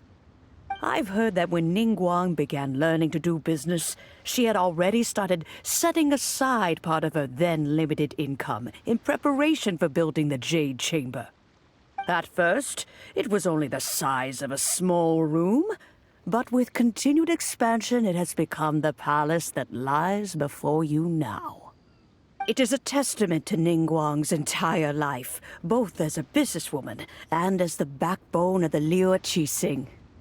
Seeing the Jade Chamber destroyed in the defense of Liyue means much to her. To me, such cooperation and sacrifice deserves at least some recognition, don't you agree? Well, I was really hoping you would say that such sacrifice could at least be used as some leverage in our negotiations. Thank you all for hearing me out. We know very well why the Adepti came here today. But please forgive us. We cannot yield to your wishes. Oh? 3,700 years. According to our records, the Adepti signed a contract with Rex Lapis to protect Liyue 3,700 years ago. Even to this very day, Liyue and its lands have stood the test of time, immovable as stone, just as it was thousands of years before. This is truly no small feat. But that does not mean that the Liyue of today is the same city as it was all those years ago. Do not merely cast your protective gaze upon the land. Instead, focus your sights on our city and each of the citizens that dwell within it. Are you questioning our means of protecting Liyue? I mean no offense. I simply hope that our Adepti forebears would see Liyue in a new light. Forebears, you say? One doubts you would be fit to be part of such a lineage. This morning, Rex Lapis appeared to me in a dream. What? In the dream, I yearned to tell him that we Qixing, though mortal, are equally bound to the contract. Each passing generation of the Qixing leaves many things of value to be inherited by the next generation. I also thought to tell him how the past generations of Qixing had strove under his rule to survive in our mortal world, establishing a network of contracts which has since come to be known as trade. But I dared not speak. I could only gaze at him in silence until the moment I awoke. Oh, Ningguang. Yet another perspective. What are you trying to say, Outlander?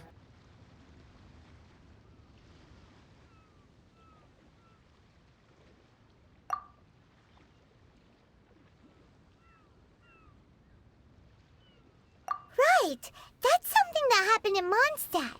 It's a story about the Four Winds and the people of the Animal Archon. The Animal Archon sought to quell the strife between the two sides, because he believed that such conflict would only scar the hearts of both, and that nothing good would come of it.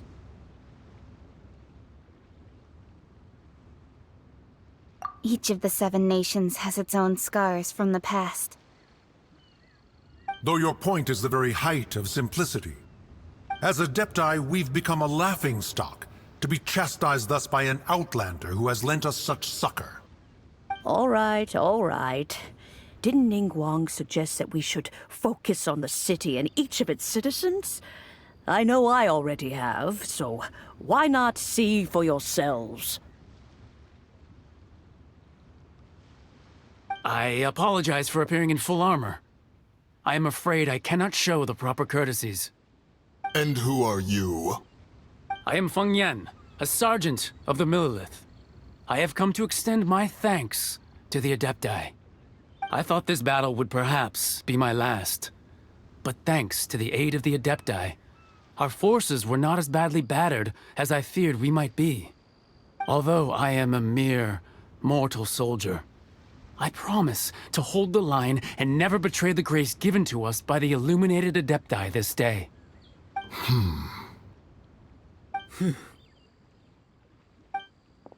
Huh? Why does everyone look so down? Didn't we just beat that big monster? Weren't you frightened, dear? It was quite the predicament. I wasn't afraid. All the strong Millelith guards were there, and those powerful heroes with their visions were there. Everyone was there. When danger is near, everyone always protects me. And the rest of the time, they make fun toys and tasty snacks and loads of things that make the harbor so pretty. Thanks for protecting Liyue Harbor. Please come visit us for the next lantern rite. Unfortunately, we wouldn't be able to participate. Huh? Because we are Adepti. Oh, okay. It must be hard being an Adeptus. Aww. You see, this is what Liyue is like today. The country of contracts is grateful to the Adepti for their protection, but it is no longer necessary for the city to rely on the Adepti's power to solve every little niggling matter. Although their blood is weak, there is still strength to be found in those we call mortals. The time of contracts between gods and Liyue has long since passed.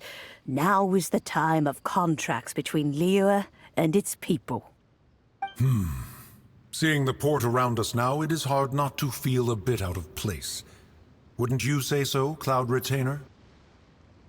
Your line of inquiry is askew. One did not spearhead this expedition to Liyue Harbor. Seems like the Adepti have had a change of heart.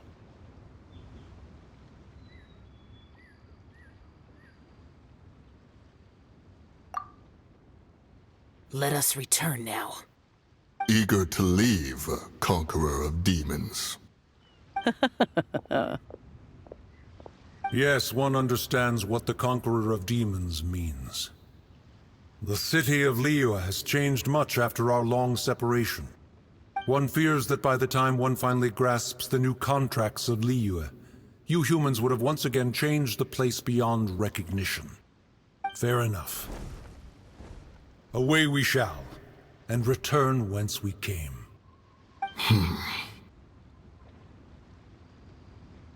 Since we Adepti have consensus, then one shall persist no further.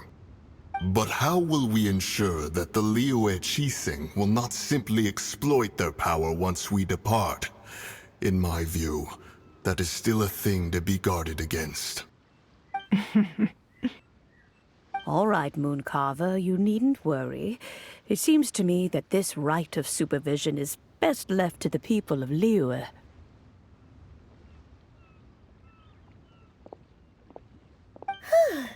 Looks like the conflict between humans and Adepti was avoided. All's well that ends well, huh? Oh, right! It's nice that we've got peace and all, but we're forgetting one thing. Child wanted to unleash the god so he could lure Rex Lapis out. But we were able to handle the Overlord of the Vortex on our own, so Rex Lapis never showed up. Oh, and speaking of that, don't we still need to get to the bottom of that Archon's death too?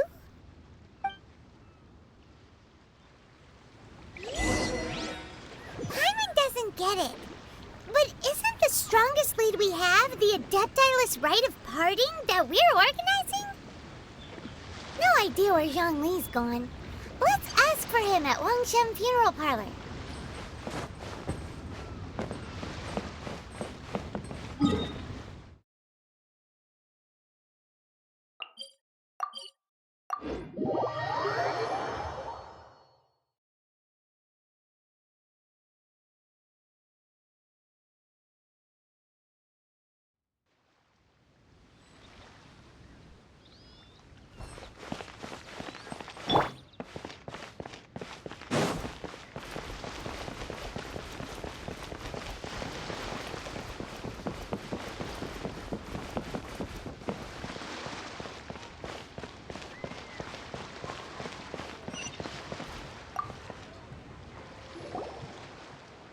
Is there anything I can do for you two? I'm afraid that Wangshen Funeral Parlor isn't in the best state to receive guests. We've come to see Zhongli. Could you please tell him we're here? Unfortunately, Zhongli isn't here at the moment. It seems he went to Northland Bank. Doesn't the Northland Bank belong to the Fatui? Last time we saw Zhongli was before we went to the Golden House. Do you think he doesn't know about the attack on Liyue? Visiting the Fatui at a time like this could only mean more trouble. We had better go and make sure that everything is okay.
You call this cooperation between Harbingers?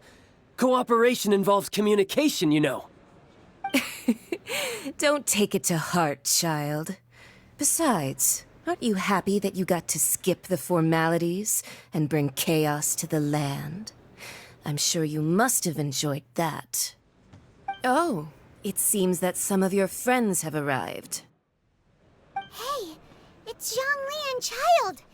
And you're also one of the Harbingers?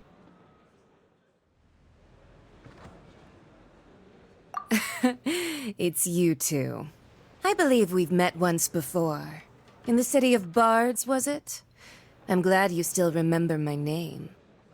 Ah, right. I imagine that it must have been rather hard to forget watching helplessly as something precious was snatched away from your friend.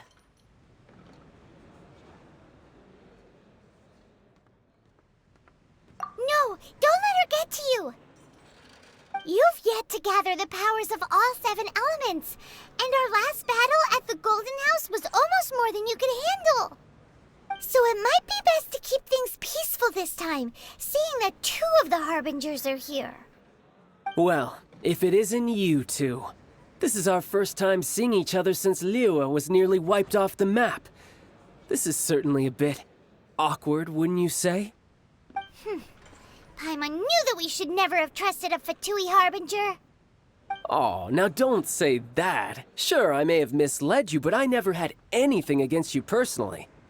Besides, I thought we were getting along quite well together, didn't you?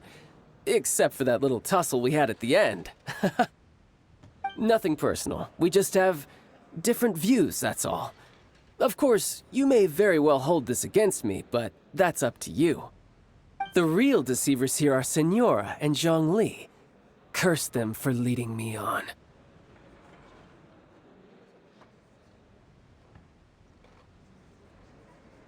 So actually, I think... Stop wasting time, child. There'll be plenty of time to chat once I'm through here. You remember the agreement, Morax. Now, if you would be so kind. The Gnosis, please.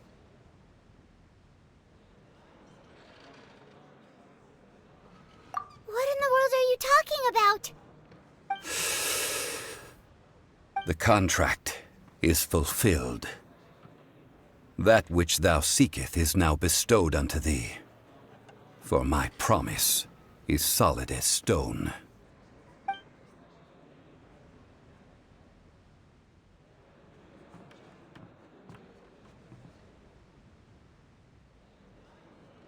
How sanctimonious.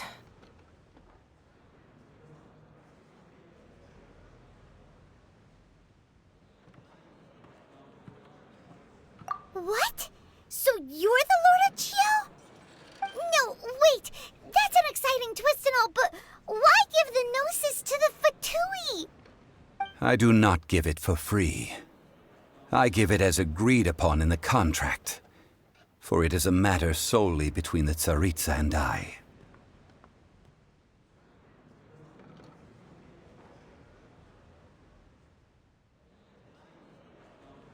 Yeah, you don't think you went a little bit too far with that whole fake death thing? Everyone was preparing the ceremony for you, and splat! This big dragon falls out of the sky, and all of Lyric goes into an uproar. Talk about a disaster. Gathering all the forces that had been bubbling behind the scenes, and then stirring them together in a pot that was bound to boil over. That's what he wanted to see, am I right? Wait, what? Perhaps it's best that I explain. As you know, I've dwelt upon this world for more than 6,000 years. It is now 3,700 years ago that I founded Liyue together with the Adepti.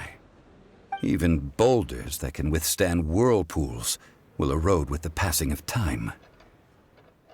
I kept convincing myself that cracks had not begun to form, and that the end of my time had not yet come. Until one drizzly day, as I was strolling along the harbor, I heard a merchant tell one of his workers, You finished your duties. Go ahead and call it a day. I stood motionless among the crowds, asking myself, have I already finished my duties? Oh, Zhongli. But as I began to consider relinquishing my divine role, I soon discovered that many reasons still remained to not hastily depart.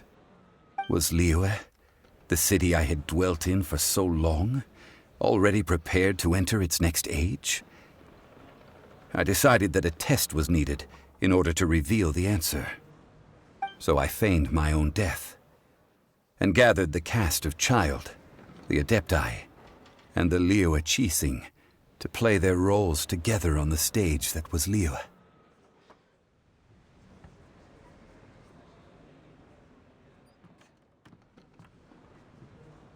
Indeed I was. The gnosis which I had kept for so many years suddenly seemed to have lost its meaning. That's right, which is why I continued to safeguard the gnosis until now. So you mean that if the chaos ever reached the point of no return, you would simply appear and use your divine powers to bring Liyue back under control? Of course, and it would have been all too easy for him too. Just as a child quickly matures after losing their parents, so has Liyue matured when faced with the death of its deity. In the end, the resolution to all that has transpired was even more satisfactory than I could have hoped for. Take the Adepti, for instance. Owing to their years of seclusion, they were the least informed.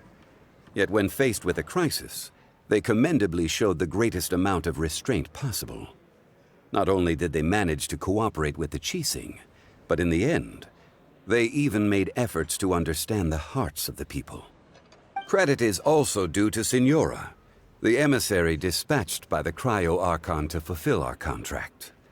At my request, she kept everything she knew in strict confidence. This despite the eavesdropping ears of her colleague, Child. This meant I could remain as Zhongli, even having the chance to fulfill the age-old traditions of Liyue in this mortal form. Thank you for joining me on this journey, Traveler. All of these things turned out as I had planned.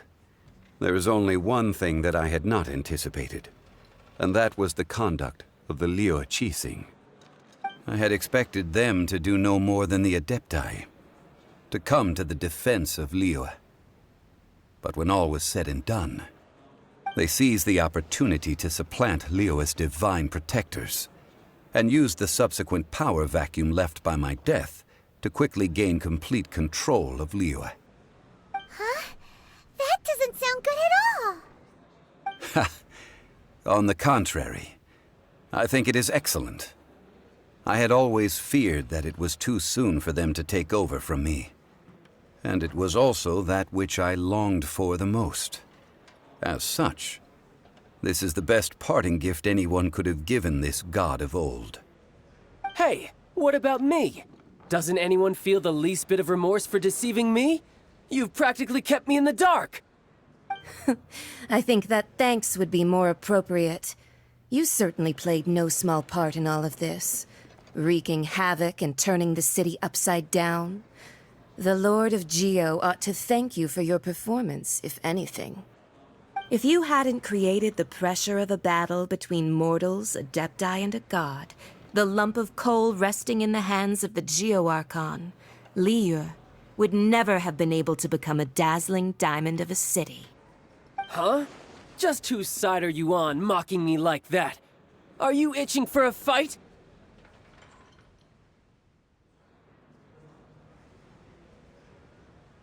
Hey, haven't you learned the Liyue saying, don't always call it as you see it? Well then, with the Gnosis in my possession, I have no use for such idle chatter. We should return to Zapoljarny Palace and seek an audience with Her Majesty, the Tsaritsa. Come, child. Fine. I'll meet you there later. I'm not sharing a boat with the likes of you. Do as you wish.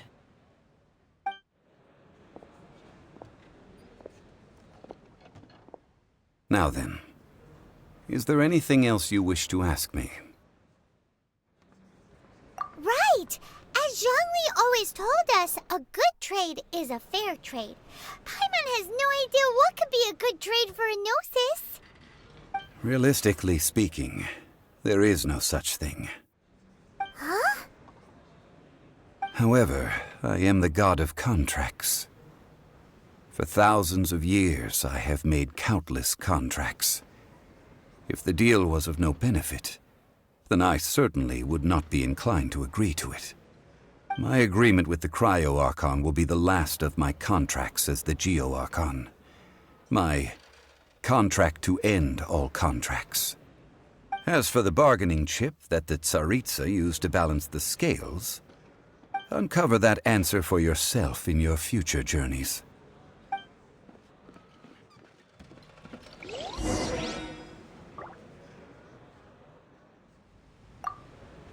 Paimon can't absorb so much information at once. So, Zhongli, what sort of contract did you sign with the Cryo-Archon? Paimon's so curious. One of the clauses of our contract was not to divulge any of its contents. Ugh, you're so petty.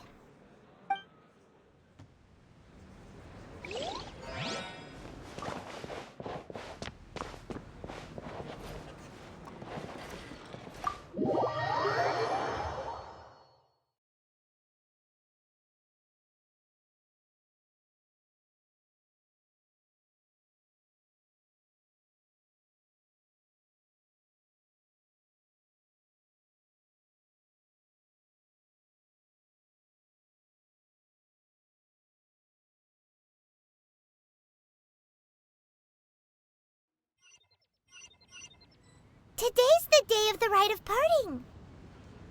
Although the star of the show is fake, we've spent so much time trying to organize it, it would be a real shame not to go there now.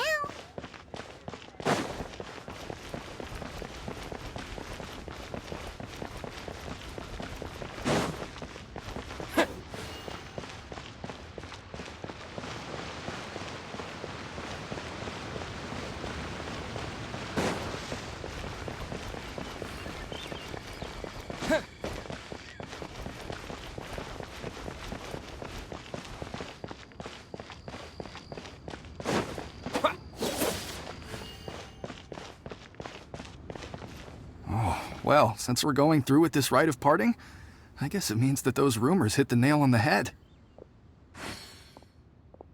So Rex Lapis is really... But they didn't catch the culprit, did they? Oh, come on. Do you think that the assassin could have been a normal person? You know what I think. I don't think any of the gossip on the streets you hear from those shady types is worth anything. There's only one real possibility in my mind. I've heard that the assassin was that Fatui fellow. Youngish, pretty high in rank. I think they called him Child.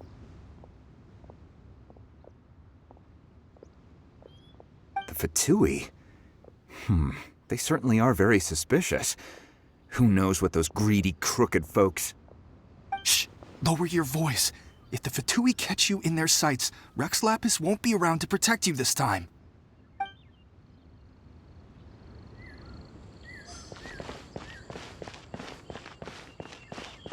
You know that god from the ocean couldn't have just shown up out of nowhere. I mean, it's been 2,000 years since Rex Lapis subdued it. Yes, and to think that this happened right on the heels of the incident with Rex Lapis, too. Say, do you think the person who assassinated our lord and released that evil god might have been one and the same? Now that you mention it, that's very possible. Yes, it's very possible indeed. I mean, it all fits together. That person must have colluded with the evil god to harm Rex Lapis. Oh, that wicked, black-hearted scoundrel. Still, what sort of supernatural prowess must this person possess to be able to do such things? I have never heard of such a person in all my years. Ah, forget it. Guessing's no use to us. Look, the Millilith over there looks like he's about to make an announcement. Let's hear what the Ministry of Civil Affairs has to say first.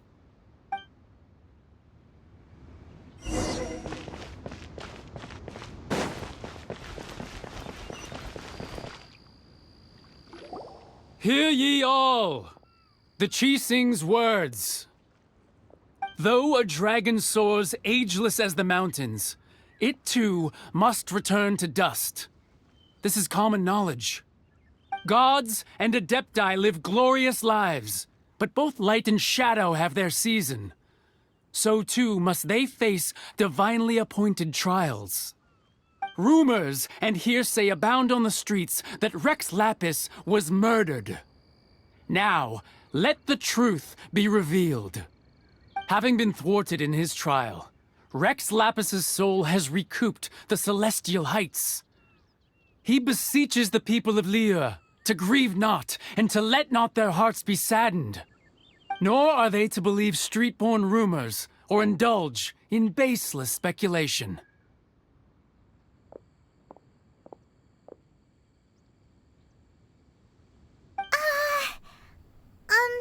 Paimon needs a translation on what the Qixing's announcement said. So that's how they're spinning it. Something feels off. Why would they suddenly give up looking for the murderer? Not to mention how this excuse sounds like something they just made up on the spot. Could the Qixing already have known that Rex Lapis wasn't dead? But Zhongli said that neither they nor the Adepti knew anything. Did Zhongli tell them in secret after his gnosis changed hands?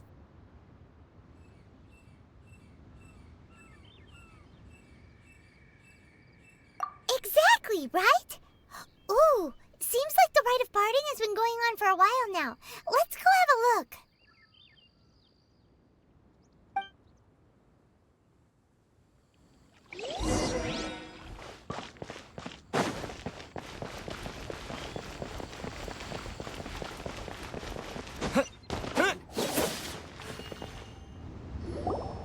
Look, it's Ningguang and Keqing.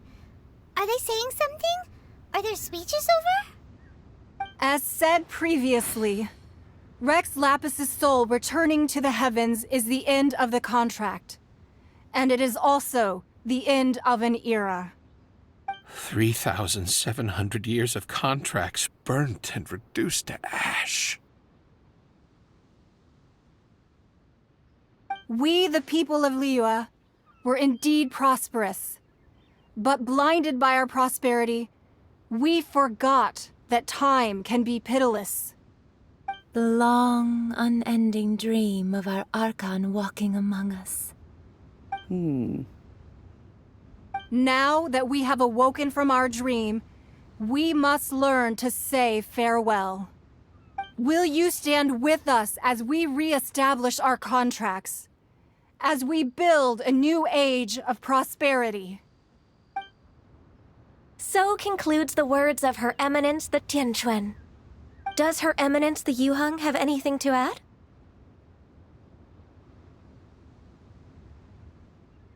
Huh? Is she looking this way? Traveler. Yikes! She really is looking our way! Is that the traveler who they say defeated the ancient god? So young. The Liyue Qixing always repay their debts. And as you have heard, our eyes see far and our reach is long. Name your price. You deserve that much. Whoa!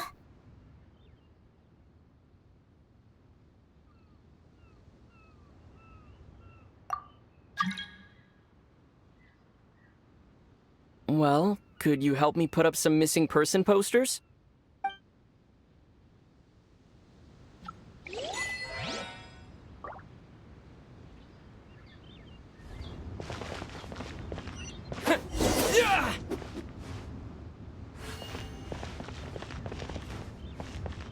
Roping you in was possibly the most masterful move we could have made. I believe that future generations will say so too when our deeds come up for their review. The cleanup of the premises, managing the crowds as they exit, making an account of the rite? There's much that remains to be done. I didn't miss anything, did I?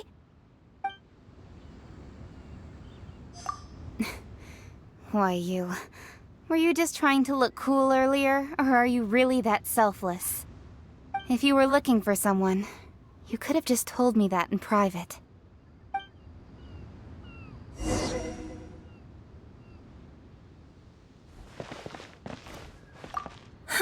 And to think I'd put my best perfume on before coming here, thinking you'd like it.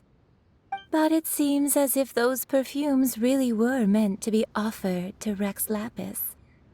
Well, that's fine. Suffer no rivals in love, they say. And that's 3 gone in 1 stroke.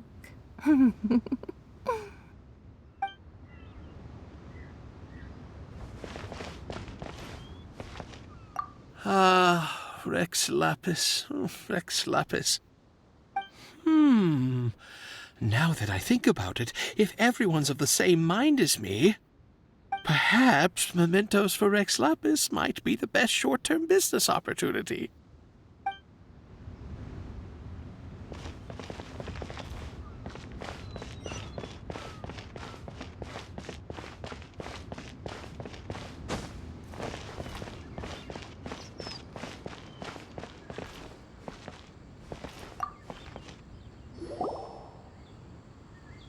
Hey, Zhongli! Look at this. Everyone in Liyue is caught up in their emotions, thinking that they'll never see Rex Lapis again. And here you are looking all relaxed.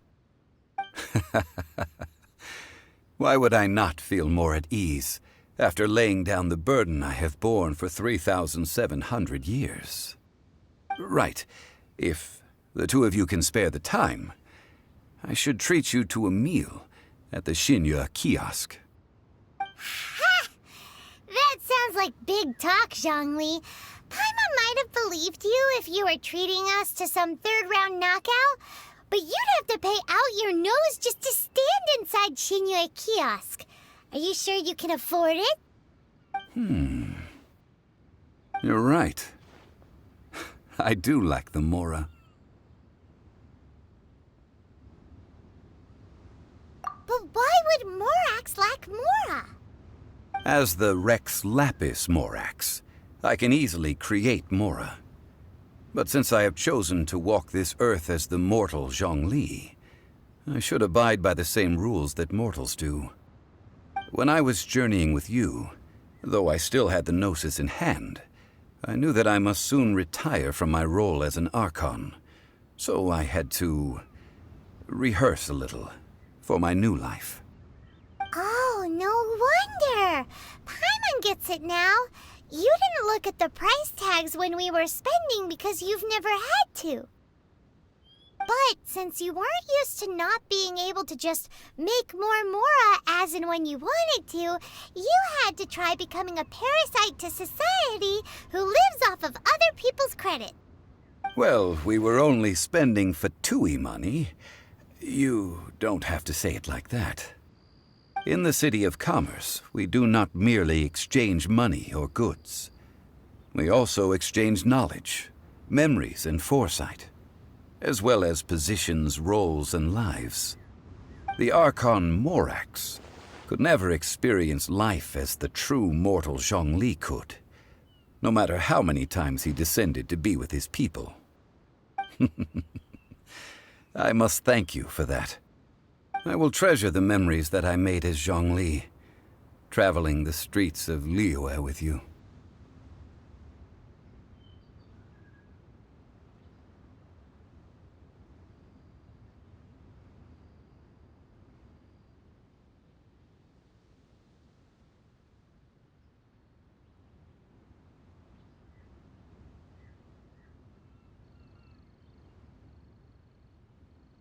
That is true. But there is no journey that does not end.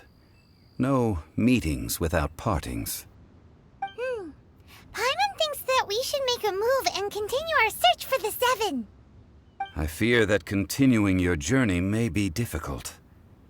The nation that neighbors Liyue by sea, Inazuma, is presently closed.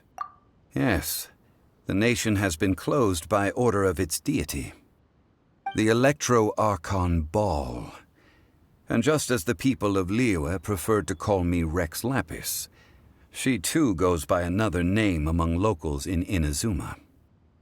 Paimon thinks we've heard that one before. Raiden? That is the case. And since Raiden is also the Shogun of Inazuma, people call her the Raiden Shogun. That said, though people at the wharf were saying that the situation in Inazuma is very tense, Paimon doesn't remember that always being the case. It wasn't that bad last year. Zhongli, since you're Rex Lapis, shouldn't you know something about what's happening there? Just how did Inazuma become a closed nation? It's because of visions. Visions? When faced with circumstances beyond their control, humans often bemoan their lack of power. But if a person shows true strength of will at a desperate and fateful moment in their life, the gods will look upon them with favor. This is what visions are. Magical foci bestowed upon those who have been acknowledged by the gods. Uh-huh. That's how people in Teyvat see it. But starting from last year, the Raiden Shogun began promulgating the Vision Hunt Decree. Vision Hunt Decree? Yes. It was an order to seize all visions within Inazuma's borders, and to inlay them upon the hands of the statue of the omnipresent god. They want to seize visions. But why? Aren't visions blessings from the gods? I should think that in the Raiden Shogun's eyes, it is precisely because they are divine blessings that they should be under the sole dominion of divinity. Whoa, that's harsh. The Animo Archon is the god of freedom, and the Geo Archon is the god of contracts. For her part, the Raiden Shogun is the god of eternity. It seems as though she has finally decided to eliminate any unstable elements that could pose a threat to her eternal realm. The fact that even I, the oldest of the seven, have now passed away, will only strengthen her resolve to pursue eternity. Knowing her, she must have again quoted that adage she is most fond of when proclaiming that decree to her people. 7 ideals for 7 gods, and of these, eternity is nearest unto the heavenly principles. All right then. Was there anything else you wished to know? Ah, that was a good one. Failing a divine trial. How they came up with that excuse, I will never know. That said, the reason why the Qixing were so eager to resolve the incident and stop pursuing the culprit was indeed because they received news in secret that Rex Lapis was not dead. I hinted as much to the Adepti as well. How did I accomplish that, you ask? Have you ever heard of this particularly convenient Adepti art known as gifting dreams and visions? All right then. Was there anything else you wished to know? Yeah, about that. Before the Qixing made their announcement, we listened to a lot of people talking on the way. Most of them put the blame for everything on Child. These are indeed false accusations. But it remains undeniably true that Child did send people to the Jade Chamber to prevent the Adepti and the Qixing from defeating the ancient god. I've heard that Ningguang is busy milking that for all it's worth on the foreign relations front at the moment, browbeating the envoys of the Fatui. Ha! Those poor Snezhnayan diplomats. If it were not for Child's exalted position as a harbinger, I'm certain that they would have shifted all the blame to him and called for his dismissal by now. All right then. Was there anything else you wished to know? The time of the Adepti has long passed. If even the Liyue Qixing don't want to face that truth, then what future is there for Liyue? Kuching is absolutely right in saying this. Now, though I did laud Ningguang's desire for power, believing this to be a good thing, and thought as a matter of course that she must have been behind the Qixing's plan to take governing power over Liyue from the hands of the gods and Adepti, could the original person who brought up the idea of seizing power have been All right then. Was there anything else you wished to know?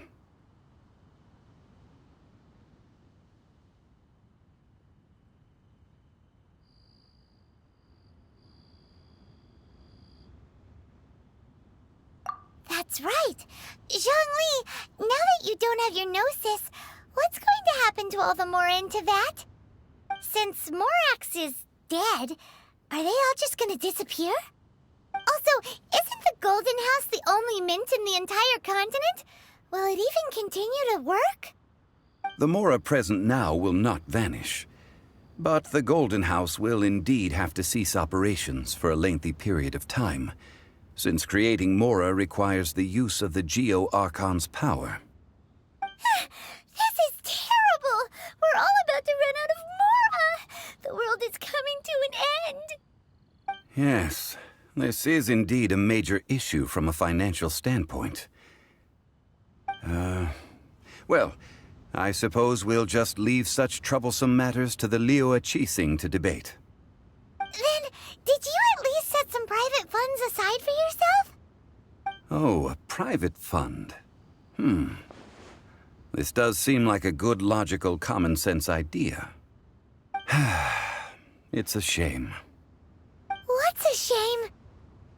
It's a shame that I didn't think of it at the time. All right then. Was there anything else you wished to know?